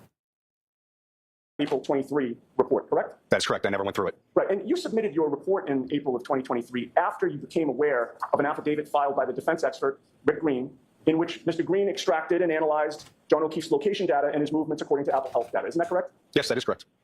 Before Rick Green submitted that affidavit, no member of the state police homicide investigation team, including you, had ever looked at or at least reported on the location data for anyone present at 34 Fairview, correct? For the devices that we had, sir? For John O'Keefe's device, for Jennifer McCabe's device, etc. I can't speak to that. I don't know. All right, but you didn't, correct? Again, I didn't look at the extractions until later. Right. So you hadn't looked at John O'Keefe's location data in particular prior to Richard Green pointing out the location data in his affidavit, correct? Again, I don't know. I wasn't asked to look for that data when I did look at it. Correct? Yes, there's no report until then. Right. Same with Jennifer McCabe's location data. You didn't report on that either, correct? I didn't look at Jen McCabe's phone. You didn't report on Brian Alberts or Colin Alberts or Brian Higgins' location data. Would you agree with that? I didn't have any of their phone extractions to get. Wait, so was he not told to look at John's location data because the state troopers were already like, hey, this is already in the bag. We know who did it. That's it. End of story. Let's close out the case. Why was John's location data not looked at? Get that data. So I wouldn't be able to anyways. Like, just in case? When you finally did check the location data, I want to ask you about your testimony on direct examination. Or is that something that doesn't get approved because it costs money to do it and they didn't want to do it? You believe that at a certain point, with regard to John O'Keefe's phone, the accuracy of the GPS points was within 3 feet. Do you remember that testimony? Yes, sir. All right. Can you show me where in any of your reports you specify that the GPS points are accurate within 3 feet? I don't have it in front of me. In my reports or the actual report? Yeah, no, any reports that you have in front of you or any that you reviewed, where is that? What do you, that I wrote? Is it in writing anywhere, sir? Yes, I wrote in my report that we believe we were within 3 feet of the latitude and longitude points that were mapped in Sartopo when we went to see that. That is the second report that I did, sir. The May of 2023 report? May 9th, 2023. All right. Now, let me just a moment. Yep, it's page. Hang on. They were like, easy case closed, let's move on. In paragraph 9, there's nothing that mentions that the accuracy is within 3 feet? From the program? No, I'm asking you about a report that you authored, that you just Nettie, he's so frustrated. mentioned to this jury. It's in Calm down, Nettie. paragraph 12, I'm sorry. It says, Trooper Proctor and I began to measure. I'm sorry. I'm sorry. I'm sorry. I wrote, Trooper Proctor and I began measuring the approximate I'm not location. asking you to read it. Okay. You're mentioning paragraph 12, and Yes, sir. you're talking about one particular spot in that, correct? Yes, that is the spot that we right. pointed on our. Now, with regard to John O'Keefe's phone, would you agree with me that it's important to properly handle and secure a cell phone that is seized in connection with a homicide investigation? Yes. Was it important in this investigation to properly handle and secure John O'Keefe's cell phone since he was the homicide victim? I mean. Oh God, Nettie. I think this is why he has to chill out a little bit. You know, he gave that guy such huge shit, and then he was like, "Oh, it is in paragraph 12." Okay. It was. We locked it in a secure evidence lab. All right. Well, you testified that the first time you reported on in your investigation or your evaluation of the location data, that was in your April 24th, 2023 report, correct? Yes, sir. And in that report, you revealed that you looked at his location data using Axiom software, correct? Yes, sir. And Axiom is a competitor of Cellbrite? Did you say that? Yeah. And Axiom is relied on by law enforcement across the country? I believe so. And you relied on it here? Did they even put it in a Faraday bag? I thought they did. I thought they did put it in a Faraday bag because I remember when I heard that, I was thinking, well, at least they did that part, unlike in the Murdoch stuff. With Maggie's phone, they even put it in the Faraday bag or anything. In terms of this issue of the location data, did you not? I used multiple programs, but yes, I used Axiom as well. And regarding the location data that you examined with regard to John O'Keefe's phone, you noticed, or you noted, I should say, that after a period of no speed having been registered for a period of time, John O'Keefe's cell phone started registering movement at 6:04 or 6:15 a.m.? 6:15 a.m. 6:15 a.m., and that's actually 6:15 and 36 seconds, correct? I don't have it in front of me, but I believe that's correct. Sounds right. Yeah. And at that point, his phone registered a speed of 0.0484 meters per second. Just want to confirm. Sure. that the second report or the first report? I'm sorry. There it is, yeah, 0.0484. 0.0484 meters per second? Yes. And that's at 6:15 and 36 seconds? Yes, it is. All right, so now as you were examining that data, sir, you certainly knew from this investigation by that point that when the phone was moving, according to that data, at 6:15 and 36 seconds on January 29th of 2022, John O'Keefe had already been found mortally wounded and incapacitated, correct? From the voicemail message, that's how I was able to, I don't know the exact time frames that he was found and transported, but I know 6:08 from Ms. Reed's voicemail that the 911 call is made, and they're on scene. I think we're talking over each other here, because what I'm asking is, you knew that by 6:15 and 30 seconds... Oh, because 6:08 could have been when Carrie Roberts discovered the phone? Or did Carrie Roberts discover the phone after they lifted John onto a stretcher? Oh, God, I don't remember that. Bye, Dominique. Thank you so much for hanging out. I hope you have a good one. Appreciate you being here. In the morning on January 29th, John O'Keefe had already been incapacitated and mortally wounded. That was my question. Oh, yes, that's sorry. I misunderstood. So you knew from your investigation that meant it could not have been John O'Keefe moving with his phone at 6:15 and 36 seconds, correct? That is correct. It had to be somebody else, correct? Yes. Would you agree with me that once investigators took possession of John O'Keefe's phone, any movement of his phone after that would not help in your homicide investigation, would it? I don't understand. So in other words, John O'Keefe's been incapacitated. Yes. Somebody from law enforcement seizes his phone. Would it help your investigation or the investigation of the Norfolk Detectives Unit to track and record location data on that phone after 6:15 a.m.? Well, it's there. I did look at it. It goes to Canton PD and then later comes to the office. I didn't ask if it's there. I know it's there. I'm asking you, does that help you in your investigation of a potential of a homicide to track the phone and have that location data recorded on the phone? Oh, sorry. I was wondering this as well. If you Google whatever Karen Googled in Massachusetts, would Yannetti have showed up as a DUI attorney? Because remember, Proctor said that he found messages between Karen and Yannetti, I think, was it that day or the day after? After John O'Keefe could not have been the one moving with it. No, not necessarily. In fact, if the phone is manipulated in some way, after investigators take possession of it, that could potentially harm an investigation, couldn't it? Objection. Sustained. Well, to preserve the integrity of the data on the phone as it existed before the police took custody of the phone, there is a way to stop the phone from recording location data, again, after the police take custody of the phone, isn't there? Yes. Well, there's some attorneys that like specialize in DUI, like known as the DUI like attorney, you know? If you can, place it into airplane mode. Yes, yeah, you So mentioned I wonder if you search like, you know, best DUI lawyer in Massachusetts, would Yannetti pop up? direct examination that it could be accomplished by putting the phone into Or did she find Yannetti in a different way? airplane mode, correct? That is correct, sir. But when that phone was seized, no investigator put the plane into airplane mode that early morning because you know that location data was found on that phone, correct? I don't know when it was placed in airplane mode. But you know it wasn't by 6:15 a.m., correct? That is correct. All right. And there's also another way to prevent any signal I think the paramedics had it. The paramedics had it, and then someone gave it to law enforcement at some point.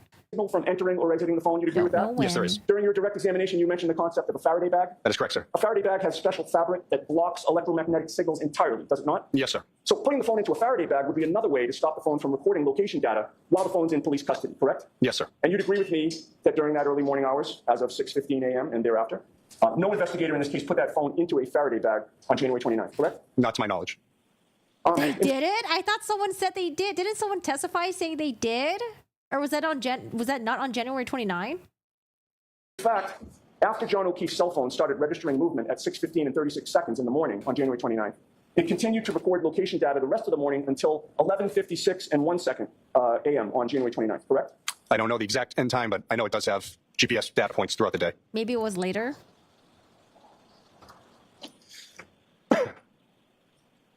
You would agree with me that for several hours after the police had the phone, it was not put in a Faraday bag and it was not put into airplane mode, correct? That is correct. All right.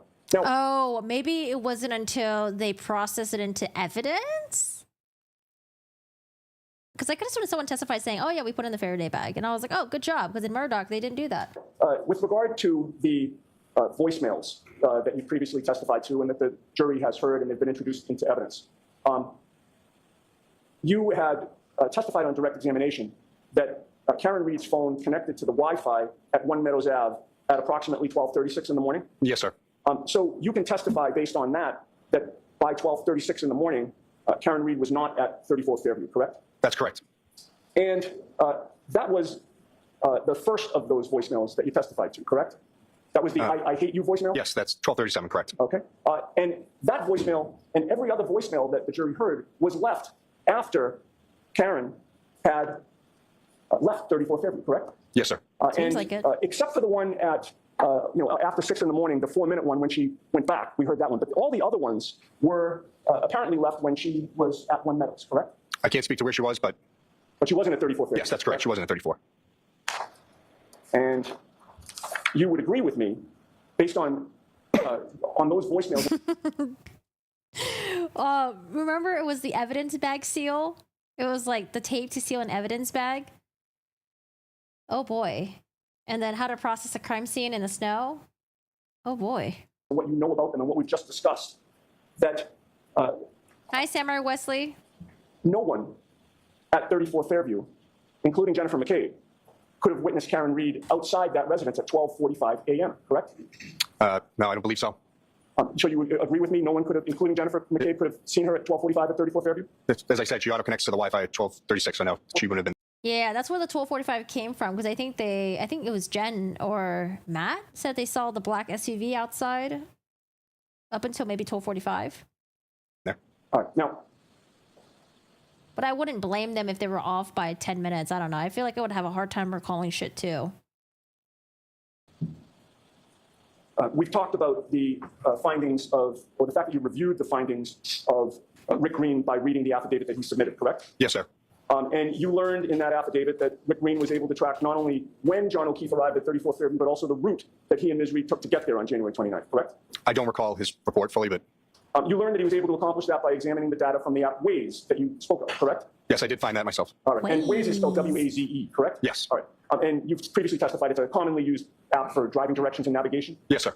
To avoid the cops, he said. And regarding your analysis of the phone, you learned that there was Apple Health data from John O'Keefe's phone on January 29th of 2022, correct? That is correct. And Apple Health data can reveal a number of steps that a person has taken during a given time period, as well as whether that person is going up or downstairs, correct? Yes. And on John O'Keefe's phone, you learned that there was Apple Health data. Oh, okay, good. I want to know what the defense is going to say about this, because defense is trying to say that John arrived at 34 Fairview, went inside the house, ascended, descended some staircases. Okay, that's why he's inside the house. But this guy is saying, well, at the time where it says he was ascending, descending staircases, he was actually not even at 34 Fairview. He was still on his way over, driving from Waterfall. That tracked his steps from the time he's seen on surveillance video leaving the Waterfall Bar and Grill and moving forward after that, correct? Let's see what I don't know anything about the says. Waterfall Bar video. I just have the timestamp from the phone showing it at around 12:12 at the Waterfall. And it actually was between 12:11 and 9 seconds, and then the ending period of that first time period was 12:21 and 5 seconds. And then oh, yes, from the health. Thank you. Yes, sir. Okay, from the Apple Health. And the data showed that he took a total of 170 steps between that time period, correct? That's what the phone registered, yes. All right. And regarding those 170 steps, isn't it true that this data from Apple Health signifies that 170 steps took place at some point during that 10-minute approximate time period? No. So is it your understanding that those 170 steps all took place at 12:11? No. Again, like I said, the phone is a high-tech pedometer. It doesn't mean that steps were taken. It means the phone was manipulated in a way that it believed it was moving and taking steps. Oh, I see your objection. Yeah. Okay, so Sorry. Yeah, let's assume there were steps for the purpose of this discussion. Yeah. Okay, because and they could have been steps, correct? They could have been, yes, but All right, so let's no way to prove assume that for now. Okay. Assuming there were 170 steps taken, that could have meant that John O'Keefe took 170 steps beginning at 12:11 within that time period, correct? It's saying that, again, the time frame that it gave me is 12:11 to 12:21. Right, yeah, so when I was, he could have started walking at 12:11, correct? Yes. All right, but he also could have taken that 170 steps closer in time to 12:21, correct? Well, at that point, he's in the car. I'm not asking about where he was. Could not have been, no. I'm just asking about what the data shows. And I would say no. If it shows 170 steps between 12:11 and 12:21, then strictly based on the data, you don't know where those 170 steps took place within that 10 minutes, correct? To a degree, yes. Okay. And it's possible it could have been toward the beginning, toward the end, or maybe fairly evenly spaced, right? You just know that there were 170 steps that were taken in that 10-minute time frame, correct? Again, that's assuming that they are steps. Right, and again, I'm asking you But they're from the not data steps, itself. but okay. Again, the phone says it's steps, doesn't mean they are. Wait, I want to know what Yannetti's going with this. The Apple Health data also showed a total of 80 steps between 12:21 and 12:24. Correct. As part of your investigation of this case, were you aware that there was a 12:23 text message from Ryan Nagel to Julie Nagel in which Ryan texted his sister Julie he had arrived at 34 Fairview? Objection. Sustained, you can ask it differently. In any case, you would agree with me that 1223 is between 1221 and 1224, correct? That is correct. And that is the 1221 to 1224 time frame where the Apple Health data showed that the user of John O'Keefe's phone took 80 steps, correct? Yes. All right. Now, John O'Keefe's Apple Health data also showed that he climbed up or down 3 flights of stairs between 1221 and 1224, correct? Yes. And that's the same period in which the data reflects 80 steps, correct? It's off by about 12 seconds. 12:22, 22. That's right. 12:24 and 22 seconds was the ending for the stamps, but 12:24 and 37 seconds. Okay, but approximately. Approximately, yes. All right. And regarding going up and down those 3 floors, Apple does not provide data precise enough to determine when within that range the 3 floors were transverse, correct? There was a second point at 12:22 and 14 seconds that had specifically on stairs. Okay, and you would agree with me that, and again, assuming that they were stairs as Apple Health data reflects, those stairs could have been ascended or descended toward the beginning, toward the end, or throughout that 3-minute time period, correct? In this case, no, because there's a set point that's in the Cellbrite report that shows it's 12:22 and 14 seconds. All right. Finally, his Apple Health data also showed a total of 36 steps between 12:31:56 and 12:32:16, correct? Yes, that is correct. All right. So I would like to direct your attention to your May 9th, 2023 report, which was the second report that you wrote that we've already referenced. Yes, sir. Specifically, paragraph 15. Okay. I guess he was just laying the foundation. I don't know. A little bit confused why he was talking about the 170 steps, but okay. That O'Keefe's health data in Cellbrite shows him ascending, descending 3 flights of stairs at 12:22 and 14 seconds. Did I read that accurately? Yes, sir. And the native locations in Cellbrite and the cached locations in Axiom both show O'Keefe's phone location by the intersection of Oakdale Road and Pinecone Road, which is in front of 36 Oakdale, and which is approximately a little over a half mile from 34 Fairview. Did I read that essentially correct? Yes, sir. All right. Do you stand by the statement that he ascended and descended 3 flights of stairs precisely at 12:22 and 14 seconds? I'm going by what Cellbrite has given me from that time point, and that's what I used. Isn't it true that what the Apple Health data actually state is that John O'Keefe's phone went up and down 3 flights of stairs sometime within the time period that began at 12:22:14 and ended at 12:24:37?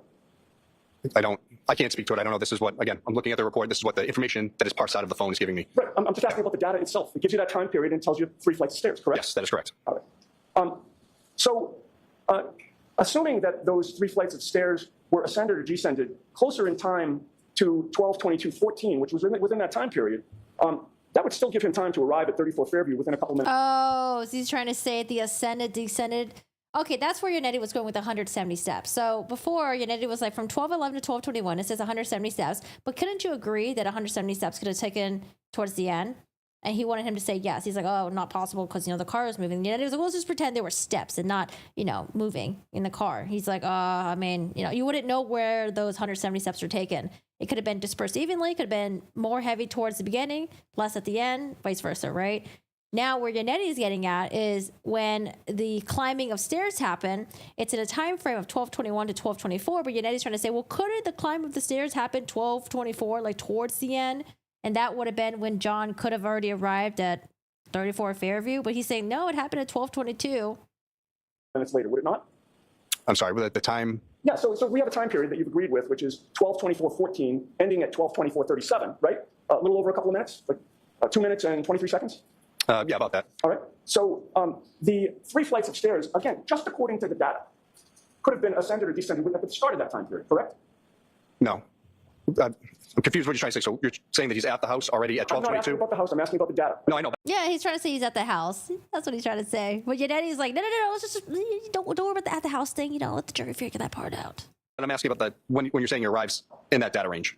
No, I'm confused. I'm strictly asking you just to look at the data. Yeah. And you agree with me. Whenever there's a time period and Apple Health returns either steps or stairs, you can't pinpoint just from the data when they occurred within that time period, correct? Objection. Your Honor, maybe helpful if counsel could refer to which data he's talking about and not just keep saying I'm hearing his data. I thought that was Do you know clear. which data Ms. Yanetti's referring to specifically? I'm slightly confused. I know you said that time frame that I wrote in my report for that 12:21 to 12:24. And then, as I stated before, Cellbrite shows a specific time point of 12:22 and 14 seconds when the stairs are ascended, descended. That's why I'm confused. We're going to get to that, but Okay. I'm not asking you about that. I'm asking you about the fact that there's a time period and you can't place where within that time period just based on that data itself. Yeah, that's what's recorded and shown to me. So again, that's what it's shown. I can't say otherwise. Your conclusion was that John O'Keefe could not have been at 34 Fairview Road at 12:22 and 14 seconds because Waze put him on Oakdale Road about a half mile away, correct?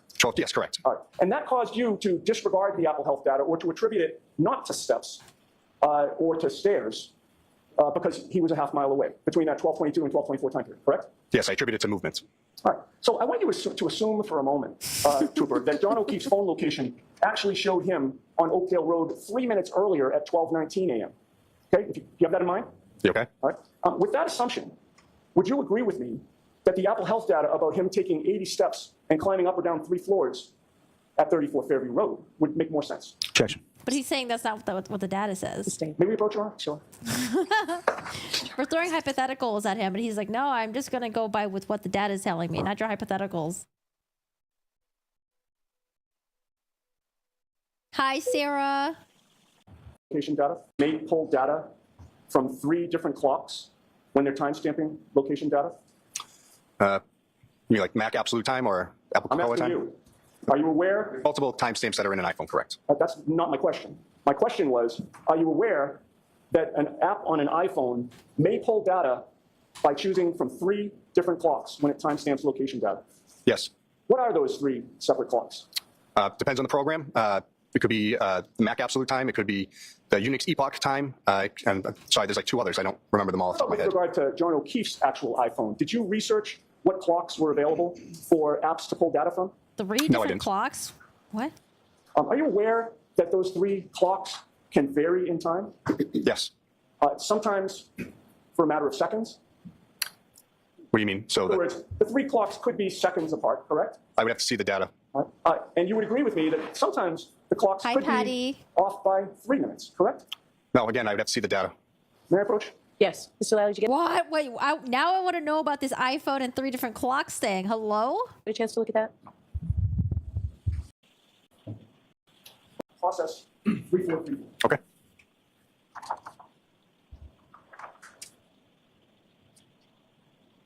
Okay. Do you see the process 3434 highlighted in blue on what I've placed before you? Yes, sir.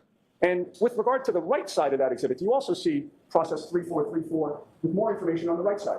Yes. And do you see the 3 different clocks that are listed on that printout? I do. What are those 3 different clocks? Sorry, it's a bit blurry. Monotonic date time, baseband date time, and then display date time. And Aaron asks, after the experts so far, what are y'all thinking of this case? Question mark, question mark, question mark. looking at that, would you I think a lot of us are still confused. recognize that as being information that was available from John O'Keefe's phone from the extraction? Yes. I would offer that as an exhibit, Your Honor. Any objection, Mr. Lally? No, Your Honor.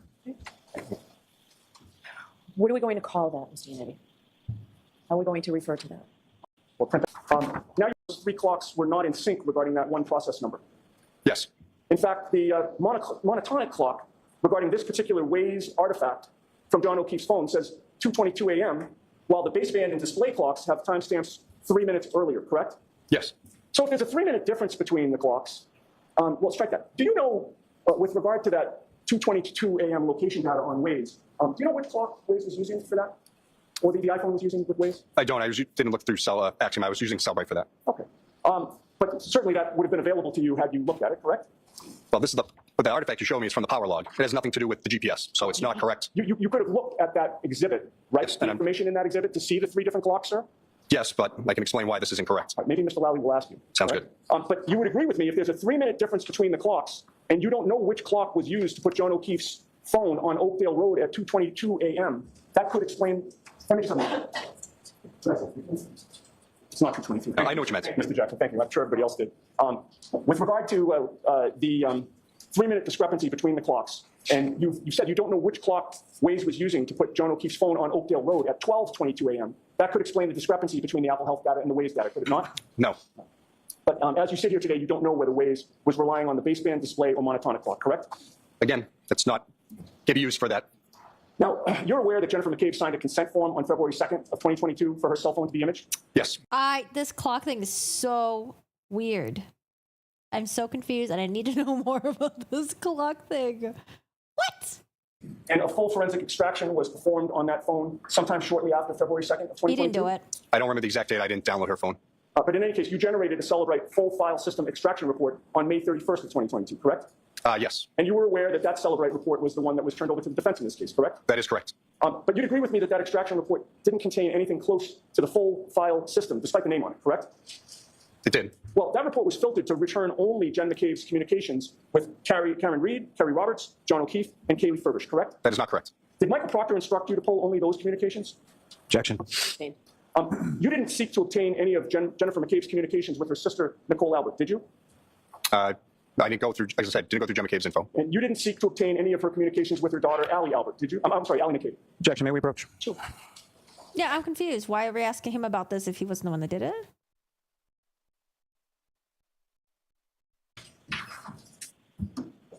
Forensic image of Jennifer McCabe's phone was not shared with the defense until it was requested by us in October of 2022, sir? That is not true.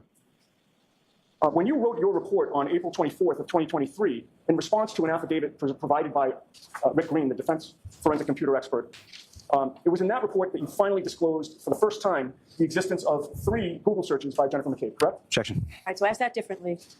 Prior to April 24th of 2023, you had not reported in any formal manner with anything that was shared with the defense about the existence of 3 Google searches by Jennifer McCabe, correct? I never looked at Jennifer McCabe's phone.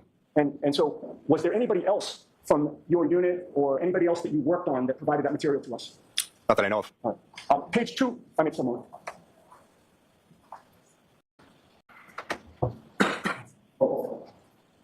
Honestly, I want to know what the jury thinks of Jen McCabe and where they're at with Jen McCabe, the Alberts, and the other McCabes. I have a printout, but I have on a. I'm going to. The report that I gave.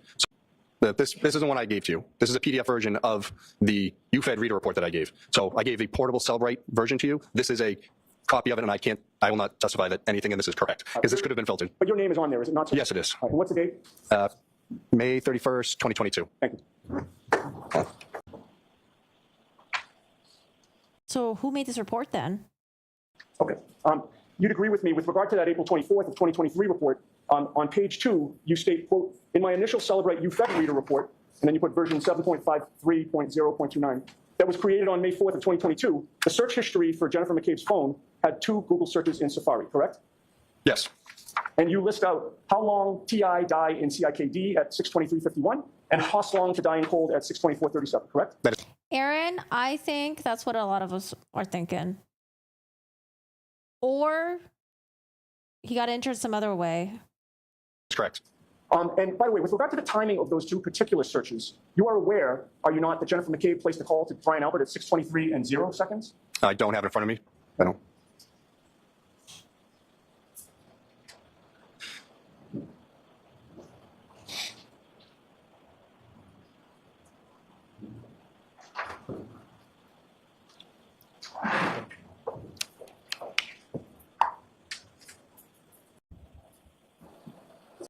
Familiarize yourself with that and then tell the jury if you recognize what it depicts. Have a call log that says 20888 with no name at 6:23.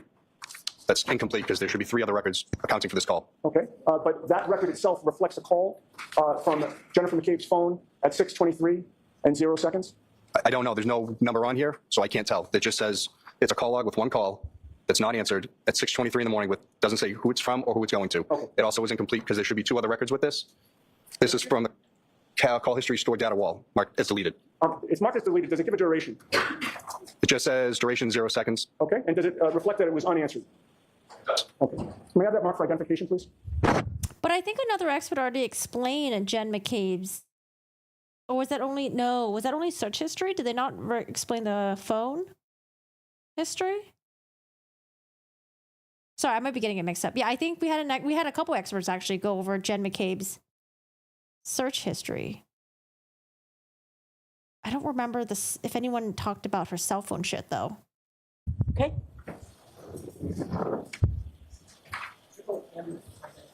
Thank you.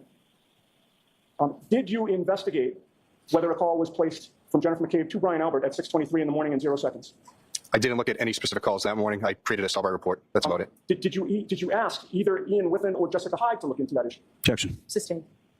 You would agree with me that that call and the record of the deletion of that call is nowhere in your April 24th report, correct? I believe it's in my May 9th report. All right. Did I ask you about your April 24th report, sir?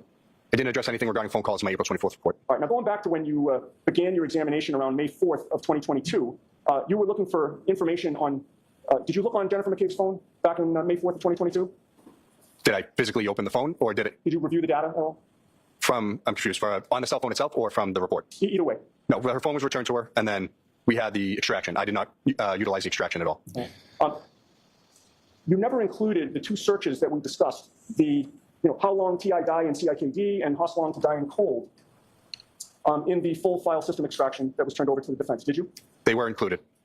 Well, page 6 of your April 24th, 2023 report goes on to state that when you switch to a new version of Celebrite, and Sorry. dropped out. Yeah, it was a phone call, the power log. Page 6 of your version 7.61.0.12, you found an artifact from the browser state DB wall file for a global search of Hoslong dying cold at 2:27 and 40 seconds, correct? Yes.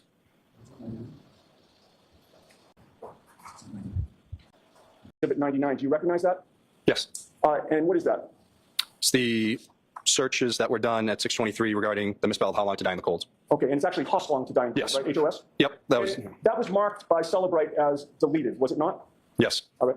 And your April 24th, 2023 report goes on to mention 2 deleted calls to Jen McCabe's sister, Nicole, who was saved as Coco in her phone, correct? I'd have to see it, but I believe so. May I approach? Yes. Look up at me when you're done. Okay. Nicole, who was saved as Coco in her phone? I don't know who it's coming from, but it does say it's going to Coco, and then again coming from wall files. Correct. All right. And your report doesn't mention it, but what was the duration of those 2 calls according to that log? On this sheet here, it says 9 seconds for the first one and then 7 seconds for the other.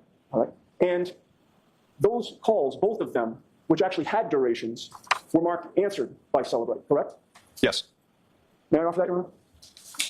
Yeah, I don't think they had an expert to explain the phone calls yet. Can you both? Objection? I believe it's already in, but I'm sorry? I believe it's already Wi-Fi verification.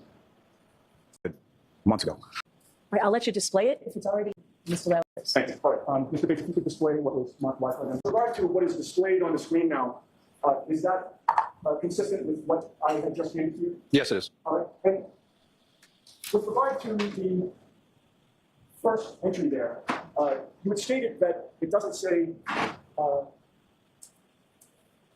It says right here. Yep. 2. I'm guessing that's the last 4 of the number. This is the rest of blurred, and then yeah, that's it. Okay. And you know that 0204 last 4 digits, that is to somebody who was listed as Coco in the phone, correct? I don't know any of these phone numbers or people. You previously testified these 2 calls were somebody who was named Coco in the phone. Oh yeah, from the sheet you gave me that shows it. Okay. And the time of the first call was 6:07:42. Is that right? That's correct. And you testified that that's the one that had the duration of 9 seconds, listed as answered Correct. and deleted, correct? Yes and no, and I can explain if you like. It's listed as deleted, is it not? There's a reason why. Is it listed as deleted? It is, but there's a reason why. With regard to the second call, that appears to be to the same number. And it is like, no, I'm not going to let you explain it. It's the same last 4 digits. Yes. And in the sheet in front of you. All right, so same thing, that deleted. marked Yes, but there's a reason why. Okay. to here today, you have no memory as to whether or not she made a number of other calls that were marked deleted, sir? There are a number of calls that morning. I have not memorized all of them. Thank you. Familiarize yourself with it and look up at me when you're done. Log this is. Okay. And do you see in that PDF that there were a number of calls? Wait, is this a PDF that has his name on it, but he didn't make it? And he's like, I don't know who the fuck made this, but I'm not going to talk about if anything on this is true or not. That were marked unanswered by Celebrate? Again, I can't testify to any of this because I can't confirm where this data came from. There's no source file. This is it's incomplete. So I do see what you're talking about in that column, but I don't know what any of this data is from or who made this. Is your name on it? At the very top, it would show my name no matter what because I created the UFED and the extraction. I did not create this PDF. So the I answer wonder if the defense, if this is their PDF that they made. to my question is your name is on that document, correct? It is, but I didn't create it. Right. Yeah, he's like, I didn't make it. I ain't touching this shit, okay? And with regard to the calls that were marked unanswered, would you agree with me that Celebrate had them with Oh, God. Wouldn't it be great to be a fly in the wall in the jury room? Oh, my God. durations of 0 seconds? Objection. Can you agree with that? Can you answer that question? Can please answer? God, I feel like she's so rude. With the data given here, I can't because, like I said, I don't know where they got this from, Your Honor. So who created that document? I don't know. So are you testifying that nobody in law enforcement created that document, or nobody, no forensic expert for the Commonwealth created that document? I created the extraction and made a UFED reader report, which is basically a portable Celebrate version that I use at the office. I gave that to defense. I don't know who created this PDF version of data with specific things. I did not. It was part of the defense then. Was it Michael Proctor? No. Oh, was it Michael Proctor? Wait, is the defense not going to claim ownership of this PDF? Who made it? Oh, God. As I said, I was the only one that created any Celebrate-related reports in this case. On Tuesday, when Mr. Lally was questioning you, he had you point out and read some text messages that were on 40 pages. He started on January 29th of 2022. Did he not? He did. And you would agree with me that certainly as of 6 days later, your February 4th report, you had not yet been able to access the content of the phone, correct? That's not true. At some point, you were able to access the content of the phone, correct? Yes, on January 31st. Of 2022? Yes. All right. You later became aware that Michael Proctor was searching through my client's phone in August of 2022, correct? The actual device itself? Or the extraction report? Either one. Either one? Wait, hold on a second. For some reason, my takeaway from that was Proctor had Karen's phone in his hand and he was just going through it willy-nilly. Was he going through the extraction report? That would be very important because remember, I was like, why is he just going through the phone? That seems weird. Why not give it to this guy and then this guy makes the extraction report? Sir. I have, I'm sorry, Ms. Reed's phone? Yeah. Oh, yeah, we didn't. Hey, John O'Keefe's phone? Yes, that's what I was I confused. Sorry. apologize. I'm not trying to confuse you. With regard to my client's phone, which is where we started, you're aware that Michael Proctor was searching through her phone in August of 2022? Of the extraction report created, correct. Oh. So he was going through the Oh! This is what I imagine, okay? I imagine Proctor sitting at his desk like this, feet up, texting his buddy and going through Karen Reed's phone looking for whatever it is he was looking for. That's how I pictured it. Because I was like, why didn't they do it in a more professional way? Okay, sorry. Maybe I was just making assumptions then, but that's how I pictured it in my head. He clarifies it. Thanks. Made aware that on January 1st of 2023, yeah, with a beer in his hand, yep, at the office. The defense requested a full forensic image of Karen Reed's phone, which was in your possession. I don't know the date, but a request was made for the phone extraction, yes. And have you seen a forensic image or celebrate a report of the forensic image from Karen Reed's phone? The redacted version that I received back from the AG's office, yes. Okay. And would you please tell the jurors how many phone calls were deleted from Karen Reed's phone from January 29th of 2022? None. And if you please tell the jurors, other than to John O'Keefe, to whom did Ms. Reed place phone calls between 12 a.m. and 4:30 a.m. on January 29th? Just John. Her parents twice. There her 2 or 3 parents? times there's calls to her parents, and that's it. And how many Google searches? Oh, she called her parents? Jesus, if I got a call from my family member between 12 a.m. to 4:30 a.m., I know something bad's about to happen or already happened. Did she do from 12 a.m. until 5 a.m.? I don't believe there were any. And how many Google searches were deleted by Ms. Reed at any point on January 29th of 2022? I can't speak to that because we got a redacted version of the report, so I don't know what was taken out by the AG's office. I don't know what files they went in to remove, so I only have what I was given. Leaving that aside, sir, with regard to all of the data that was provided to you, how many Google searches did you see or find that Karen Reed deleted from January 29th of 2022? A few. During what time period? The afternoon. But again, there was artifacts that I found that weren't date and timestamped, and there were some that were. Wait, did Yannetti want that part to be in, or did Yannetti not realize there were things that were deleted, or what happened here? Because I think Yannetti wanted him to say 0. Karen did 0 deletions of cell phones, Google searches. Unlike Jen McCabe, it shows that there were deletions that were made. Although he wanted to explain that further. Corresponding timestamps, but I can't say for sure when that was done. Okay. But you saw no deleted calls, correct? No, not that I know of. All right. I mean, a moment. Yeah. Shit, I wonder if Yannetti fucked up that one. Mr. Magrina, you were asked about your qualifications as far as certifications that you received in prior trainings, correct? Yes. What are some of the areas that you received certifications? Cell phone report creation, extraction, cell phone repair, the Berlin motor vehicle forensics, advanced database. I'm going to skip through this. Things of that nature. Is it your understanding, or subsequently did you learn that Kerry Roberts actually recovered the phone from under Mr. O'Keefe's body, from the grass under his body at 34 Fairview Road when he was placed onto a scoop stretcher? I don't know who recovered the phone that morning, but I don't. I'll allow it. I don't know. Your answer is you don't know who recovered it? No, I just know that it was found underneath his body and then taken to Canton PD. Man, wasn't that question leading as fuck? Or is it okay? Now, with regard to that, as far as the location data post 6:15 a.m., what, if anything, did you observe in reference to that? There was some intermittent native locations that showed at the Canton PD. It's there for a handful of different points, and then it shows it back at our office when I put it into the digital evidence lab, powered on to plug in. You received the phone from Trooper Proctor with that? Oh, God. So did they never put in the Faraday bag? I thought they did. Either in airplane mode or Faraday bag? I don't remember offhand. There were no locations or GPS locations that you observed from the phone from that approximately 11 something a.m. until you retrieved it or received it, excuse me, at 7:30 p.m. on the 29th? There's, like I said, there's only the handful that showed it at Canton PD, and then when it's back at the office that night. And then if it wasn't in airplane mode, it would have been something I would have done. So I don't remember if Proctor did it before he gave it to me or if I did it after. Now, the other troopers in your unit, in the detective unit with the Norfolk DA's office, are they as well versed on cell phone extractions and cell phone data as you are? No. And so again, how many people within your specific unit actually perform? Bye, Morden. Yeah, today we're ending pretty late. We're almost done, though. We're almost done. We got like a couple more minutes. Data extractions or forensic analysis of cell phone? Myself, Trooper Connor Keefe, and everyone has been trained in how to use Cellbrite and to do these extractions. They all just sort of dump them on my desk and say, do this phone for me. So. Now, as far as what you He's the IT guy. provide to one of the investigating troopers, such as Trooper Proctor, can you explain to the jury sort of that process of how you, what if any differences there are between what you're looking at as far as the device when you're extracting the information and what you provide to the trooper? So when I plug into Grey Key or Cellbrite or whatever tool I'm using to extract the data, it creates that zip file, and then I open it up in Cellbrite or Axiom. The guys are only trained in Cellbrite, so that's what I open the extractions initially in for them. If there's something that we find that they don't understand and that I want to look more into, I'll load into Axiom as well. But that's normally how it would go. Now, is there any way from the version or the extraction that you provide to the trooper, is there any way for that or any trooper to change or manipulate that data from what is initially contained on the phone? Well, in essence, you could. Because I do remember Proctor said he had training in Cellbrite. You'd have to go in. So once I create like that UFED reader, which is the portable case, you would have to go into the folders and then delete stuff, which would change all of the data. And then when I would load it up later, it probably wouldn't work right. But that's why we save the encrypted extraction onto the server. So if anything ever messes up, we can go back and reload it, and I can create whatever reports I need with it. And so from your review of the data in the phones in this case, what, if anything, did you observe in regard to any manipulation of data or deletion of data or removal of data from what you observed?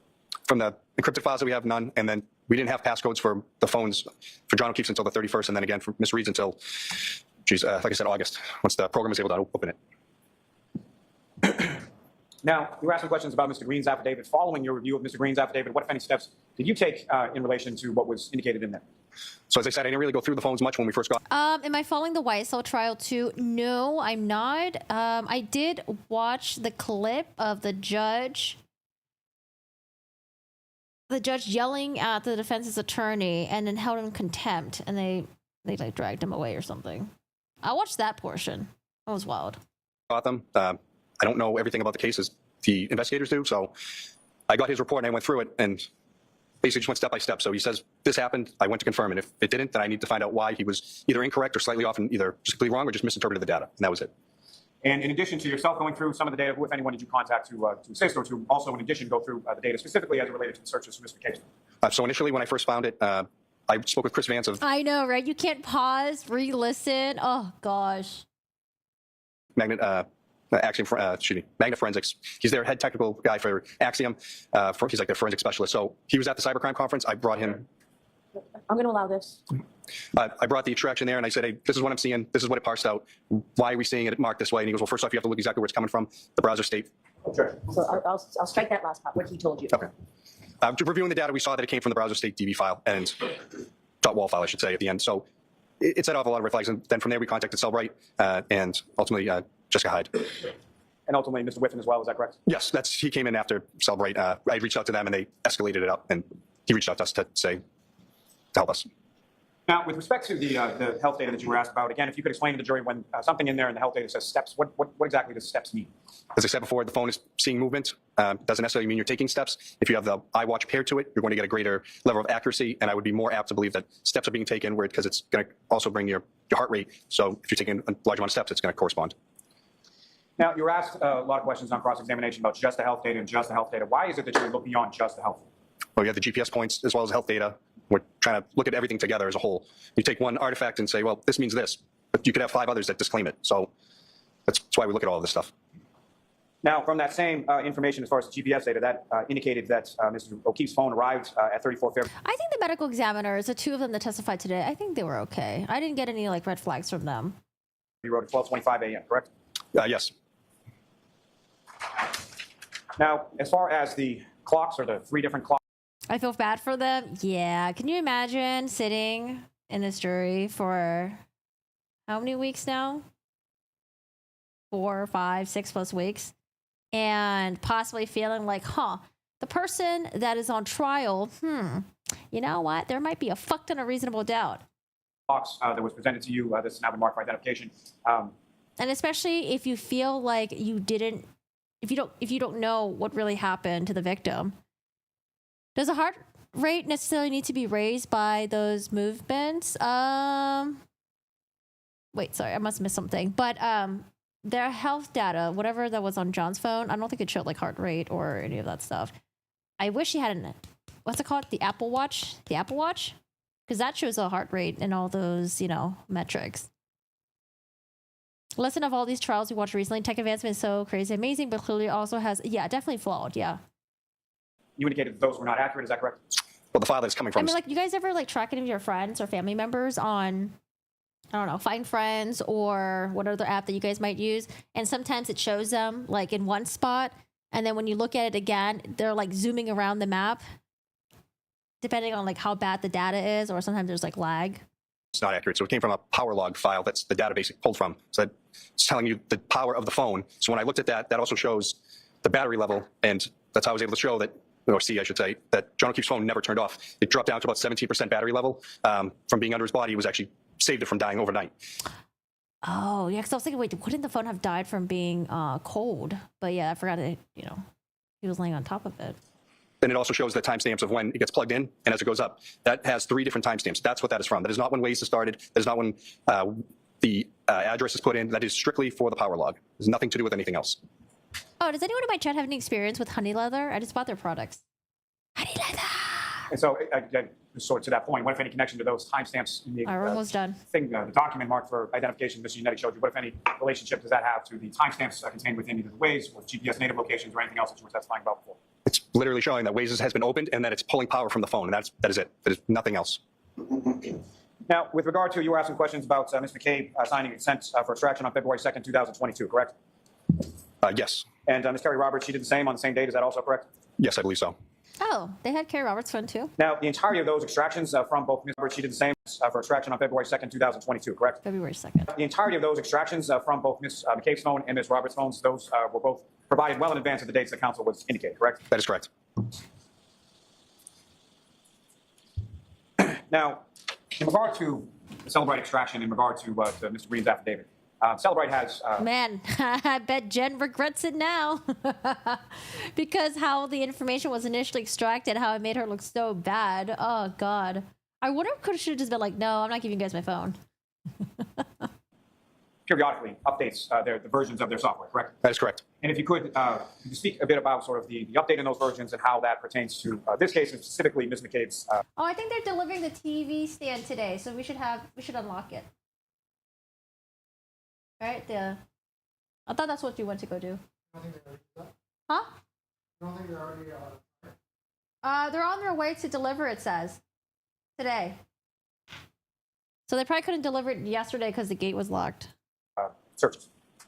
So the initial report that I created with version 7.53 I wouldn't be surprised if they found her not guilty. did not have that item to be able to be taken out. I was told by Celebrite that 7.55 was the version that was enabled. Mr. Green used version 7.61, so that's why it presented itself then. Can I just stop you there for 1 second? The version that Mr. Green used, was that available at the time that you did the initial extraction? No, it wasn't available for like a year later. It was like 10 upgrades later. Sorry, sir, continue. So again, he did the extraction, he looked at it, finds this artifact that's parsed out, and then I had to go back in and scramble to say, well, why didn't I see it the first time when that report, why didn't it pull? So I reloaded the 7.53 version, it's not there. And then when I loaded into 7.61, it is. So there's just an issue with the software at the time. So, sir, with regard to those Google searches, what, if any, opinion do you have as to when those Google searches were conducted? When Ms. McCabe told us that it happened at 6:23 and 6:24.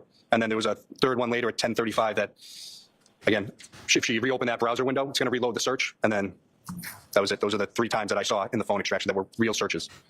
And why is it that it's your opinion that they occurred at 6:23 and 6:24 in the morning and not 2:27?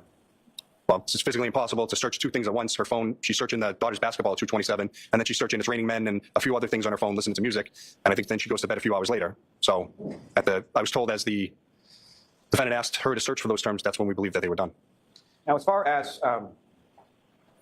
all files are write-ahead log, having things listed as deleted, if you could just speak a little bit more about that as far as why would something be listed as deleted in a wall file, and what does that mean? Again, the user has no input on how a wall file is deleted. It's an automated thing that the database does to clean up. It auto deletes after either programs are closed. And that's what the other expert said. It reaches a max data allotment for that page. That is it. And that would include any sort of call log history that was contained in the write-ahead log of the wall file as well? That's correct. And so what, if any, opinion you have as to those phone calls that you showed in relation to the contact listed in Ms. McCabe's phone as Coco, as far as whether or not they were user deleted? Well, again, what the defense showed me was limited thing. I know should be 2 other locations that phone call was listed from looking at it myself, so I don't know why they gave me just the 2 deleted things, but there should be other slots in the database where that phone call was there, so I don't believe that it was user initiated, it was phone initiated. And that's in reference to the write-ahead log, sort of first in, first out as far as data that comes in, is that correct? That's correct. Now, again, as far as your unit was concerned, you were the only one who created any Cellbrite reports in relation to any of the phones, in this case with the exception of the defendant's phone that was created by the Attorney General's office following their extraction of privileged material, correct? Okay. So objection is sustained as to the form. This seems a good place to stop. What? So jurors, we'll take the luncheon break. Oh my God. You know, this guy only testified for, I think, like 2 minutes on the stand. So he had to sit here, eat his lunch, and then wait to come back on the stand to testify. There is a chance that we may be able to go a full day tomorrow. So just think about that at lunch. If there's any emergency that would prevent you from being able to go a full day. Poor jury. They're like, excuse me, I have a weekend planned. Sir, it's looking up with on the chairs. All right, well, all right. Yeah, so Mac has.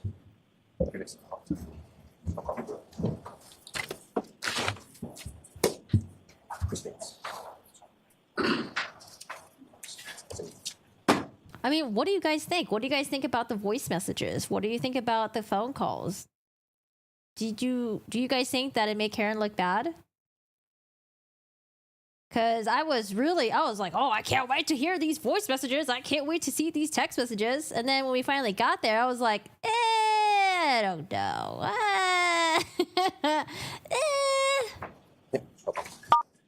You are muted.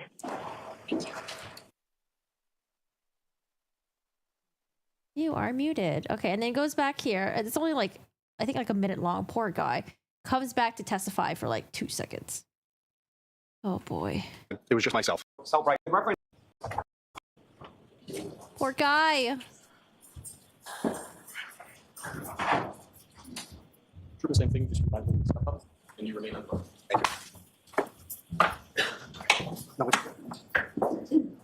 I will say though, out of all the troopers, this guy, Trooper Guarino and Trooper Tully, were probably the 2 most professional out of most of the law enforcement that we saw on the stand. I can't remember if there were other law enforcement that I was like, oh, they did okay on the stand.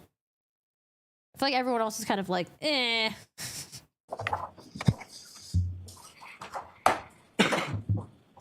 And Guarino and Tully were not in the group chat with Proctor. All right, Mr. Lally. Thank you, Your Honor. Good afternoon, sir. Good afternoon. So with reference to this case, this investigation, who, if anyone besides you, created any Cellbrite reports or extractions from any of the phones involved in this case? Other than the AG's office, it was just myself. And now you had mentioned that there was some deleted material from the defendant's phone from the afternoon of January 29, 2022. Is that correct? Yes, that's correct. And what was that was deleted? There were some search items that were not there in the phone, but found cookies related to said searches and websites visited. So as far as search terms or web history, were those the areas that were deleted? Yes, that's correct. I have nothing further on. Okay. Oh my gosh, can you imagine? You know what judges normally do? Judges usually, they're like, Mr. Lally, I think we're going to break, but how much more time do you have with this witness? Lally would be like, 2 questions. That's it. And then should have been like, okay, ask your 2 questions and then let's break. That way he doesn't have to come back again. How many times have we had witnesses who had their, I don't know, redirect being interrupted by lunch and then they come back on the stand for like a couple questions and then they're just dismissed. Like, oh my God, poor guy. He could have just went home earlier. So we brought you back for that, Trooper. Thank you very much. Thank you. All right. Thank you. Yeah, Judge, if you asked Mr. Lally how many more questions he had, you know?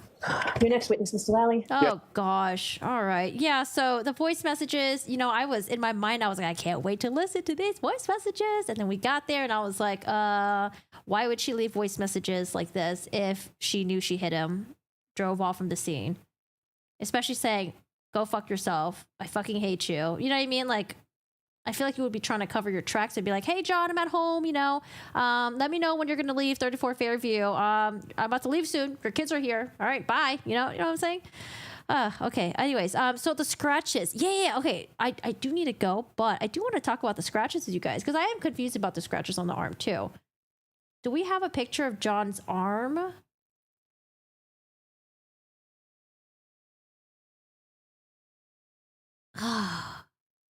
Do we have another picture of John's arm? So here's a picture of John's arm.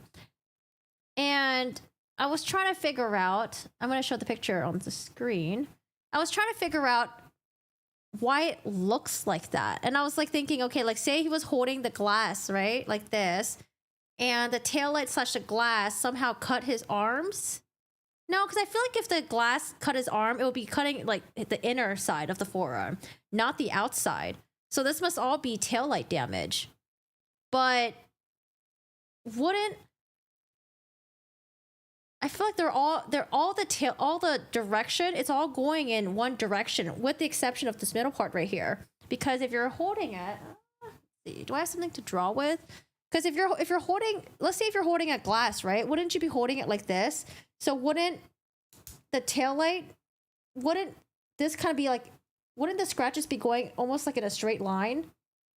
So these scratches would correlate with these scratches here. I don't know. So it'd be like this, right? Like that. Oh, you guys can't even see the lines. So here's a line here, here's a line here. Wouldn't the line kind of like match up like this? Kind of like in a straight line? That's what I'm thinking. If the taillight kind of like ran through him like this, because I mean, we saw the taillight. I don't think it's tall enough to get his entire arm like that. So he must have bent his arm. Right? Oh God, I don't know. Maybe. See, I'm like drawing these lines on my arm. I was just assuming he has his arm bent holding the glass and then it hit him like this. I don't know. But I'm saying Mr. Lawley needs to have someone to explain this shit for us, you know? The jury, they're probably doing mental gymnastics trying to explain this in their own fucking mind, but Mr. Lawley needs to explain it to them. Find a witness to do all this shit.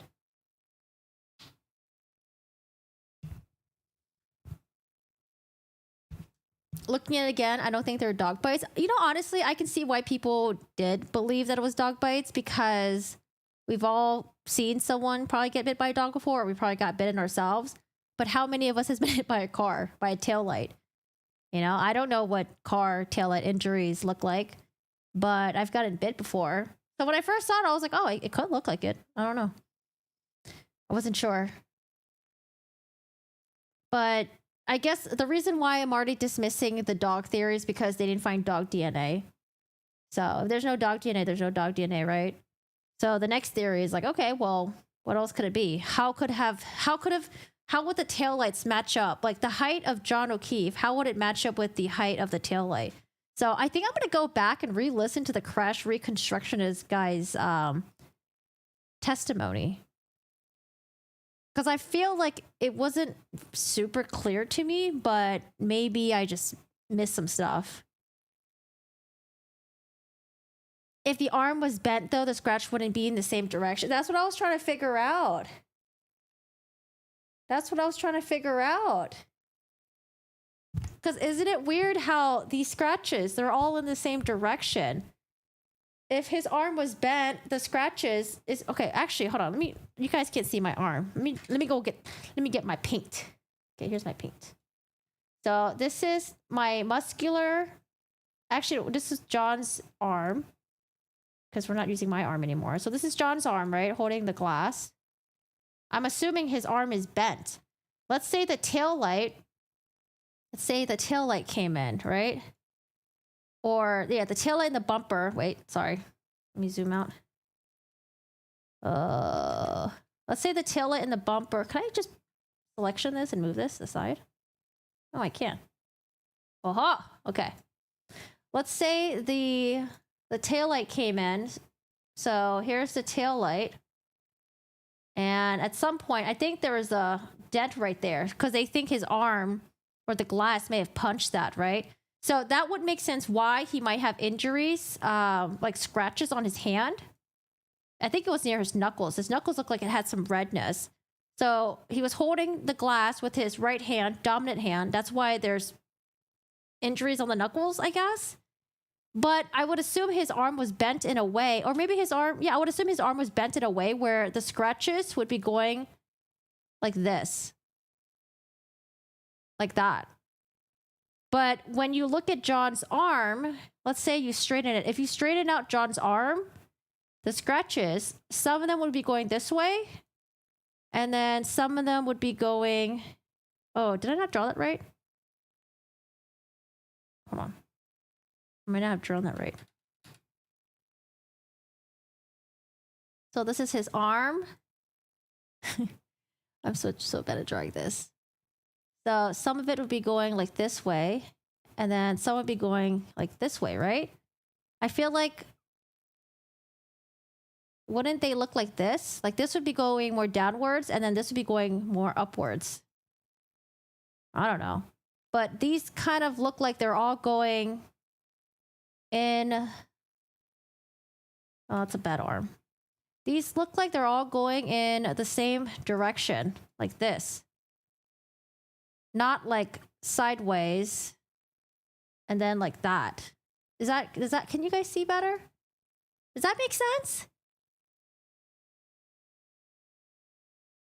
Because I don't think the tail light is tall enough to do this amount of damage. He must have had to bend his arm somehow. I would just feel like the directions of the scratches would be different. Anyways, that's what I'm kind of hung up on too.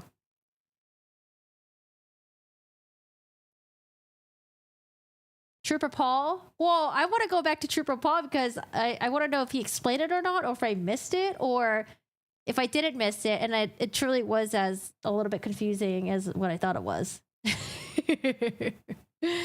So, now that I know from the ME that, you know, you can have bruise like, you know, like darkness in your eyes from having a fracture from the back of your head, right? But I don't know if that explains the cut on his eye. Like, I don't know. There's like some cuts that he had in his face that I was a little confused about. But you know what? If Mr. Lawley was doing such a good job, these questions would have been answered. Did anyone, one in chat if you guys watched the Murdoch case? One in chat if you watched the Murdoch case, two in chat if you did not watch the Murdoch case. Because remember, there were some arguments of how Paul and Maggie were shot, but the state did such a good job to show us some, to not show us because we couldn't see the injuries, but to describe to us the injuries, how it could have occurred, the angle at which the rifle was pointed at, the shotgun was pointed at, you know? I feel like they did such a good job, and they had experts testifying in the stand who did such a good job at explaining that to us and the jury. What's up, bleep? Fingernail? So this is on the right side. Karen would be sitting on John's left. So if John had fingernail scratches, it would have been on his left side from her trying to grab him and not let him go out. But then you also got to remember that he was also wearing a sweater. So I don't think her fingernails would go through the sweater and cause that type of scratches, right? It would be more like bruises everywhere.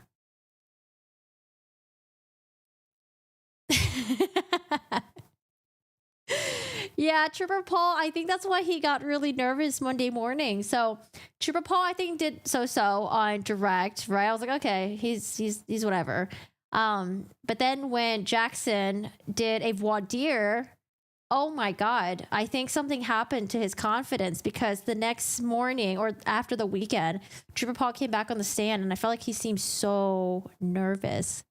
I don't know. Like, I felt like there was just something about him that had shifted. He just seemed really nervous. She wouldn't have blood in her nails. She would for sure have some broken nails. If she scratched him so hard to the point where that happened, she would have definitely broken nails. But also, they would have found Karen's DNA or fingernails on here. But yeah, now I want to go back, because now I want to know, was there an expert that testified saying they found pieces of tail light in John O'Keefe's sweater?